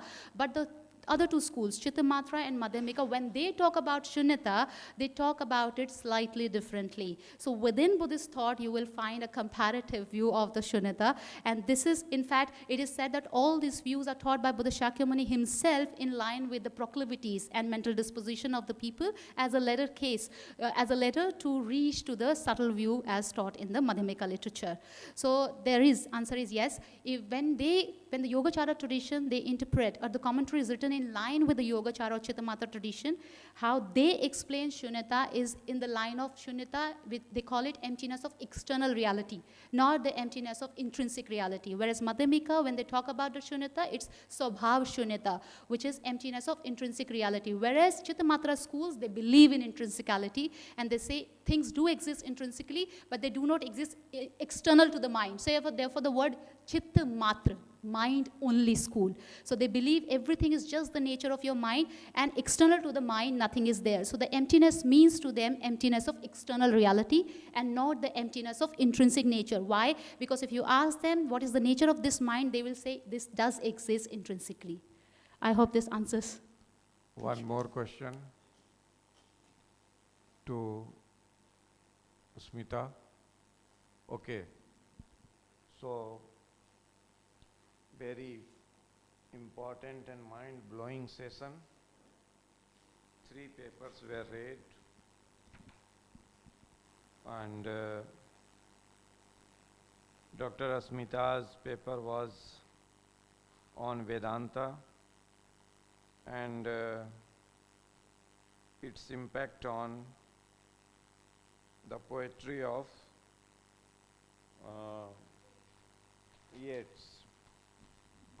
Actually, I have one question to Dr. Asmita. On the basis of which logic you claim that the author, the poet, gets inspiration from Vedanta? What are the logics you have to serve before the august audience?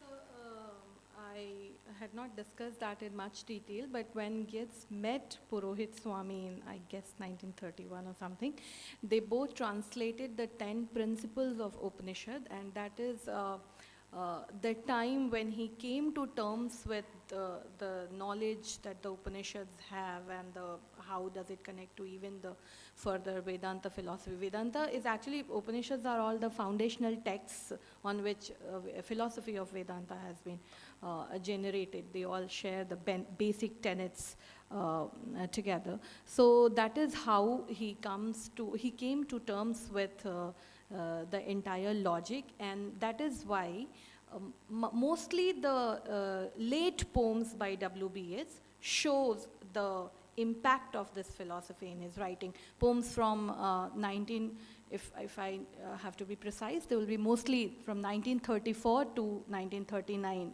his death time. Okay. Thank you. All the papers were really well arranged and full of informations, how Vedanta and other schools of philosophy, as I told earlier, the two arms of Indian knowledge system, that is Brahman system and Shraman system, they influenced a lot to the world, and almost all literatures, French literature, German literature, English, and Asia is nothing to say about Asian literatures. So it's really a very good effort. I congratulate you. And the second paper was on Rajgir by Dr. Tosha Banta. Rajgir is still a mystery from archaeological point of view and from literary point of view also. You missed one thing. You just quoted Sanskrit literature and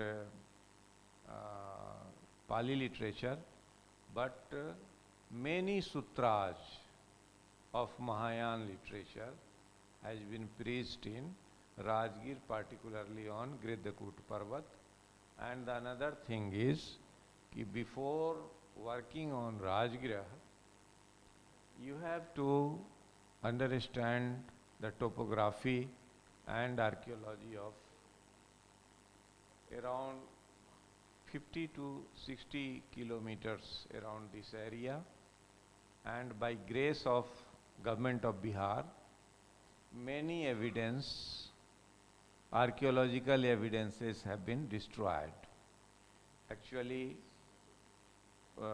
government of Bihar issued license to the stone mafias, and many caves, stupas, have been blown out by dynamites and so on and so forth, and evidence have been just wiped out. Even in this Tapovan, in 2010 I was doing survey. There was beautiful panels of Sahasra Buddha. Sahasra Buddha concept is very basic concept of Mahayana Buddhism and originated from Nalanda University. So all panels in the water bodies of Tapovan, they were decorated with Sahasra Buddham panels. But when I visited in 2015, then all panels were removed and simple tiles were fixed there, and there was no tracing of these Sahasra Buddham panel where they have thrown away or just sold out to the smugglers. When I talked to the culture minister Meenakshi Lekhi, she told me, seamlessly she told me that why didn't you go to the police station and something like this, and what was your Archaeological Survey of India doing at that time when these things were being destroyed? So government of Bihar has contributed a lot in destroying the evidence related with the Rajgir archaeological evidences and so on and so forth. If you want, you have to start your work from Nevada and even beyond Nalanda and the western. There was 4 gates at Rajgir, and all gates, the protector of each gate was one deity, Mahayan deity. The western gate was protected by Hariti and Kuber, and other different 4 gods and goddesses were the protector of the particular block of Rajgir. So it's very big question and big task before the scholars, posterity, to establish the archaeology of Rajgir and history of Rajgir. Third paper, Puja, she talked about the Heart Sutra. Heart Sutra is really the heart of Buddhism. Like Pratitya Samutpad, the Heart Sutra explains the all possibilities of Buddhist philosophy. All possibilities, that is why I personally say this is the womb of all possibilities and explanations. Parmitas, the concept of Parmita, the 3 trainings and psychology, neuroscience, everything is lying there. So this is also a very important and I say very logical paper, full of logic and rationality. But one thing, Puja, whenever you start, you just trace it from Theravada, okay? And sometimes we will discuss on the methodology, how we can trace it. So I congratulate 3 paper readers and thankful to Mishra ji for giving this opportunity and sharing my views with the August gathering. So thank you and best of luck for the future. Thank you.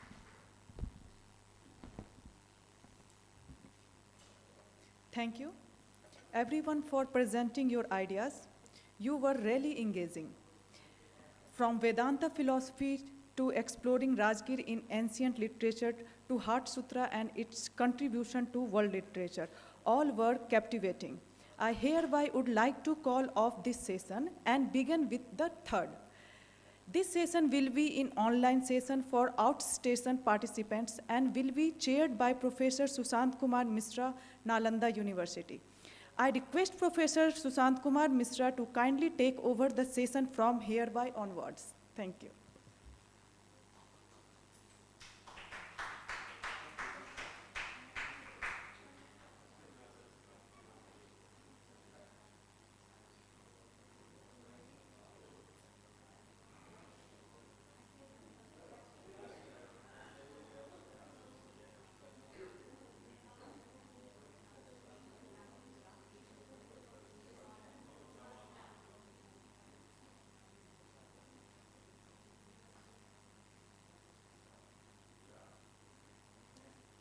Okay, so now we start this online session. I'm grateful to all the presenters of the online session that they waited. We are running late, as mostly happens when we discuss ideas. Time is not a constraint, and we are on live streaming. Those who are watching live streaming, they are also welcome to ask questions. So without wasting time, now I go straight to the presenters. So first presenter is Mr. Tin Tran. He is from Vietnam, and he is a former student of our university. Mr. Tin Tran, he was a student of world literature, but as you see that in the conference itself for the world literature, we are digressing in various areas, because literature is all that is written. You can do, and all that is oral. So there is nothing beyond it in that sense. So he's once again going to talk about the Buddhist thoughts applied to the Vietnamese political context with reference to the poem Quoc To Bi Do Phat Thuan. I'm not sure if I read it correctly because it is in Vietnamese. So a Vietnamese poem and the political context of that poem and the Buddhist thoughts in that, he's going to explore that. So Mr. Tintran, you will have slightly less time than I had expected. I would request you to please stay within 7 minutes if possible, so that we will have time for questions also. Okay, Mr. Tintran, is he available? He left? Any reason that he left? Did he give it? No, that's all right, sir.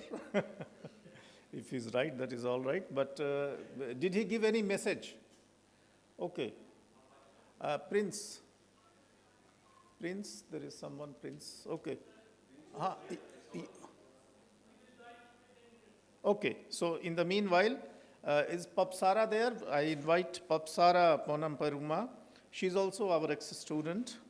And presently, she is a faculty in the Faculty of Science in the University of Ruhuna, Sri Lanka. So she's going to talk about representation of innate Indianization in Southeast Asian literature, the Khaki Coat and Her. Khaki Coat and Her is a well-known text. So Papsara, most welcome. Try to stick to 7 to 8 minutes so that we will have questions for, we will have time for questions. Please go ahead, Papsara. Okay. Yes. Thank you, sir. Here, technical staff may. Yes. Good evening, everyone. I am Pabasara Ponnampiruma from Sri Lanka. So, as you can see on the slide, this is the topic of my presentation: representation of innate Indianization in Southeast Asian literature, the Khaki Coat and Her. Basically, the Khaki Coat is a Vietnamese short story, and then Her is an Indonesian short story. So this is the outline of my presentation. Professor, you are not audible. Please stop a while. Okay. I don't know.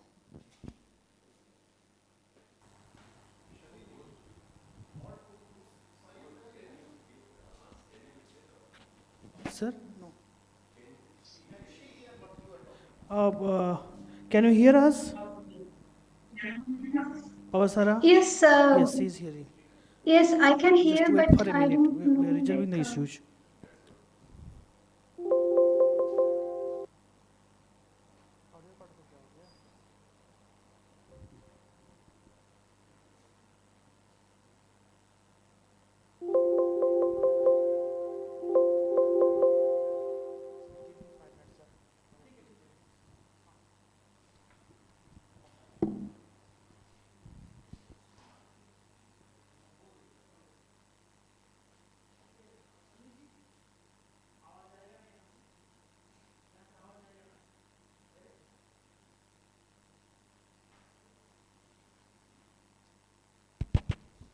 Pavasara, please wait for a few minutes. We are resolving the issues.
So this is the outline of my presentation. So then first let's like discuss like what does it mean Indianization. So then according to Mishra, Indianization is a term generally used for the Indian cultural influence upon Southeast Asia. And also, the absence of concrete evidences regarding the Indian cultural expansion has resulted in the postulation of various theories regarding the motives and process of Indianization.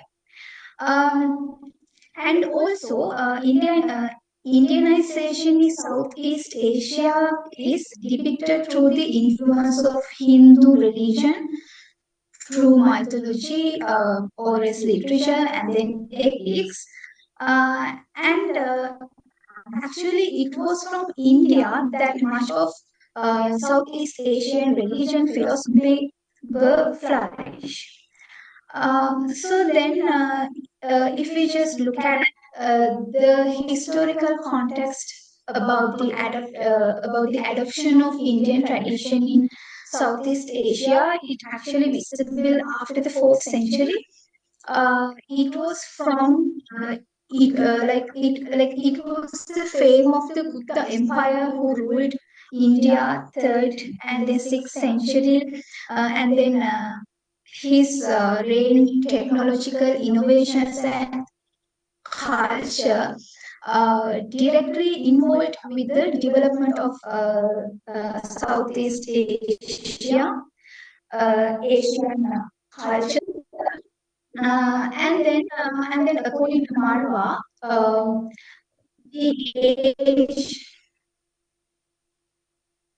the ancient Indians called Indonesia as Swarnadweepa.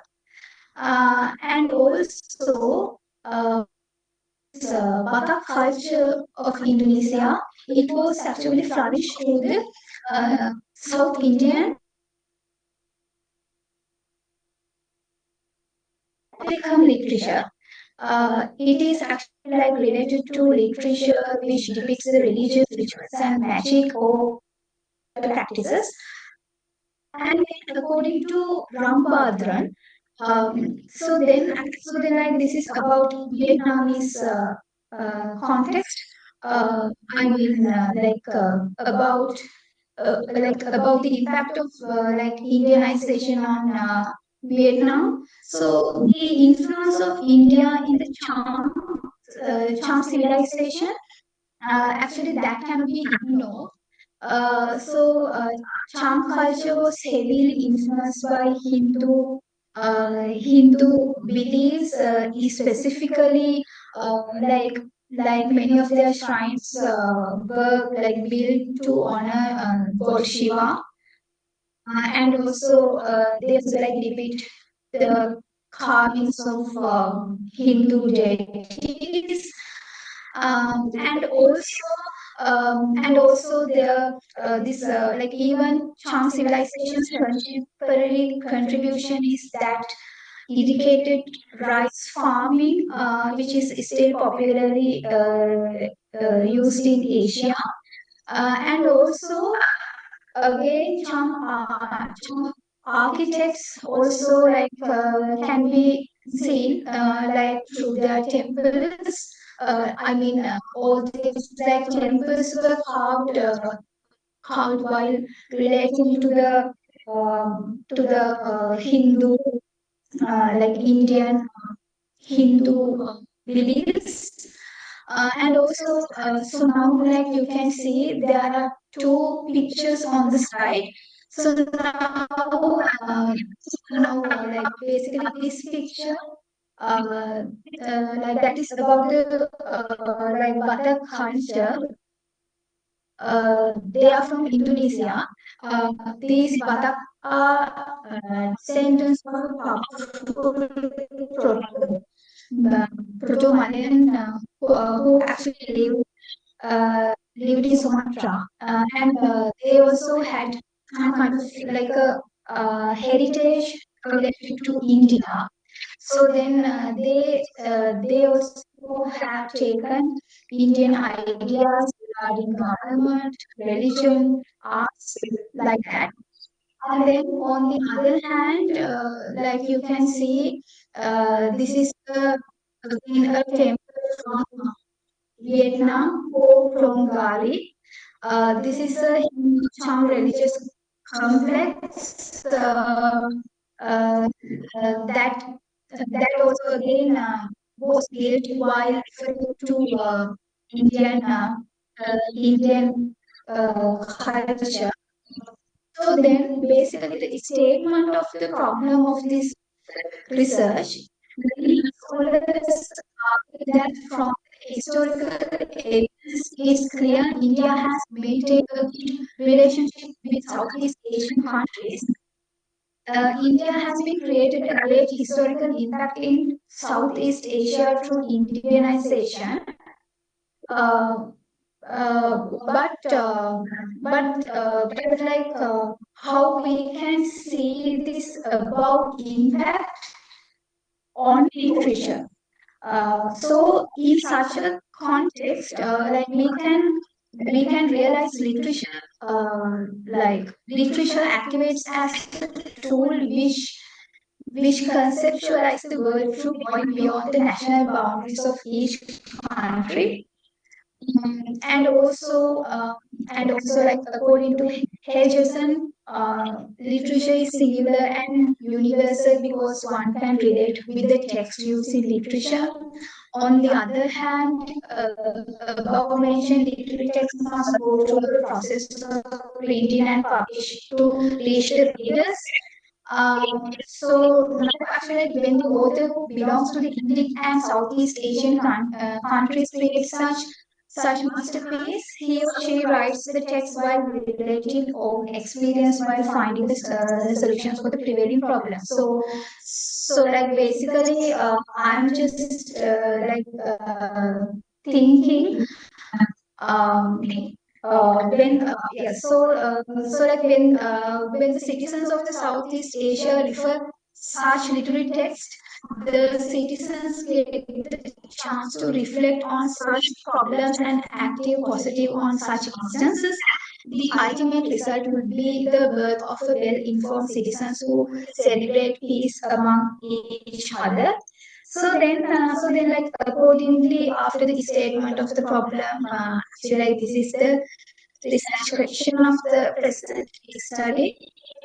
How does uh, how does literature transcend all the national boundaries of each country and establishes the Indianization seamless in the Southeast Asian countries? So then, Please accordingly, try I to have conclude used now. this. Apsara, please try to conclude. Okay. Please try to So conclude. It's a then, very interesting paper. accordingly, Please try to um, conclude. so okay, so then like accordingly, I have used these two short stories. Uh, these two short stories, like one is like Khaki Coat. Like it was actually like written by Nathian. And then it was about a like a poor girl is like a khaki coat, but like she has been accused of stealing a khaki coat of a dead soldier. And then on the other hand, I was just like kind of analyzing this her that is about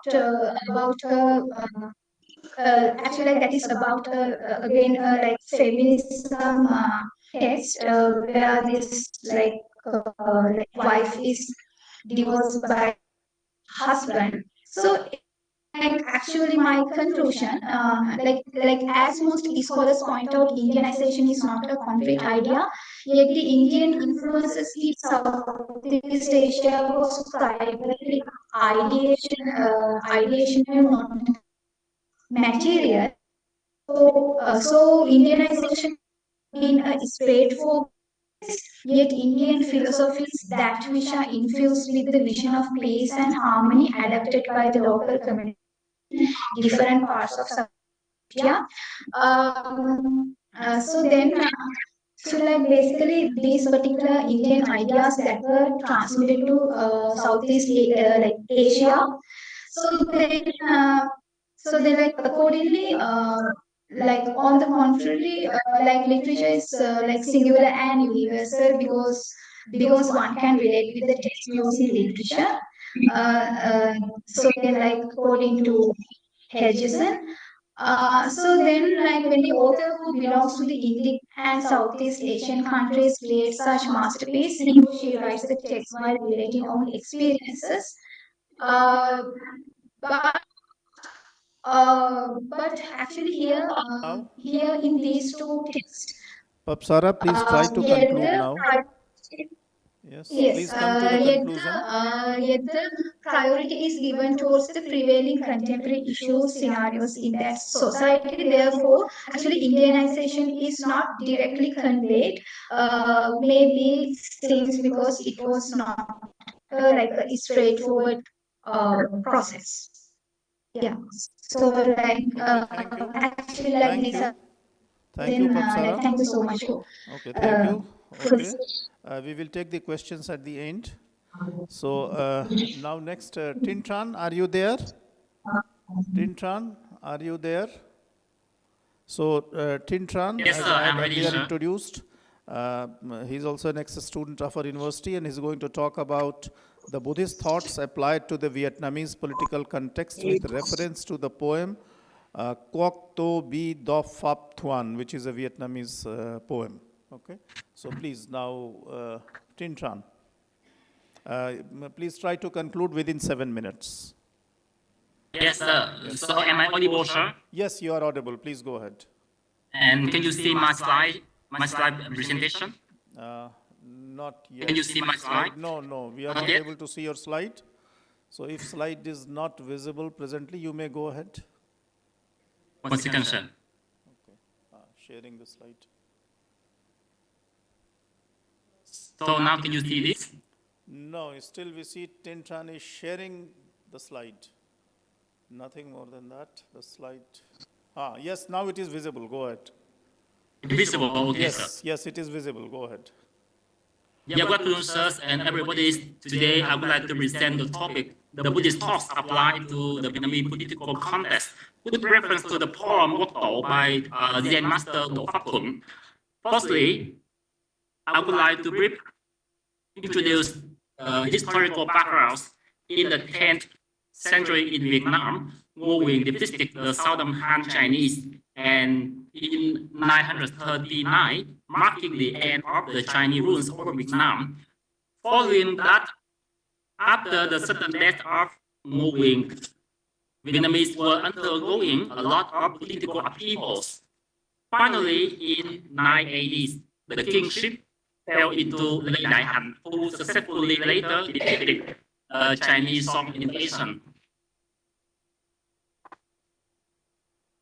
So amid the political turbulence, the historians consider the 10th century as the dawn of the Vietnamese independence, in which the then rulers took it upon themselves to establish the sovereignty and the political unities. During the period, Buddhism was making a race contribution to the imperial court, despite the change of the leadership. Several months are historically despised as the king's advisor.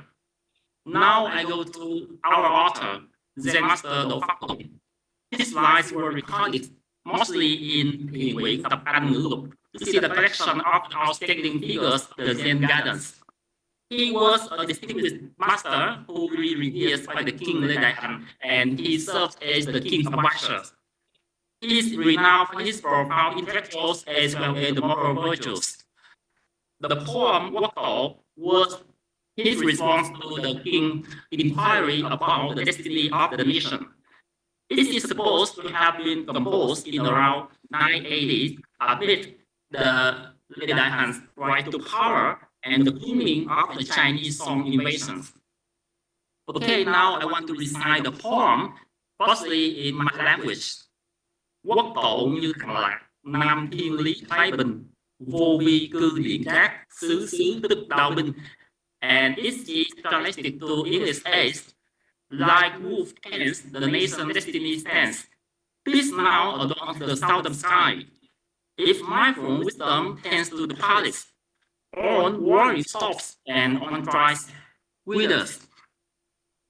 Firstly, I want to analyze the first two lines of the poem. Like woven tends, the nation's destiny stands.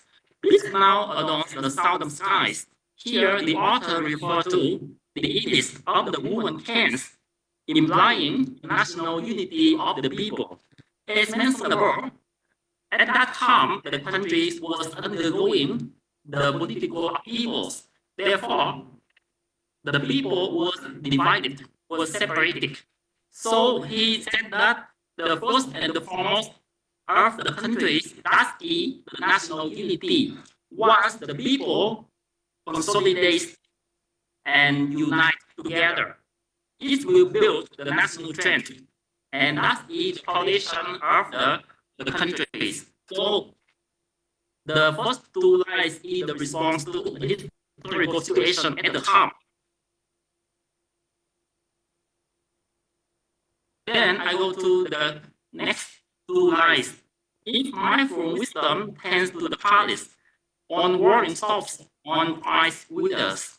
Here, in the original compositions, the term mindful wisdom is wovi. Wovi literally means not doing. That is a key philosophical terms of the Taoism, Confucianism, and Buddhism. In Taoism, wovi means not doing while doing everything, according to Lao Tzu in Tao Te Ching. In Confucianism, Confucius defined wovi as he here means King Sheng. He is role model for the Chinese rulers. The king really corrected his person and took his proper position as the rulers, as mentioned in the Annex by Confucius. Finally, Buddhism employed the term wovi for the Chinese translation of samskrata. This means unconditioned arising. In a certain level, the concept of unconditioned arisings related to the liberation or the salvation in Buddhism. We can say that's the Nibbana. So here the author proposed to the king, by practicing the wovi, peace will prevail in the world.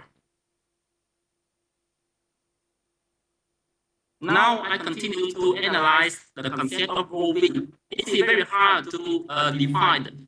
Firstly, according to the Confucianism, the term means refining the personal virtue. In short, that means the moral ruling.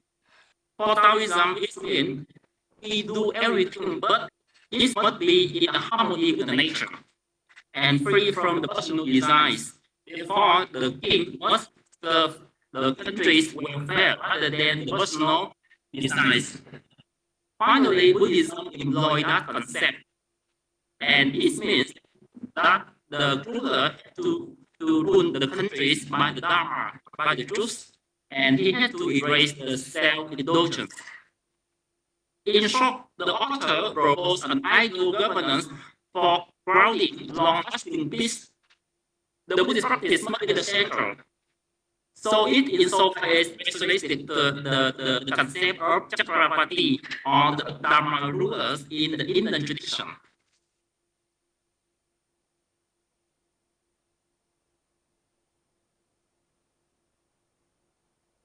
The author skillfully applied the king to follow the true path leading to the country's peace, and he greatly combined the concept, the idea of Confucianism, Taoism, and Buddhism together.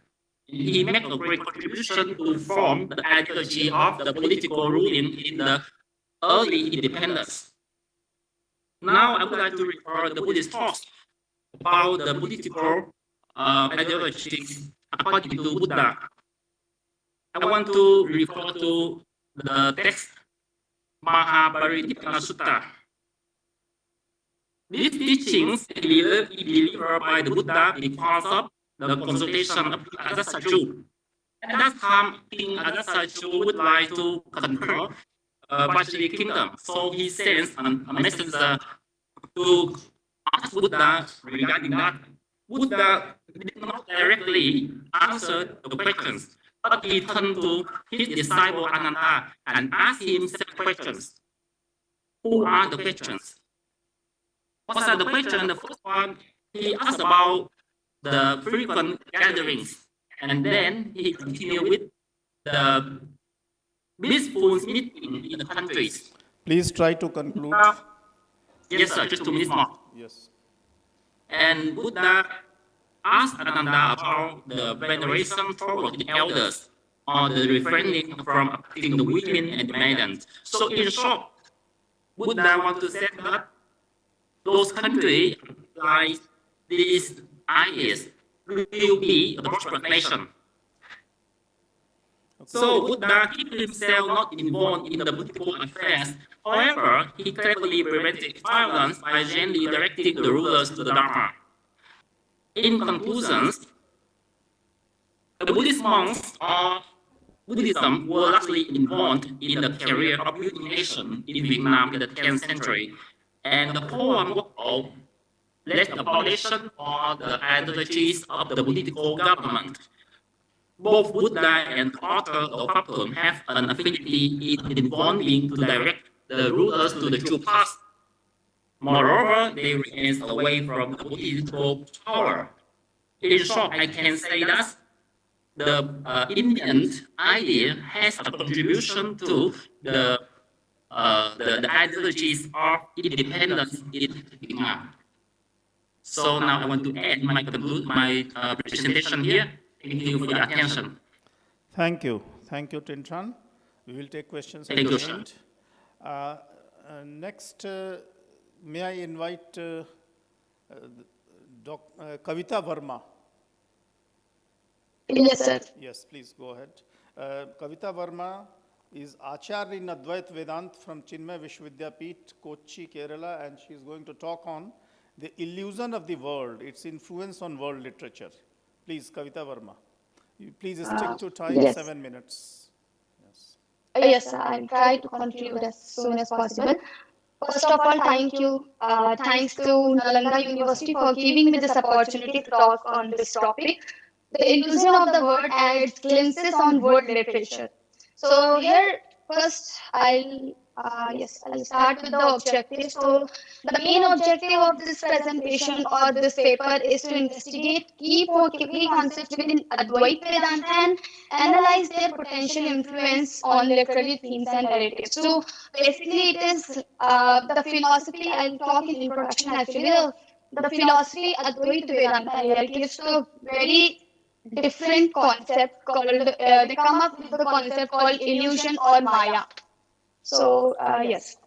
So this is the prominent school of Indian philosophy, and they give the concept of Maya or illusion. Now, what is the Maya? So when they explain Maya, they say Sad Asad Ubhay Vilakshanam. That is the one which is not Sat, neither Asat. So Sat means which Trikala Abadhyatvam Satyatvam. That means which exists always. It was always there, even before the creation of universe. The Sat Padarth was there, and it will be always present.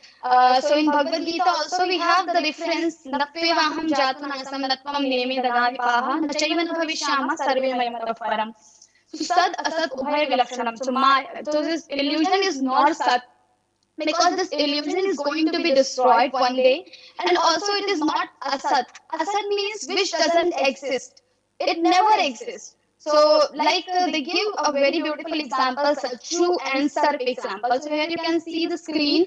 I have something like a Raju or the rope. So sometimes if a person, by mistake, the person sees this Raju or the rope as a snake, and this person gets scared. Now the Sarp the serp is not there because this is the raju, this is the rope. But this person has this misconception that there is the serp or the snake. So this snake is anirvachaniya. It is being created by the illusion at that time. It is not sat because it is going to be destroyed once we have the knowledge of rope, and it is not asat because it exists for sometimes by the time when the person has the illusion. That time this thing exists. So illusion is something which is not there, but we can say there is something else, but we are seeing something else. We don't have exact knowledge. Like Kanta,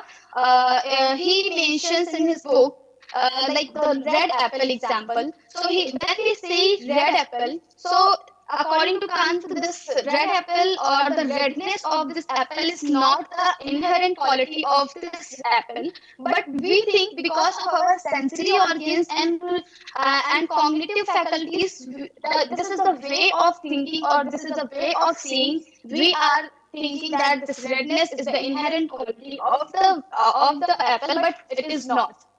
So here also the conclusion is the redness is not the inherent quality of the apple, but we are seeing it like that. So the thing which the absolute truth or the reality we can't realize by the by our sensory organs, and that's how the word is. So word is like an illusion according to this philosophy. The allegory of cave by Plato. So here Plato also gives the three levels of reality. So here he gives the hypothesis like there are some prisoners inside the cave, and there is a wall, and these prisoners are faced towards the wall, and here behind the wall, this is very interesting. So behind the wall there are some people holding some puppets, and there is fire. So with the help of fire they are casting these puppets towards the wall. So these prisoners are thinking these puppets, these shadows of these puppets are reality. They have never seen the real world because from the birth they are inside the cave. So they can't move their neck here and there, so they don't know the reality. For them this is the reality, and the noises they are creating, they think that these things these shadows are creating the noises. So now this is how the world looks like for us, the people who don't have education or don't have knowledge of the reality, or the people who have never seen the real world. For them, the world is like the illusion or the shadow. So somehow we have many interpretations of this allegory of cave, but one of them is like the prisoner. For the prisoners, this world, like shadow is the illusion, and this is the reality. Similarly, the people who don't have the real knowledge, for them the world is real, but the world is not real in real manners. And then we have the very famous one again, Parmenides, and he wrote one poem called On Nature or Parisios. So here he mentions like the word is illusion. I have some script. This is the Greek script, and here I have some translation by John Burnett. So he says the word is illusion, and he doesn't stop here, but later he also denies that illusion doesn't mean there is nothing. Sometimes we think when we listen the illusion word, we think that there is nothing, and that is the illusion, but he is not talking about the nothingness. And rather he says he denies the non-being, because he says for you cannot know what is not, that is impossible, not utter it. So you cannot know what is not. And similar thought, if you know, we can have in Chandogya Upanishad, Katham asatah sachayet. So asat padarth sadev saumya damagrasit ekameva advitiyam. So Katham asatah sachayet. Asat padarth or non-existence or the nothingness cannot exist because you cannot even utter it. You cannot even think about the nothingness. So same thing Here also he says, and again another thing we have from the Brihadaranyaka Om Purnamada Purnavidam Purnamudachyate. So the word is the universe, the entire universe, even beyond the sky. There is something, and everything is filled with some entity. They believe there is one entity which is everywhere. And same thing Parmenides here also mentions, and he also says he also talks about the entity which is uncreated, indestructible, alone and complete. So something like in Advaita Vedanta we say Nitya Shuddha Buddha.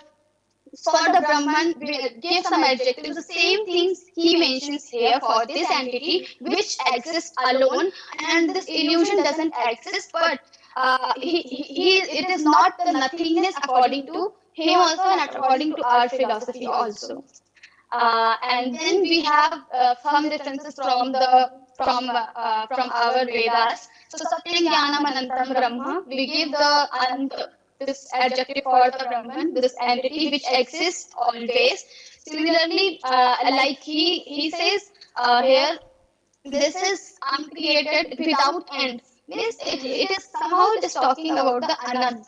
So he is also talking that the word is illusion, and then the illusionary word is not that doesn't mean that there is nothing, but there is something. Please try And to conclude now. Please try to conclude. Yes, sir. So last I have two topics like Neo-Platonism. They also talk about this the same thing. The world which we experience is only a copy of an ideal reality which lies beyond the material world. So they also believe the world we are perceiving with our sense organs is not real, but it is the copy of ideal reality. And then Immanuel Kant, we have already discussed the Apple example. So he also says the world this which appears is not the real, but it is what we are seeing. Here he mentions like objects of experiences is that they are appearances, not things in themselves. They are not as it is appeared in front of us as they are. So there is slight difference. So the conclusions are the word is an illusion, and this thought is found in many philosophical works, not only in India, but outside India also we get this thought, and the interpretation of illusion can be differently.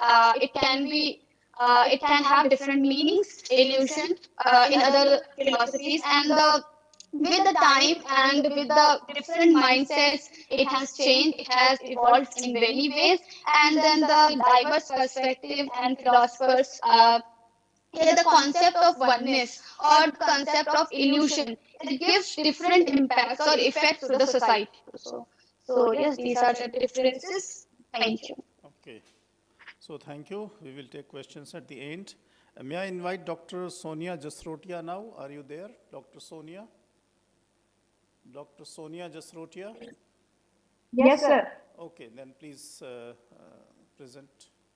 Yes, Dr. Sonia Yes. Jasrotia is the ICCR chair in Cambodia from India, but she's an ICCR chair in Cambodia, representative of the Indian government.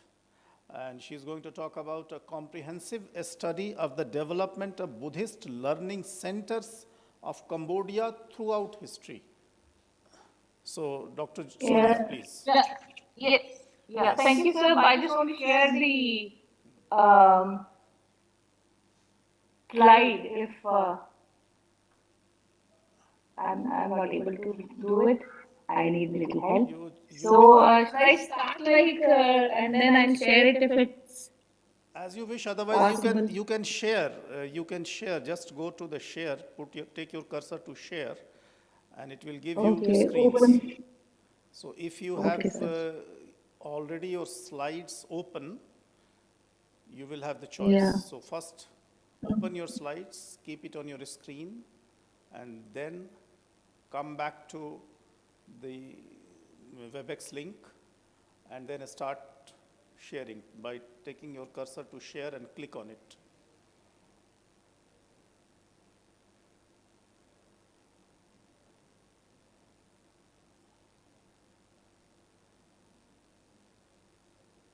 Are you able to do it, Dr. Sonia?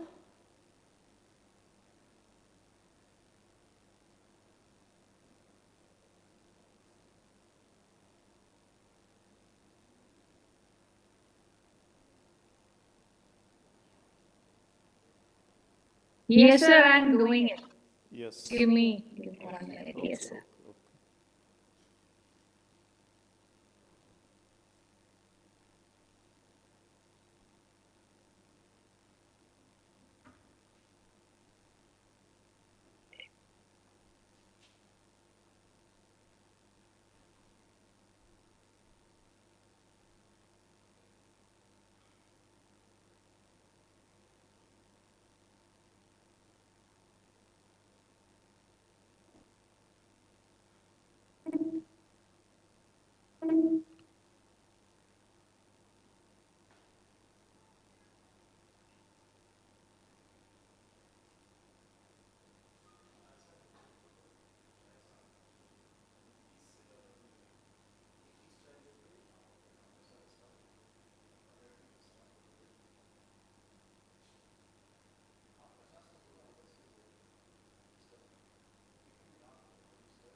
Dr. Jasrotia, can you hear me? Dr. Sonia Jasrotia, can you hear me? Hello? Can you hear me? Yes, sir, yes. Yes, if it is not happening, then you may present it without it. When you send the full paper, we will consider it. Because normally it happens very fast, and we are running behind time, so that's why I'm requesting you. And I believe you also have to go to a meeting. So sure. So please then. Okay. The topic is very interesting. We are looking forward to hearing you. So basically, it is on comprehensive study on how Buddhist learning centers in Cambodia worked since ancient time. And when we talk about Buddhist education and education establishment, we usually think of what the world famous, of course, Nalanda University, Taxila and Vikramati, and the highly organized masses of Vedic education aided in constructing the huge teaching institutions known as India's early universities like Taxila, Nalanda. And so, I'm just not going into the history. I'm just taking a few lines for history just to connect it with the today's education system in Cambodia. Sir, are you, I'm not able to, it is echoing the voice. Hello? Hello? Yes, it is fine. Please go ahead. Okay. Okay. So,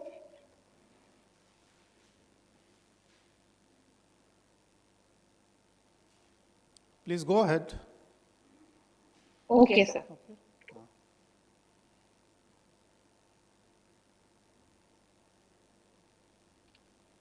So, Buddhism has been existed in this country as our previous speaker also explained it, Ms. Prabhasara. So I'm not going into this. I'm just directly the Cambodian religious history, which is full of ups and downs. And though since even though it was, it has seen ups and downs in Buddhism, Buddhism still existed and expanded. But Buddhism was first introduced to Cambodia. Hinduism has already been prevalent in the country, and Buddhism was practical and suitable for people at that time, and it was influenced gradually, and it became, it spread all over the country. So,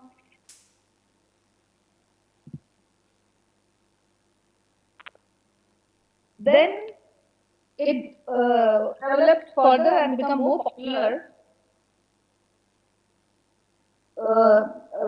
between 14th century, in which it become permanently rooted in the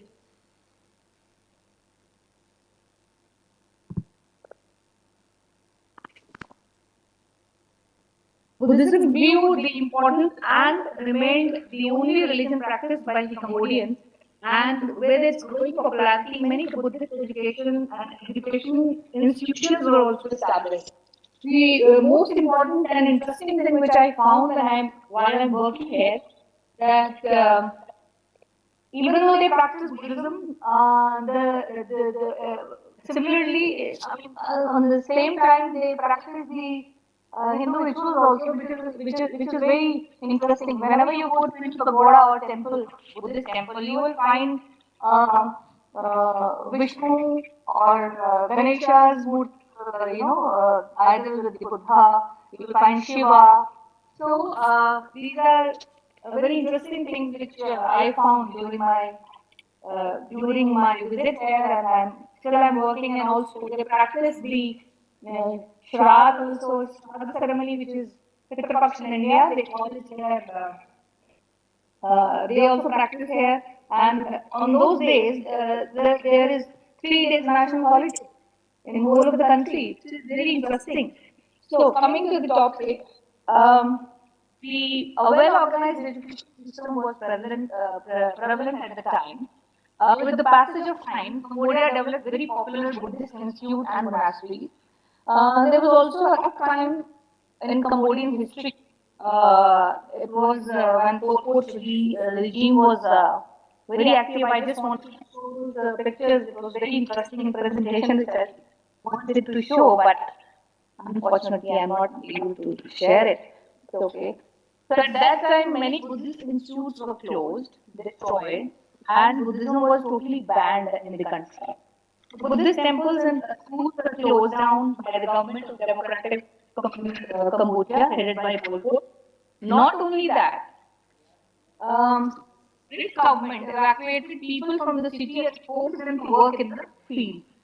Before Pol Pot, I just want to tell you that the Buddhist institute were established in 1930 by King Sisawat and was administered by Ministry of Culture and Religion. Before the Pol Pot, it was running very smoothly, and very prosperous Buddhist institutes were running here. So King Sisawat established a royal library also, a royal library of Pali High School also, and also the Monolong monastery becomes more popular because that monastery was become the home of the head of the monk, which is called Sangharaja. So these were the conditions at that time, monastic conditions. After Pol Pot, the Buddhist institutes were worst in 1981.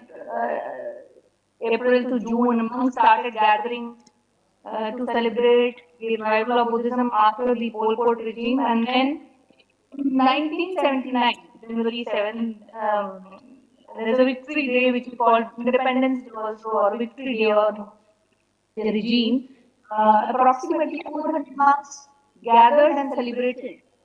So Buddhist institutes started developing, and rapid growth can be seen after 1993 general election. Buddhism and Buddhist institutes started growing under the leadership of former Prime Minister Indic and other leaders of the party provided substantial donation. By building by supporting buildings and giving the dana donation for running the institute. Under the flagship of the Ministry of Culture and Religion, Buddhist institute started growing. Ministry of Culture and Religion is responsible for administrative and also manages the pagoda system at the country and Buddhist education system, under which primary school, secondary school, and university work. So,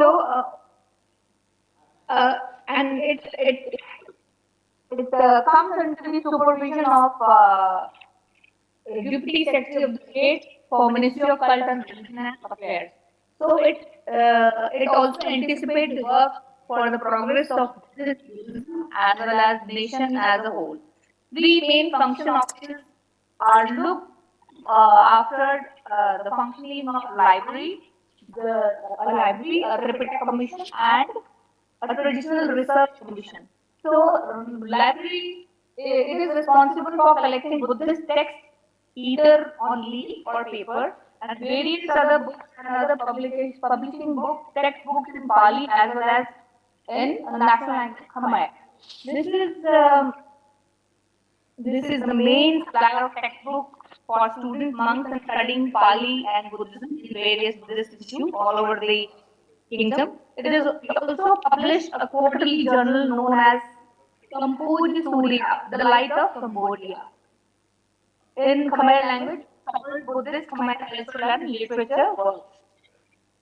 The Tripitaka Commission works, the work of Tripitaka Commission is tasked of translating the chronicle Tripitaka, three collection of Buddhist scriptures from Pali to Khmer, and subsequently publishing them. Since the translation and publication of Tripitaka were already completed in 1939 AD, the Commission now concentrates on the re-editing of chronicle as well as publishing of textbook for the monk students. So these are the three main Buddhist. These are the three things which covers the which comes under the Ministry of Cult and Religion, and they directly work under the Ministry of Cult and Religion. The third one is the Traditional Research Commission. Its job is to collect and preserve the traditional books and antique Cambodian tradition, customs, and culture. It also records new poems of famous poets and so on. So, next coming to this.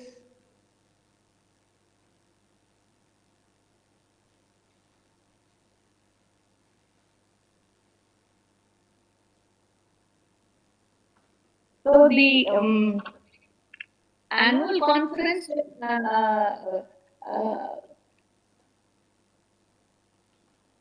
or please try to conclude now.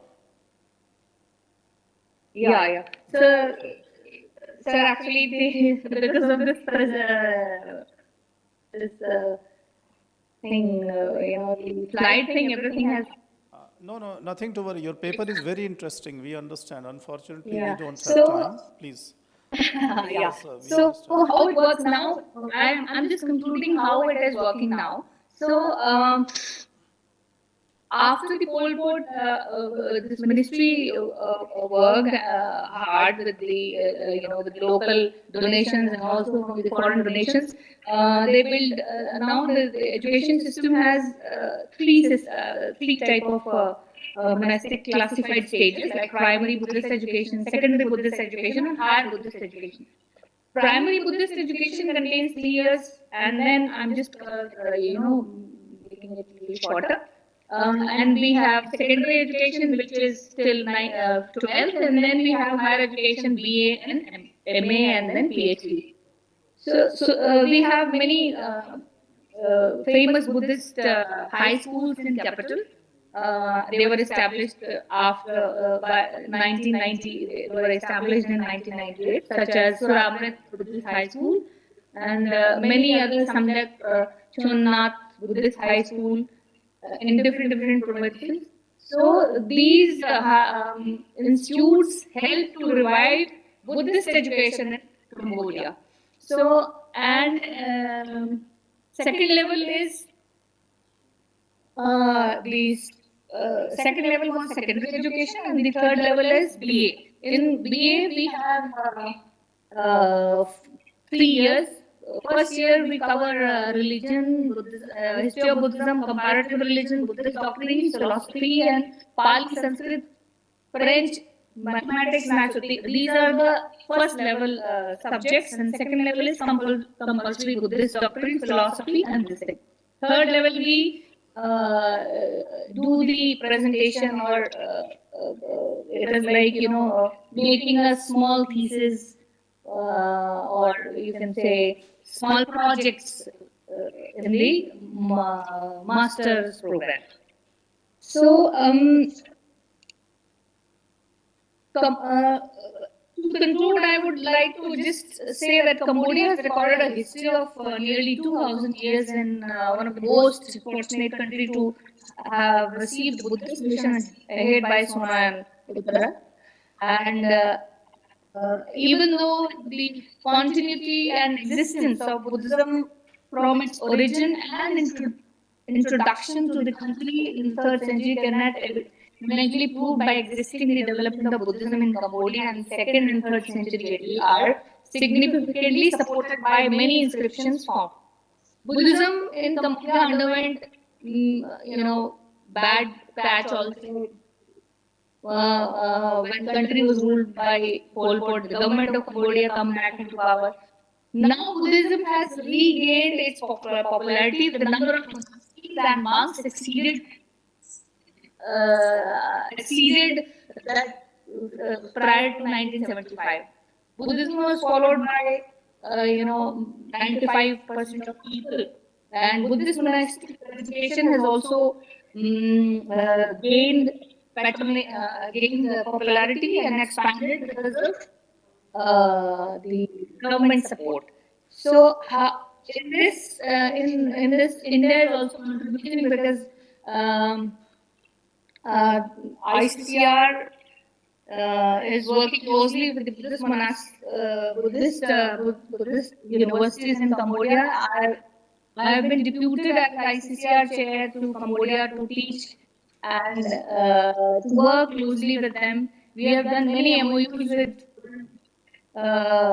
Indian universities. Raja Buddhist University is one of the oldest universities here which I am working, and also we have Harmony University, which is on the name of present king of Cambodia.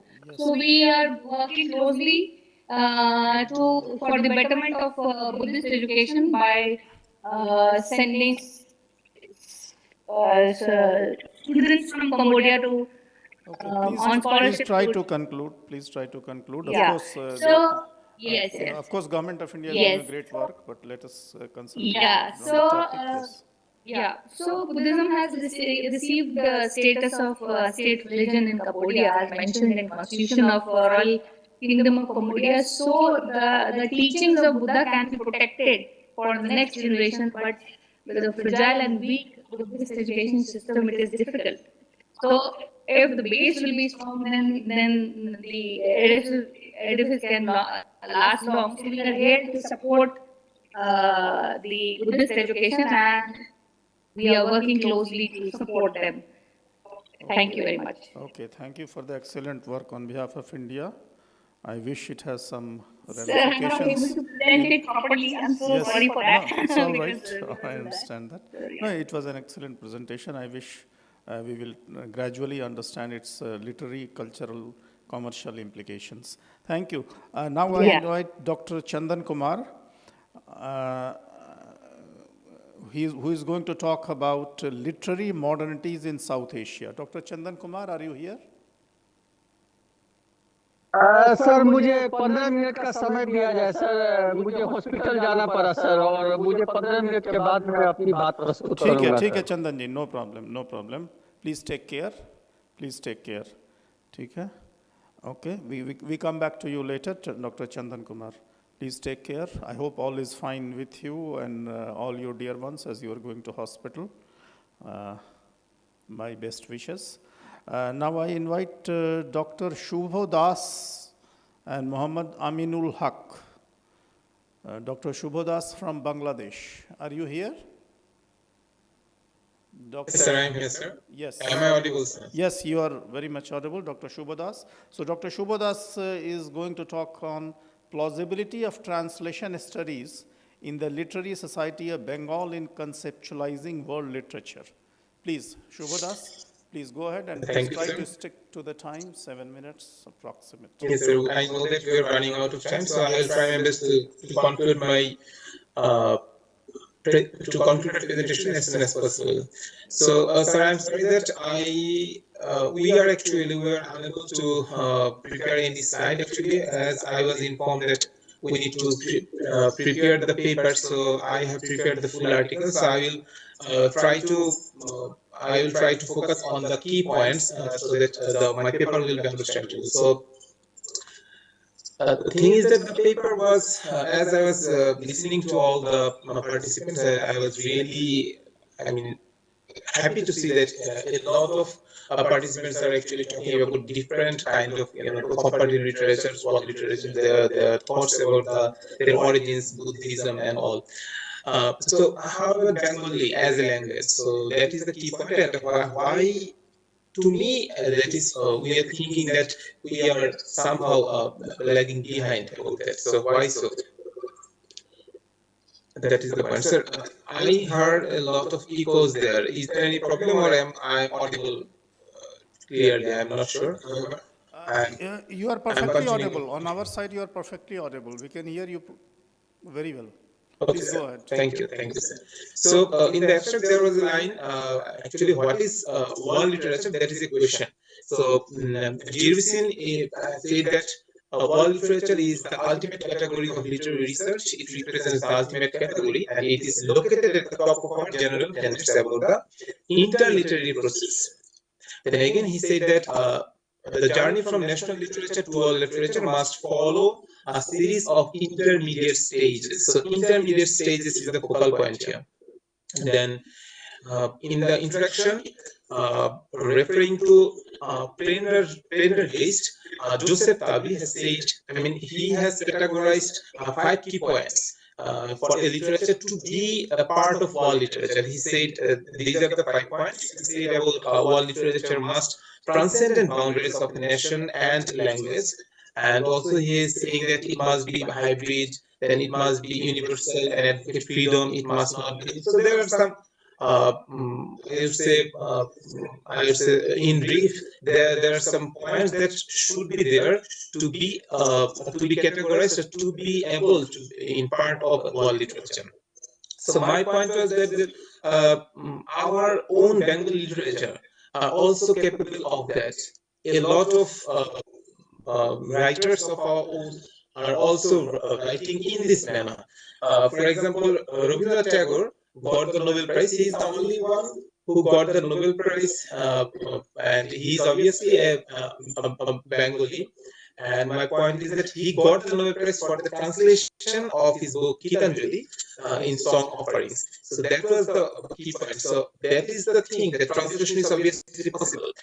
Then there is a literature, let's say, but what is Dominguez and his authors are saying that before we can recognize the literature of another human group as a literature, however, someone has to perform the translation, the mediation, or the analogizing that reflections of piece of mere behavior into literature. So the mediation of the translation is important here. So that is why translation studies, comparative literature are really important. If we are able to conceptualize these ideas like translation studies, there are processes of translation, there are processes of comparative literature, interliterary processes. If we understand the processes, then our translation will be proper.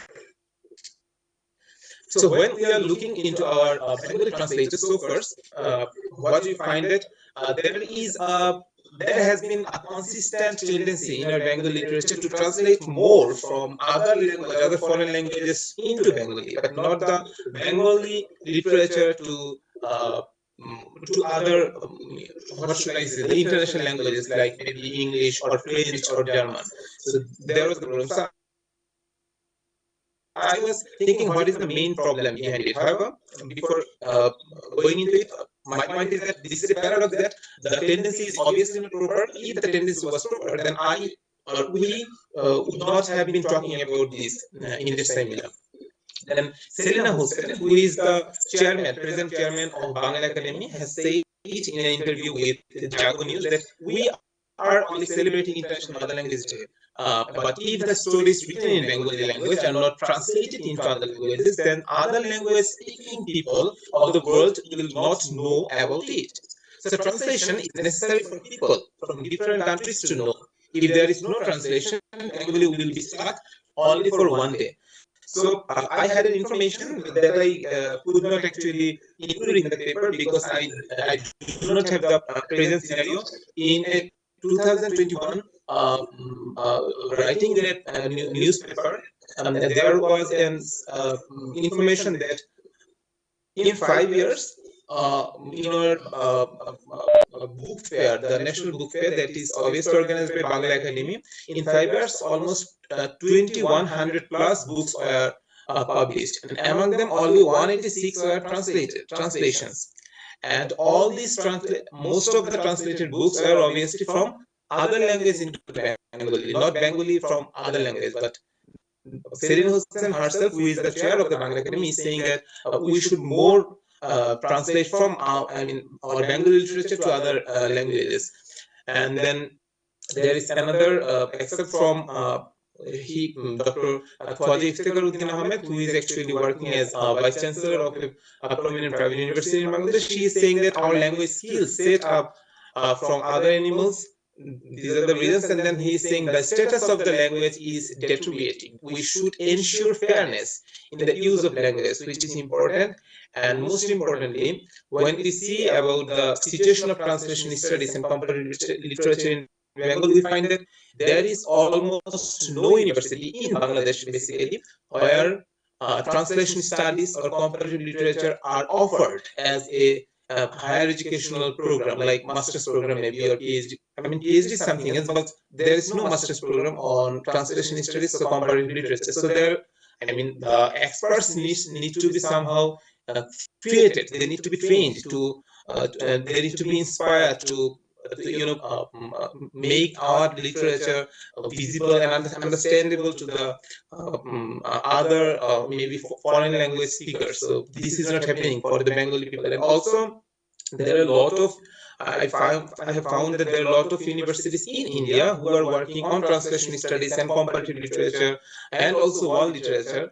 Also 2 or 3 presenters I have found that they were students of world literature in Nalanda University. So this is really a happy moment for me as I was watching it. But for as a Bengali, I also need to put that in West Bengal the scenery is different. I mean, even in West Bengal there are some universities where these programs are somehow offered, but as this is India, there are a lot of languages, so the focus is not only on the Bengali. So this is really important for Bangladesh to somehow introduce these subjects in our maybe master's program at least, so that the experts are they should be grown, they should be inspired, they should be trained.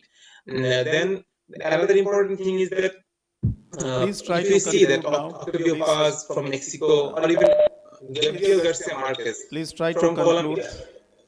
Yes, sir, I'm concluding. They are so popular around, yes, sir.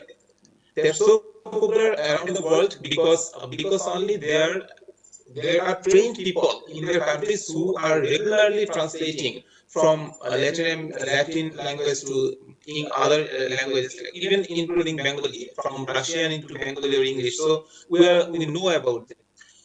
And also, our Prime Minister, present Prime Minister, in a conference was saying that, stressing the need for more translators of Bangla literature. She was saying that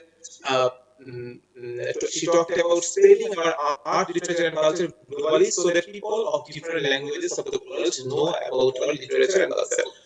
And the last point, that is about our electronic media, if they can do anything. I mean, in Bangladesh, there is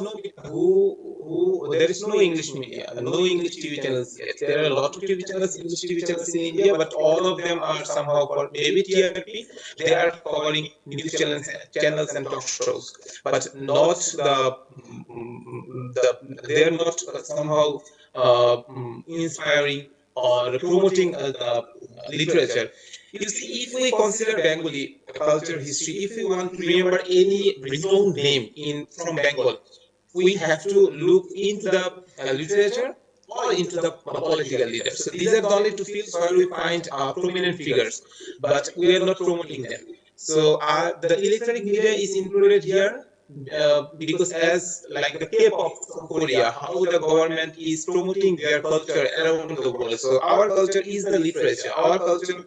So we need to promote the literature. That is why translation studies and comparative literature are really needed. And I'm concluding here by saying that without proper uh,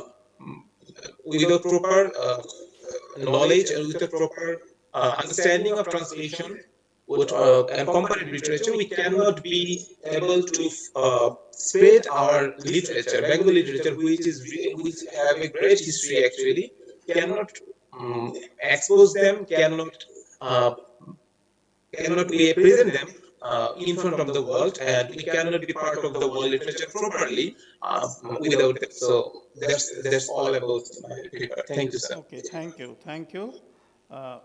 Now next presenter I invite Anubhav Tripathi from Mahatma Gandhi Central University, Motihari, Bihar.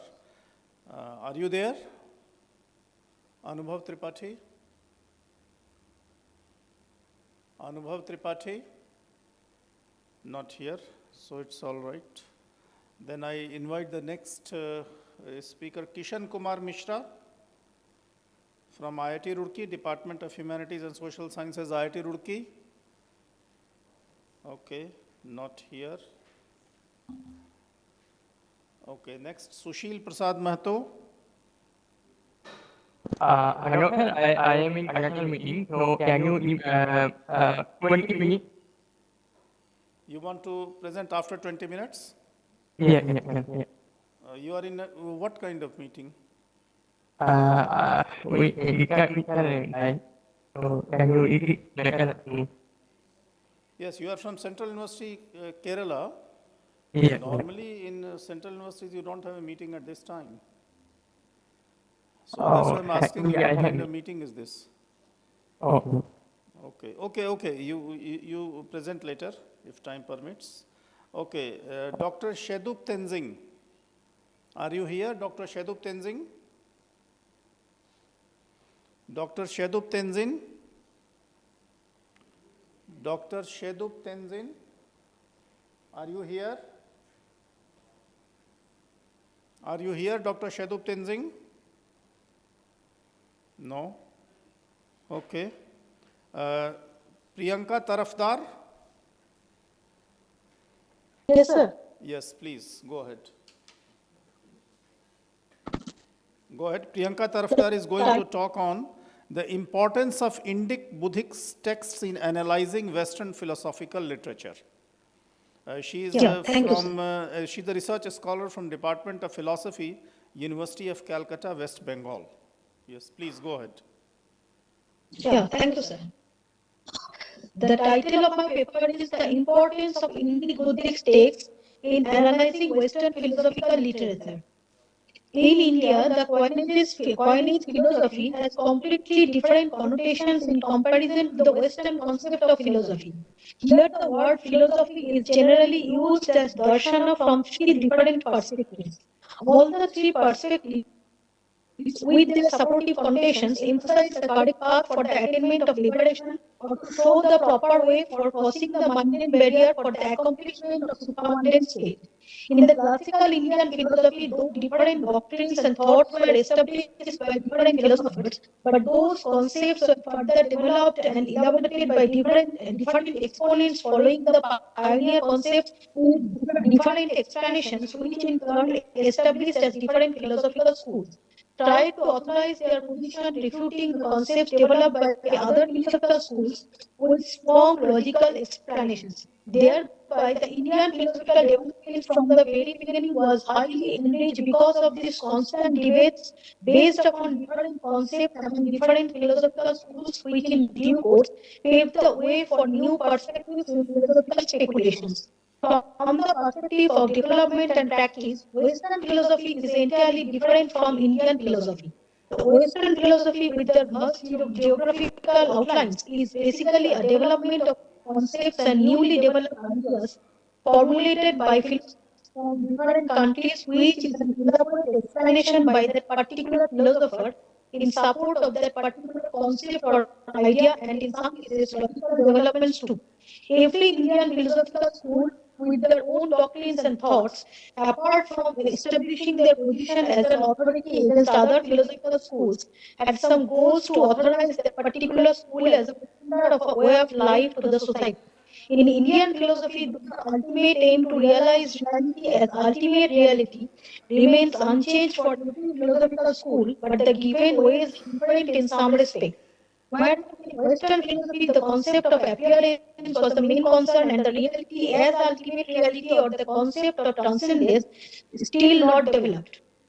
But it is ironical that during the period of colonization and after independence, with the development of Indological studies in academia, the core concepts of Indian philosophy were explained from the perspective of these Western philosophical divisions.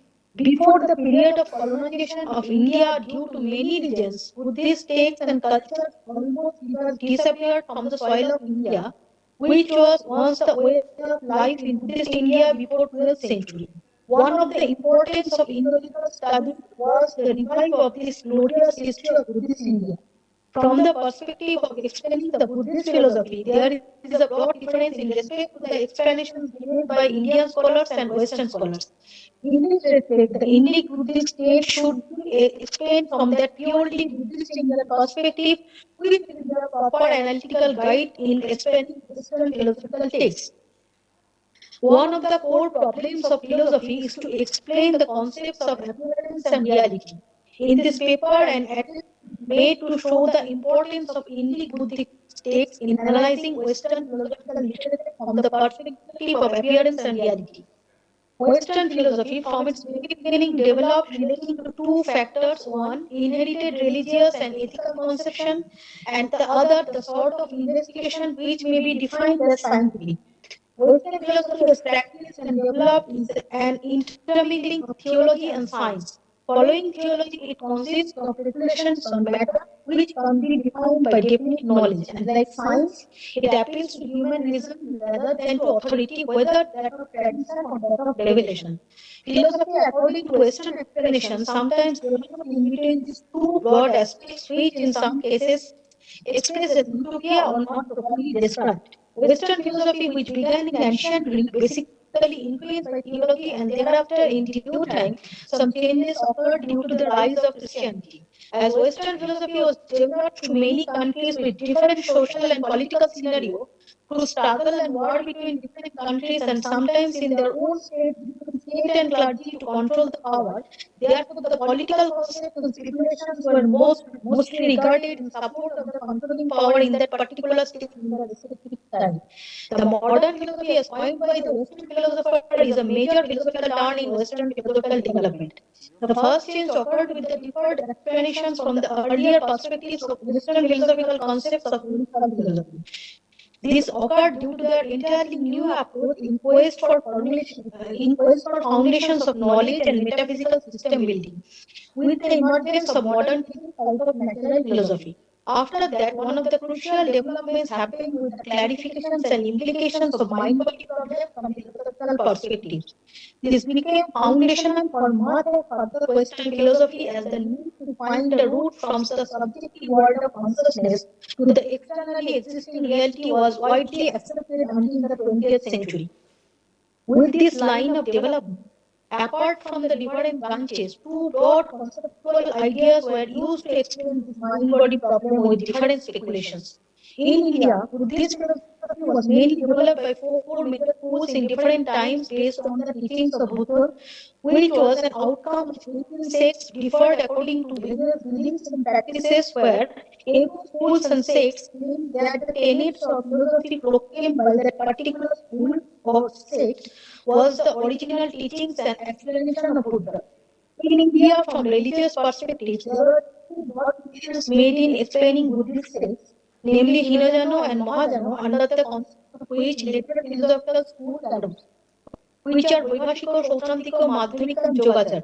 The uniqueness of Buddhist philosophy was that though the different schools different philosophical doctrines and thought, but their commonality in was based on the four noble truths of Hindu and the doctrines imparted from the minds and noble substances of peace, without supporting the theory of no soul or substances of beings, developed the account of the attributes of the five constituents usually known as Conceptualizing in Buddhist vocabulary.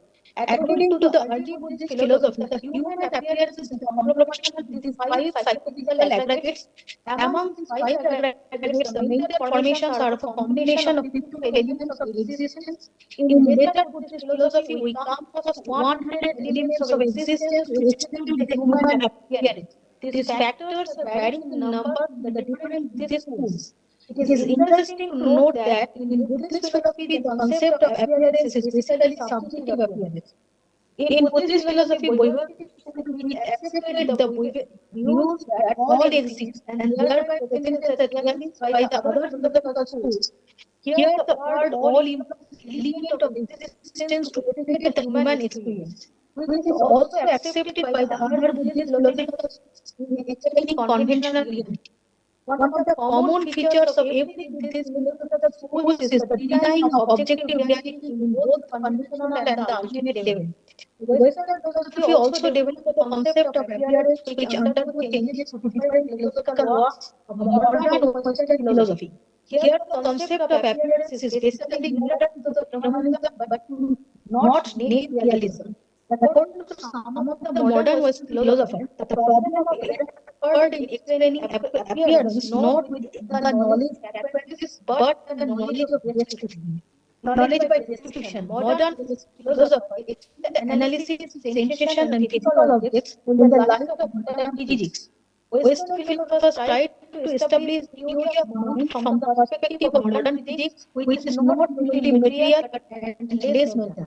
But in later times, the approach changed as awareness of appearance is basically from sensation and not because of physical objects. Now it can be stated that in Buddhist philosophy, importance was given upon subjective experiences which are basically mental states. But in Western philosophy, emphasis was given upon physical appearance of modern physics. But in later times, some of the gave more emphasis on mental aspects, unlike the Buddhist. And here is the importance of Buddhist philosophy, where the negative aspects of the mind get more importance. Underlying cause is that, according to Buddhist thought, it is the mind, the sixth sense organ, is not static, and the thoughts change every moment relating to the mental states of the particular subject. To take it needs hard working. According to Buddhists, the mind of the sixth sense is both comprised of good and bad thoughts, but the negative thoughts are so strong that they take the place of the positive thoughts. Therefore, the negative thoughts should be eliminated. Priyanka Tarafdar, please try to conclude your arguments. It's very interesting. Yes, the last line. Yes, okay. The goal in Buddhist way of life is which is ultimate reality according to the Buddhists, by no development is made, which differed in explain according with different explanation according to different philosophical schools. Thank you, sir. Okay. Thank you, Priyanka Tarafdar, for sticking to time. Thank you. Now I invite next scholar, Vivek Kumar. Are you here, Vivek Kumar? Research scholar. You are here, Vivek Kumar? Yes, sir. Okay. Vivek Kumar is a research scholar in Department of Buddhist Studies, Magad University, Bodh Gaya, Bihar. He is going to talk on higher learning education institutions in ancient Indian history. Please go ahead and please stick to time. Yes, sir. Yeah, good evening, sir. And good evening to all of you.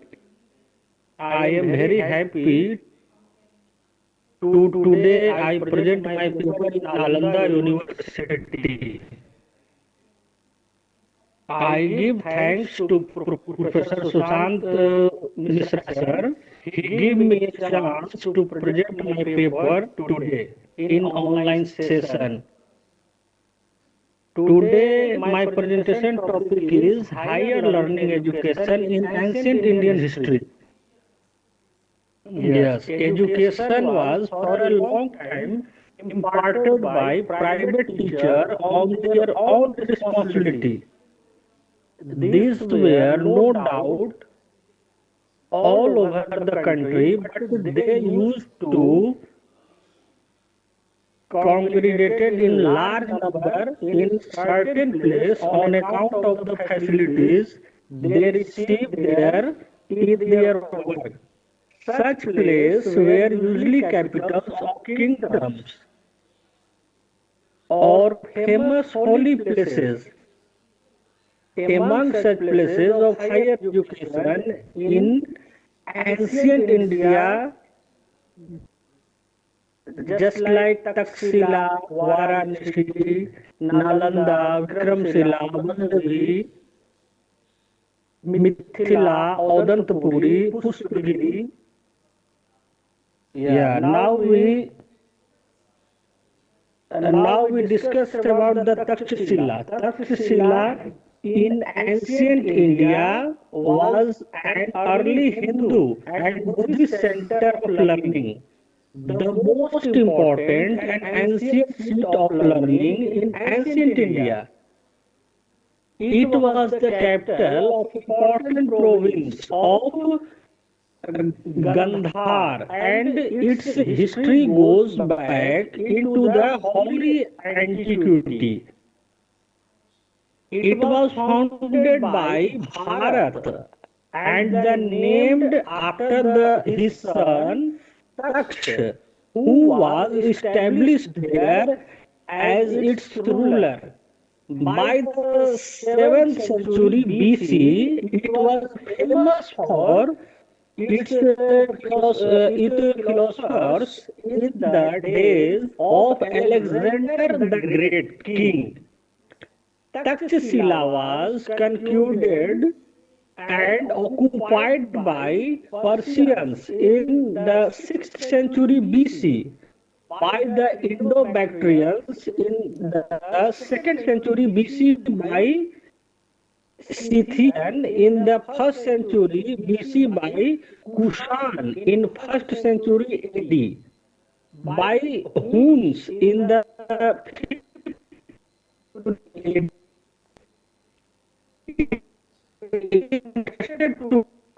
The study of Sanskrit was conducted at the Patliputra monasteries. Stayed for 3 years learning Sanskrit. A charge is found mentioned in the Jataka stories. The Bhimsen Jatak tells that Bodhisattva learned archery and Takshashila. Now we come to the Varanasi.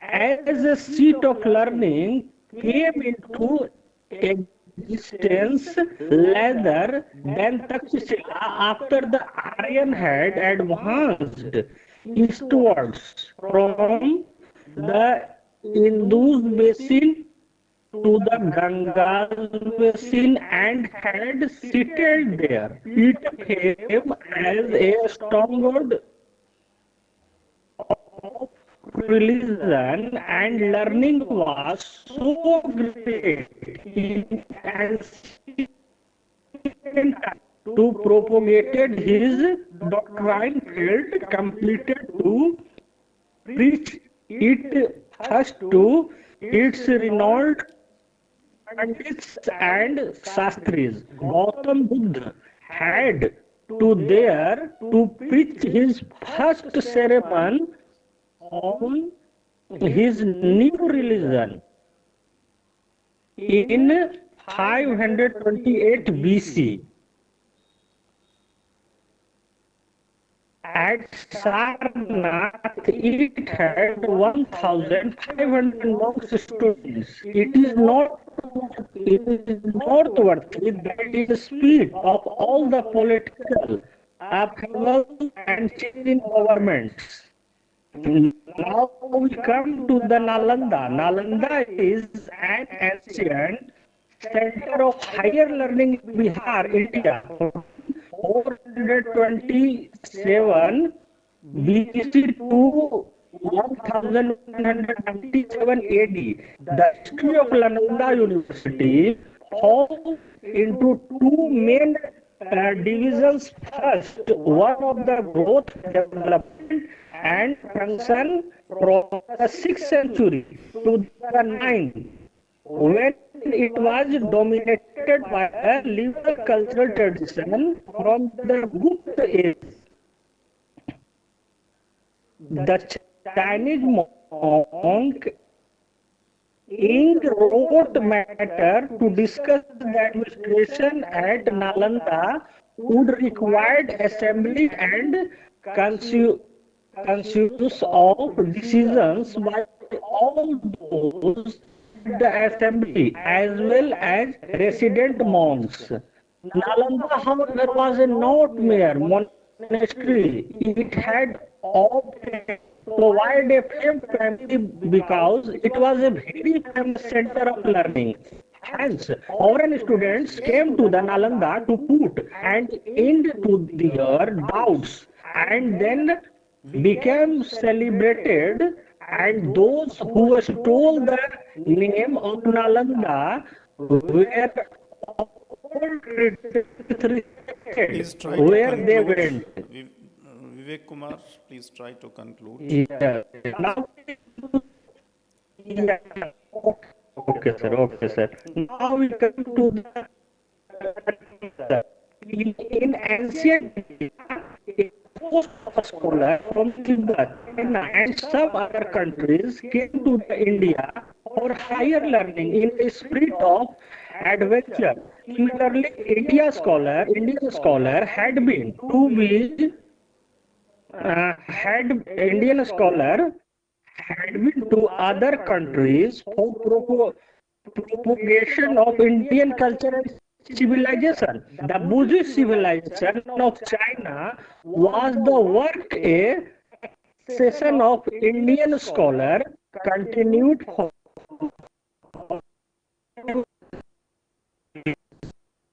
Try to conclude.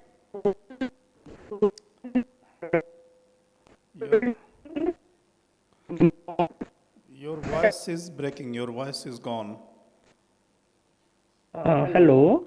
Yes, now we can hear you, but please try to conclude now. Yes.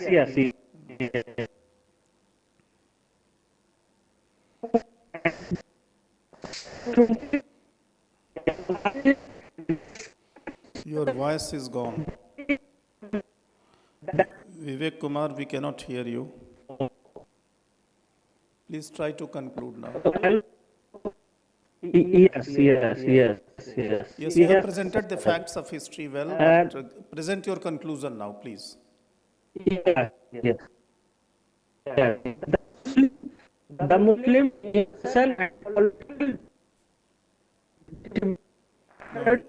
Your voice is breaking. Your voice is breaking. Can you please rejoin? Please rejoin. Your voice is breaking. Thank you to all of my teachers right here. Okay, thank you. Thank you, Vivek Kumar. Thank you. Now we go to next paper. Is Mr. Nitish Kumar Gupta here? Nitish Kumar Gupta? No, he is not here. So now I invite Dr. Anuradha. Dr. Anuradha? Yes, sir. I'm here. Yes. So, Associate Professor from KLP College, Haryana. She is going to talk on Mimamsa theory of knowledge and meaning, a framework for studying poems. Yes, sir. Please. Very warm good evening to all the energetic intellectuals present over there at Nalanda University, who have been equally very active and energetic since morning, and all my co-presenters, of course. I'm here to present my paper with the title, Mimamsa Theory of Language and Meaning, a framework for studying poem. Am I audible, sir? Go ahead. Am I audible, sir? Yes, you are audible. Please go ahead. Okay. The knowledge of knowledge is itself a problem. What is knowledge? Its nature, its needs. Whether it is valid or not, questions constitute the domain of theory of knowledge. Any theory of knowledge includes these parts: ontology, which is object of knowledge; epistemology, which are the instruments of knowledge; and representation, that is the statement of knowledge. So it becomes important to know how ontology and epistemology link to the representation of knowledge. Knowledge is basically a structure containing the knower, the parigyats, the object, the dhya, and the knowledge. The poet or any writer sees several things, experiences them, develops a psychic understanding of these experiences, and then he takes the reader, the another parigyat, along with him and makes the same happen to him with his words. So we see that the reader's only epistemology is shabd, the language provided by the writer. It can be said, as Kapil Kapoor says, that knowledge revolves around two linguistic processes, that of coding and decoding. The nature of knowledge constituted by the writer is of three kinds. First is the poet's own observation, that is, the knowledge based on his actual experiences. Second is the imagined experience of the poet, where he himself is not present to observe the actual thing or event, but just imagines the sensory experience. And third is the knowledge, which is based on the memory of the poet, that is, his past experiences. As we know that the experience of the poet constitutes the statements of knowledge, the question arises as what are the means or instruments through which this experience is received and then put into language so as to reach the readers. In Indian tradition, there are different schools, and regarding the means of knowledge, they have recognized 8 pramans, but the number accepted as valid by different schools is different.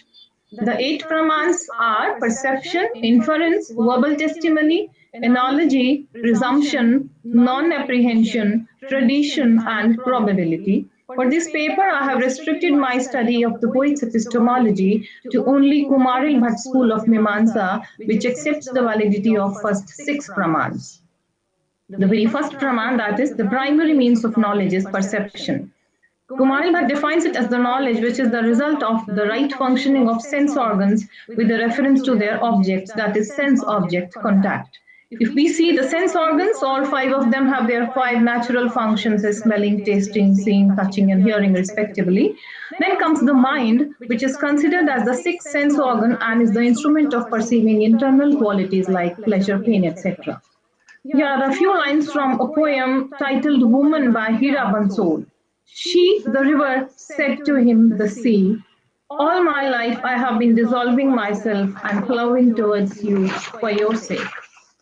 The poem actually is about man-woman relationship, where the poet has constructed her knowledge through the images of the river and the sea. Since the poet has seen this river and the sea in her actual life, here is the role of perception. It is her imagined experience where she perceives the river talking to the sea. This is the felt perception. The role of auditory sense of the poet is also here, as she hears the river speaking. So this is the felt perception. Now, if we study the same lines for reader's epistemology, we see that the image of dissolving river may be perceived differently by different readers. Some might perceive the dissolving of the clay on the banks of the river, whereas others may have the picture of the river itself dissolving into the sea. Some readers may even interpret it as at the highest level, thus building into their minds the image of a woman dissolving into the man, thus losing her own identity and becoming one with the man. So this was the example of one praman. The second valid means of knowledge accepted by Bhatt Mimamsaka is inference. It is actually when we infer something on the basis of some other fact. So for this, I am taking another poem, Women in Dutch Painting by Eunice de Souza. The afternoon sun is on their faces. They are calm, not stupid, pregnant, not bovine. I know women like that, not just in paintings. Reading these lines, we can say that the poem is based on the actual as well as the recalled experience of the poet. The paintings, the actual perception, remind her of women in real life. The very first line is a result of the poet's direct but recalled observation of the position of women in society and family. She understands the women's mental state and thus interprets her perception at the level of intellection and infers their faces to be fiery and aggressive. The afternoon sun interpreted thus may be my interpretation as a reader. Some other reader may perceive it only at the level of perception, that is, a woman standing outside in the afternoon, thus not going into the higher level, that of intellection. Then comes the Shabda Praman or verbal testimony. Shabda literally means a meaningful sound or a word, and epistemologically it refers to the knowledge of objects derived through words. The reader derives the knowledge for himself from the poem as verbal authority using Shabda as the Praman of the Gyan provided by the poet. Analogy is the fourth Praman, where knowledge is gained by comparison. It is actually the cognition of a remembered thing qualified by its similarity to a perceived thing. Even when we talk about the same lines as the river said to him, the sea, we can see that analogy has been used by the poet as a praman in establishing the similarity of the man with the sea and that of the woman with the river. Here we can say that proposition is based on the imagined experience of the poet, which in turn is dependent on her actual experience of life. There is yet another poem, again with the title Woman by Siddhalinga Patan Shetty, where the poet starts using comparison as a source to construct the knowledge of a woman, where the lines are, woman is a problem negative. The poet interprets his knowledge and experiences about women at the level of intellection and infers the woman to be like a problem negative, which is a complex thing unless it becomes clear in the form of a positive photograph. Here we observe that the poet has used inference and analogy simultaneously as the means of knowledge. It would be better, however, to say that the poet has given his statement of inference through analogy. After analogy, presumption is the fifth means of knowledge, accepted as the valid one by Bhatt School of Mimamsa. But for the poems which I have taken up for this paper, no such praman is available, so I'm not able to explain it that way. Let me now talk about non-apprehension as the last valid instrument of knowledge. And Bhattacharya believed that the negative objects need an additional source of knowledge called anupalabdhi as the mode of knowing. In the poem Women in Dutch Painting, we can see the role of anupalabdhi as the source of knowledge, where the poet finds the women neither stupid nor bovine. Thus, using negation, she describes the reality of their state. Actually, I have prepared some tables, but because of shortage of time, I won't be presenting them. So, concluding, I would say that all the poems I have chosen for the study deal with the same theme, the image of women. But we see that the poets have portrayed it differently. Their statements of knowledge, their means to arrive at those statements are different. The nature of knowledge is different.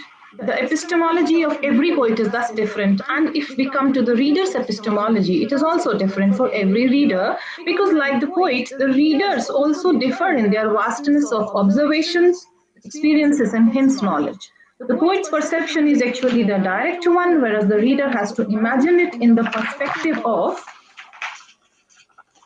the poet's language.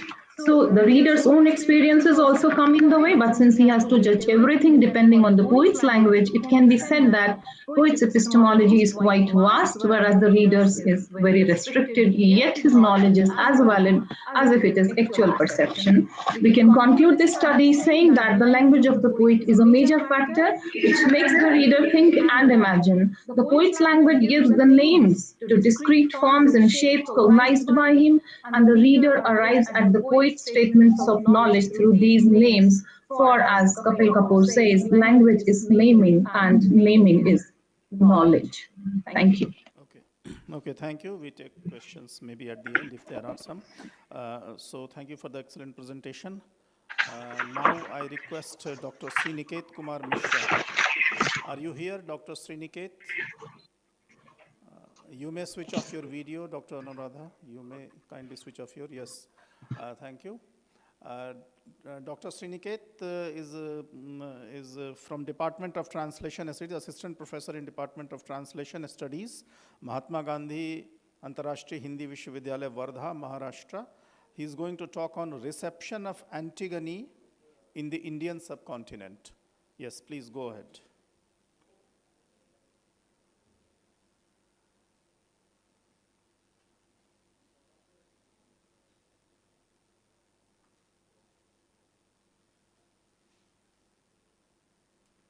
Antigone, is a Greek tragedy written by Sophocles around 442 BC. It is continuously played, exploited, rewritten, and translated several times after Sophocles.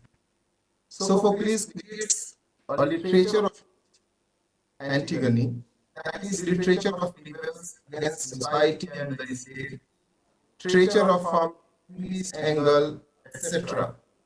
Sophocles' Antigone is not any text.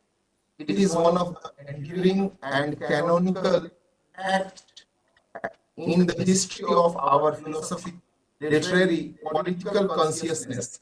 It gives vital shape to our sense of self and of the world. George Steiner says in the preface of his book Antigones, which is published in 1983, that Antigone is truly eternal and immediate to the present. Now we will talk about Indian subcontinent. As we know, in the Indian subcontinent, we have mainly Afghanistan, Pakistan, India, Nepal, Bhutan, Bangladesh, and Sri Lanka. So for India, if we trace it to the antiquity, a fragment of a vase with a scene from the famous Greek play Antigone, painted on, was found near Peshawar, present Pakistan, and there it was discovered by J.H. Marshall, who studied the fragment, writes, "The third piece is the most interesting of all. On it are depicted three figures. In the middle is a powerfully built and bearded man. To his right, a young girl whom he is clutching her garment while she strives to release herself from the grasp. To his left is a youth around whose shoulders the man left arm is thrown and who is supplicating him with hands related to his breast. We cannot, I think, be wrong in recognizing it in it the familiar scene from Antigone where Haemon is supplicating his father Creon for the life of his affianced bride Antigone. Dramatic instances of the kind from Greek plays were frequently depicted on Megarian vases. Perhaps it was not an uncommon thing for the plays themselves to be reproduced among the Greek of northern India. Though the conclusion of Marshall is quite logical and probably true, but we do not have any other concrete evidence or time supporting its contention. As you know, Antigone is also translated in French by John Anouilh and John Cocteau. But if we see in India, we find both Sophocles version and John Anouilh version. In India, Antigone is continuously staged in India since early 60s. It was first staged at the National School of Drama, New Delhi in 1967. There are several translations of this play in different languages of India, such as Kannada, Tamil, Malayalam, Telugu, Marathi, Gujarati, Hindi, Bengali, etc. This play is not only popular in India, but we can find its adaptation and translation in other neighboring countries like Nepal, Bangladesh, Sri Lanka.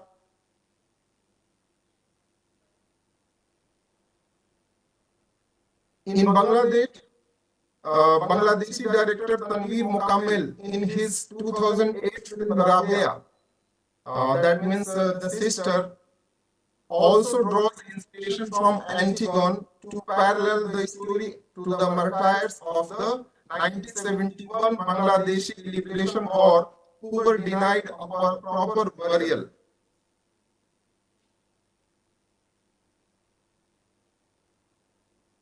In Sri Lanka, 2009, Australian playwright Ernest McIntyre adapted Sophocles' play for the Sri Lankan youth uprising of the 1980s when family burial was prohibited. the play was published as Irhang Hani in 2012. In Nepal, Raj Upadhyay has translated Antigone in Nepali. Now, we'll talk about Indian versions, translations and adaptations in India. So first translation is by Antigone by Wasi Khan.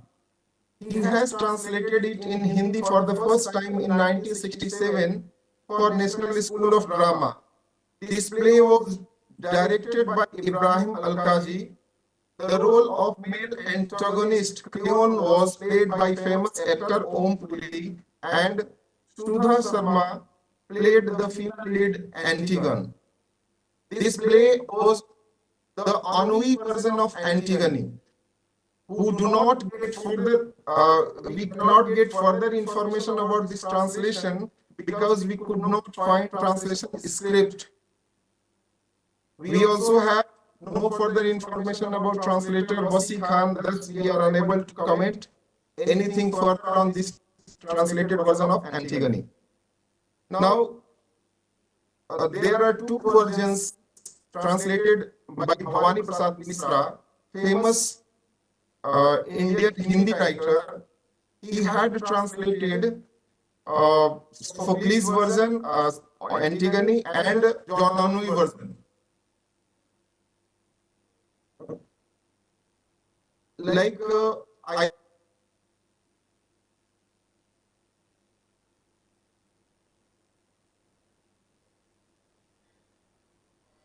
got name of translated as Bhavani BP Mishra, Bhavani Prasad Mishra. It is not published one, and we cannot get anything about introduction, like Bhumika, about translation. There is no commentary.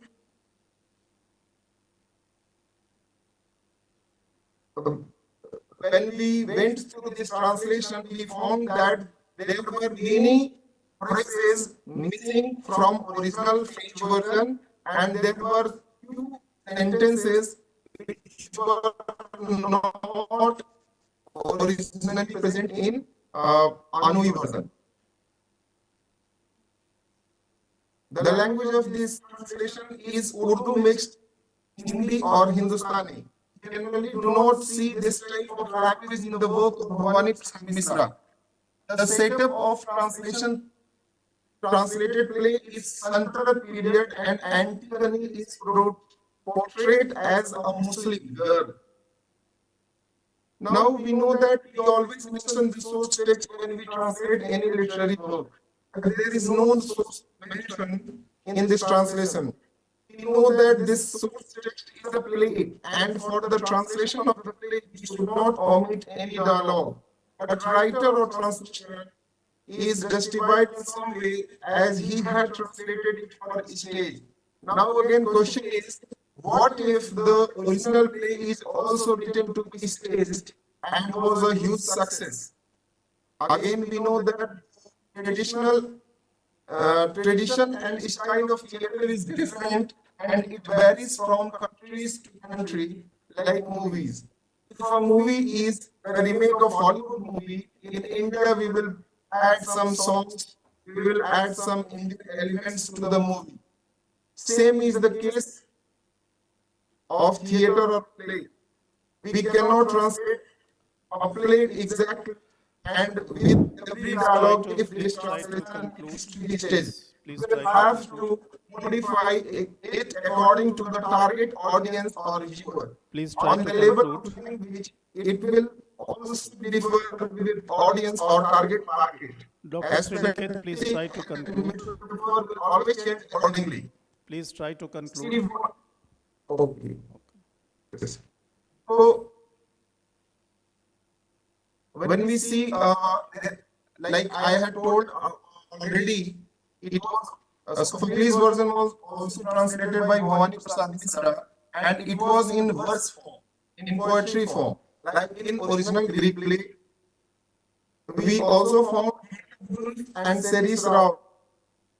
They had translated Antigone, and it was for children book, and it was with simple dialogues, pictures in the book. Ranveer Singh, famous playwright, he has also translated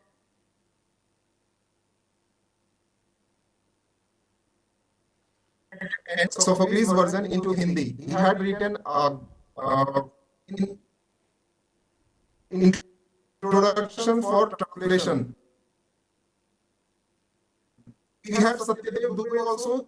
He had directed Antigone with Nasiruddin Shah, Ratprabha Pathak. He also found the one novel, A Watch, was published in 2012. It was written by Joydeep Bhattacharya and it is set up in Afghanistan. We have also some newspaper like in March 2023, in the Indian Express, Antigone in UP. We know that scientific name of Saras is Antigone. Thus, they had related it to the Saras, to Antigone, Sophocles, Antigone, and how that tragic incident had taken up.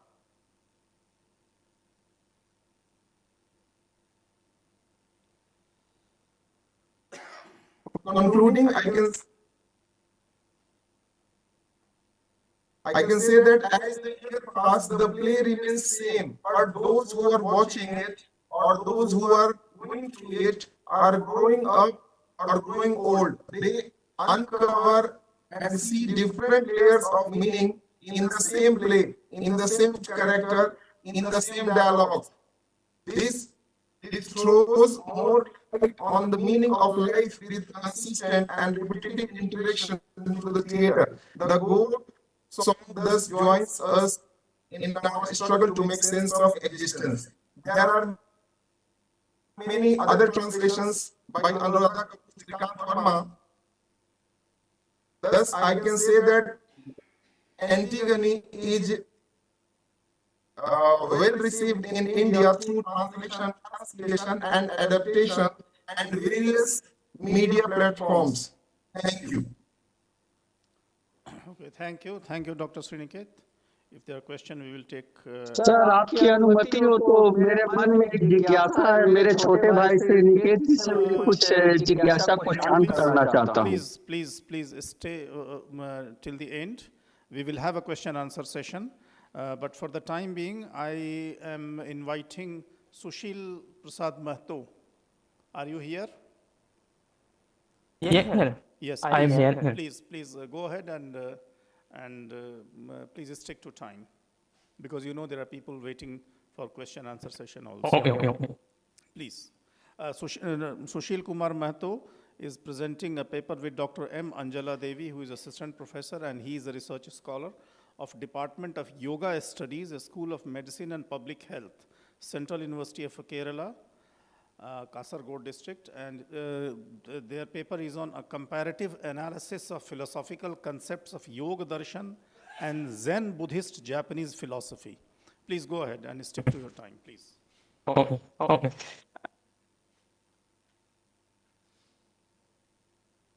Người nguyện các mong cả con mới đi ăn này người nhập ăn quan hệ yếu các anh ăn những nhà bên người nhập hiểu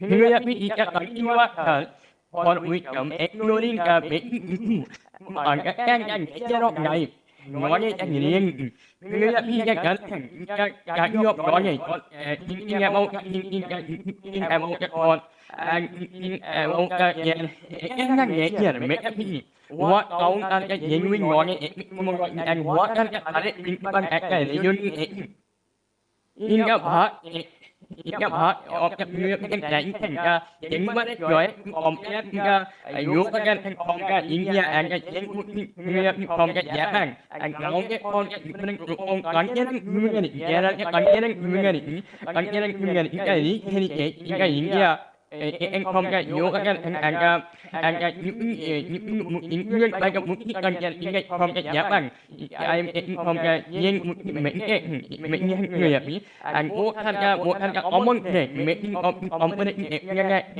muốn cái này anh nghe ho mai giờ là ni ông mai cái ông biết cái yếu cái những mấy cái dạ bên người anh luôn cả út mình bằng anh cả em hay những mấy anh cả anh cả ai những hay cả ông anh anh riêng ngay anh cả ngay mình áp luôn nhỉ. No, I'm New York paper.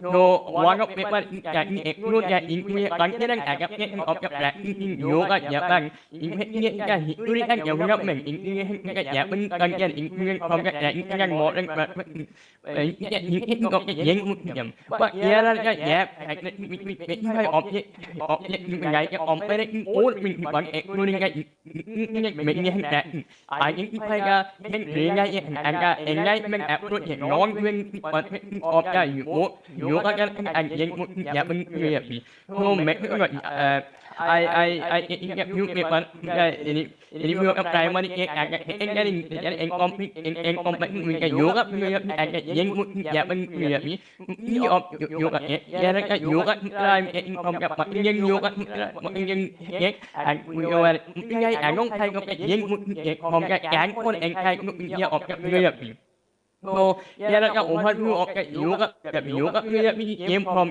cái mà hết những cái yếu các người bị còn cái one ngày là anh hay cái cái phone dẹp cái tham ăn thả khăn bị hút anh ấy mình gặp bạn tham ăn bạn nhân có em cái yếu các gì đâu cả yếu các anh một cái of cái mind yếu các anh một cái our mind on ko yếu các anh nó awan ya là thế này mình raman mình anh nghĩ là anh mình yếu các anh nó awan nyon in khá khăn bạc nhưng có em cả akang cái yoga in ya là cái ấy có cái yoga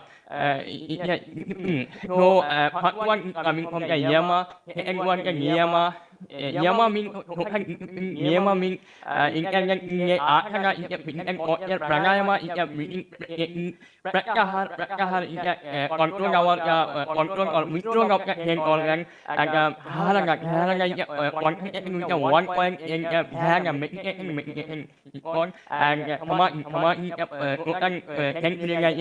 cái anh ngày mình in cái biểu hút bạc cái khác cái là con nhiều mình anh còn cái mua cái khác nhiều cái là cái thì đi còn thì đi cái bạn nhân what mình cái còn cái những cái anh mấy còn gặp tham ăn cái là hai ngay cái em cái ngọc cái mới được gặp cái nhiều cái vấn cái bạc bạn nhân có em cái còn cái vấn đề how we are free from our life we are free from our happening cái này ngay nhân cái nghĩa là anh gặp khăn em thấy những thằng nhân cả how thì ngay gặp những cái này thấy em gặp bạn em tham gia là cái role gặp cái này anh nhân một người bị nhân một cái origin không cái anh nhân một nhầm nghe cái đi nhầm gặp cái dài ngà quá đi bị em anh cái luôn anh cái chân cái đi cầm hàng à em cái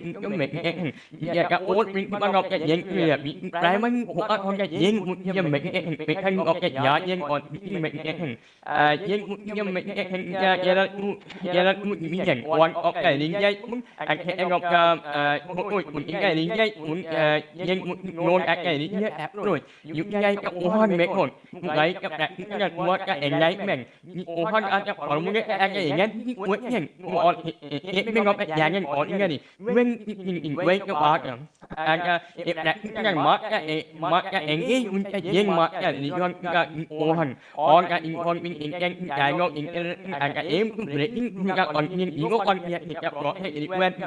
our meeting and on in direct experience one of the most important figure of the who had on only our five group on the engagement experience of the market of the language. Agar one of the on of the hong by the doing mean yet in make of that in one make of without any intervention from the internet on kind of the in kind of making of the pure and making who and in the aim on engagement become from the our happening our life hai ngay cái non nguyên nghệ nhân im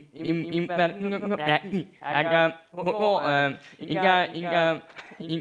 inga acting ko na cái engagement original engagement Yara các you humanity about yoga and yen Japan yoga can talk about one of the yum inga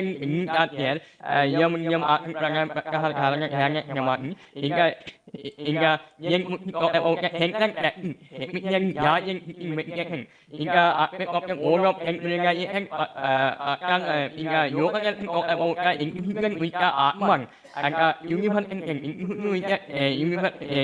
contact with uniform contact and in about the engagement of an enlight truly through the direct experience and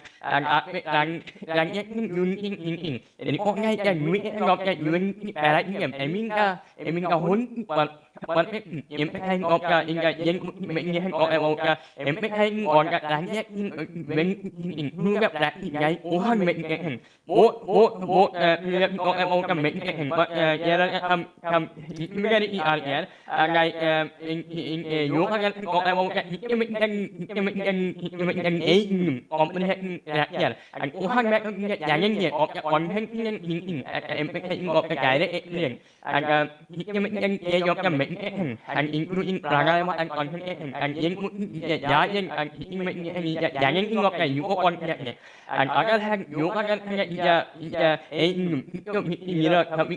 we can come out about the type of command and in Yen talk about become Kaya experiment wisdom on the yoga about the union between the union contact with the union contact and other hand about the enlightenment of the embodiment of the wisdom.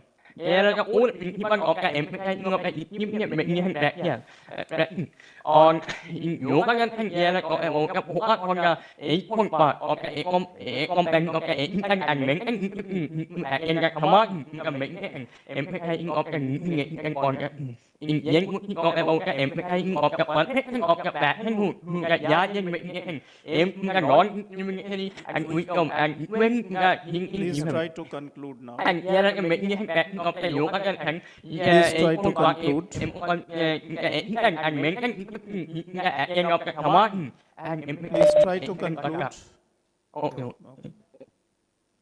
There are a few components of the enlightenment of the yoga and yen yoga có cái một cái hay ngay có cái important of the non cái wisdom of thinking and yen có cái một cái agreement ngon cái yen ngon wisdom. Okay, please try to conclude. Okay.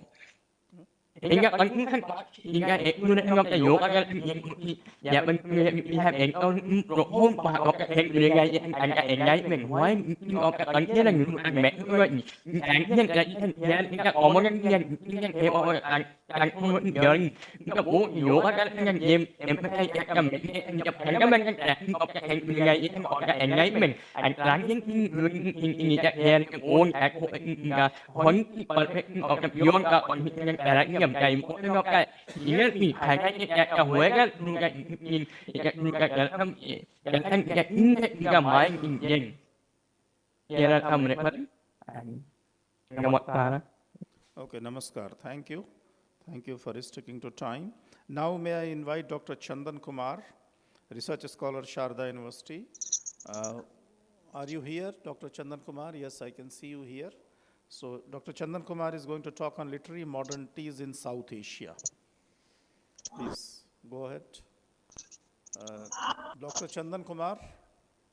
बिल्कुल sir, आपकी आवाज बाबुलंद आ रही है और मैं चाहता हूं कि आदरणीय उपराष्ट्रपति महोदय जी का उद्बोधन हुआ हिंदी में और मैं अपनी बात भारतीय भाषा और अपनी भाषा में ही प्रस्तुत करूं। Please, because Dr. Chandan Kumar, we have about more than 80% students from abroad.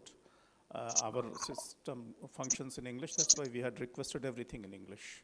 So please, Dr. Chandan Kumar, please stick to the language in which you had sent your abstract. नहीं सर, मैं अपनी बात हिंदी में ही प्रस्तुत करूंगा sir. Sir, that it may be difficult. Thank you. Okay. Thank you. So now we may go for the question answer sessions.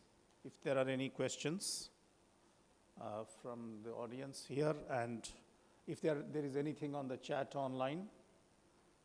If there is anything on the chat online, or if among the participants somebody would like to ask any questions.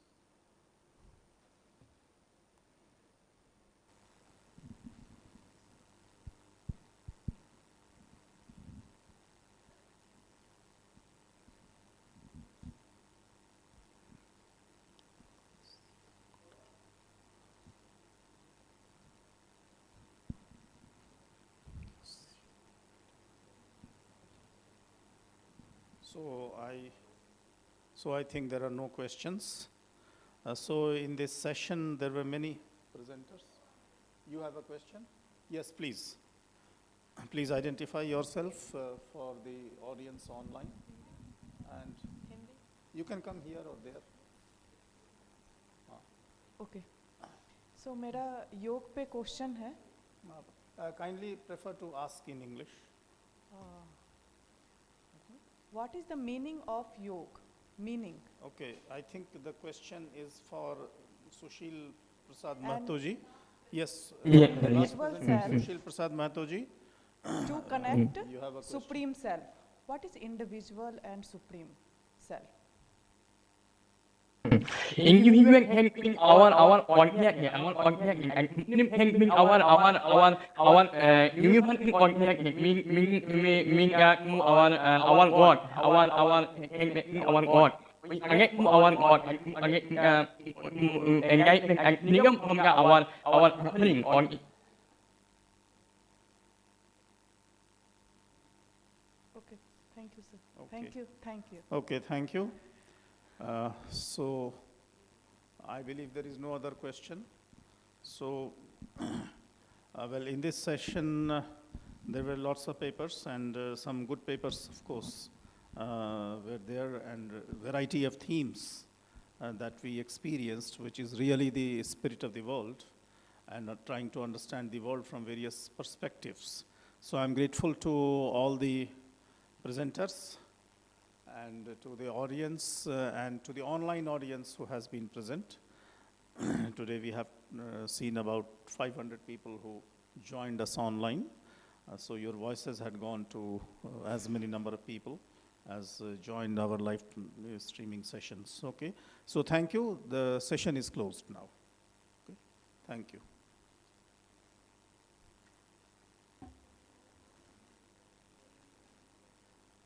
Okay. So now tomorrow, the session will begin at 9 o'clock. Okay, tomorrow the session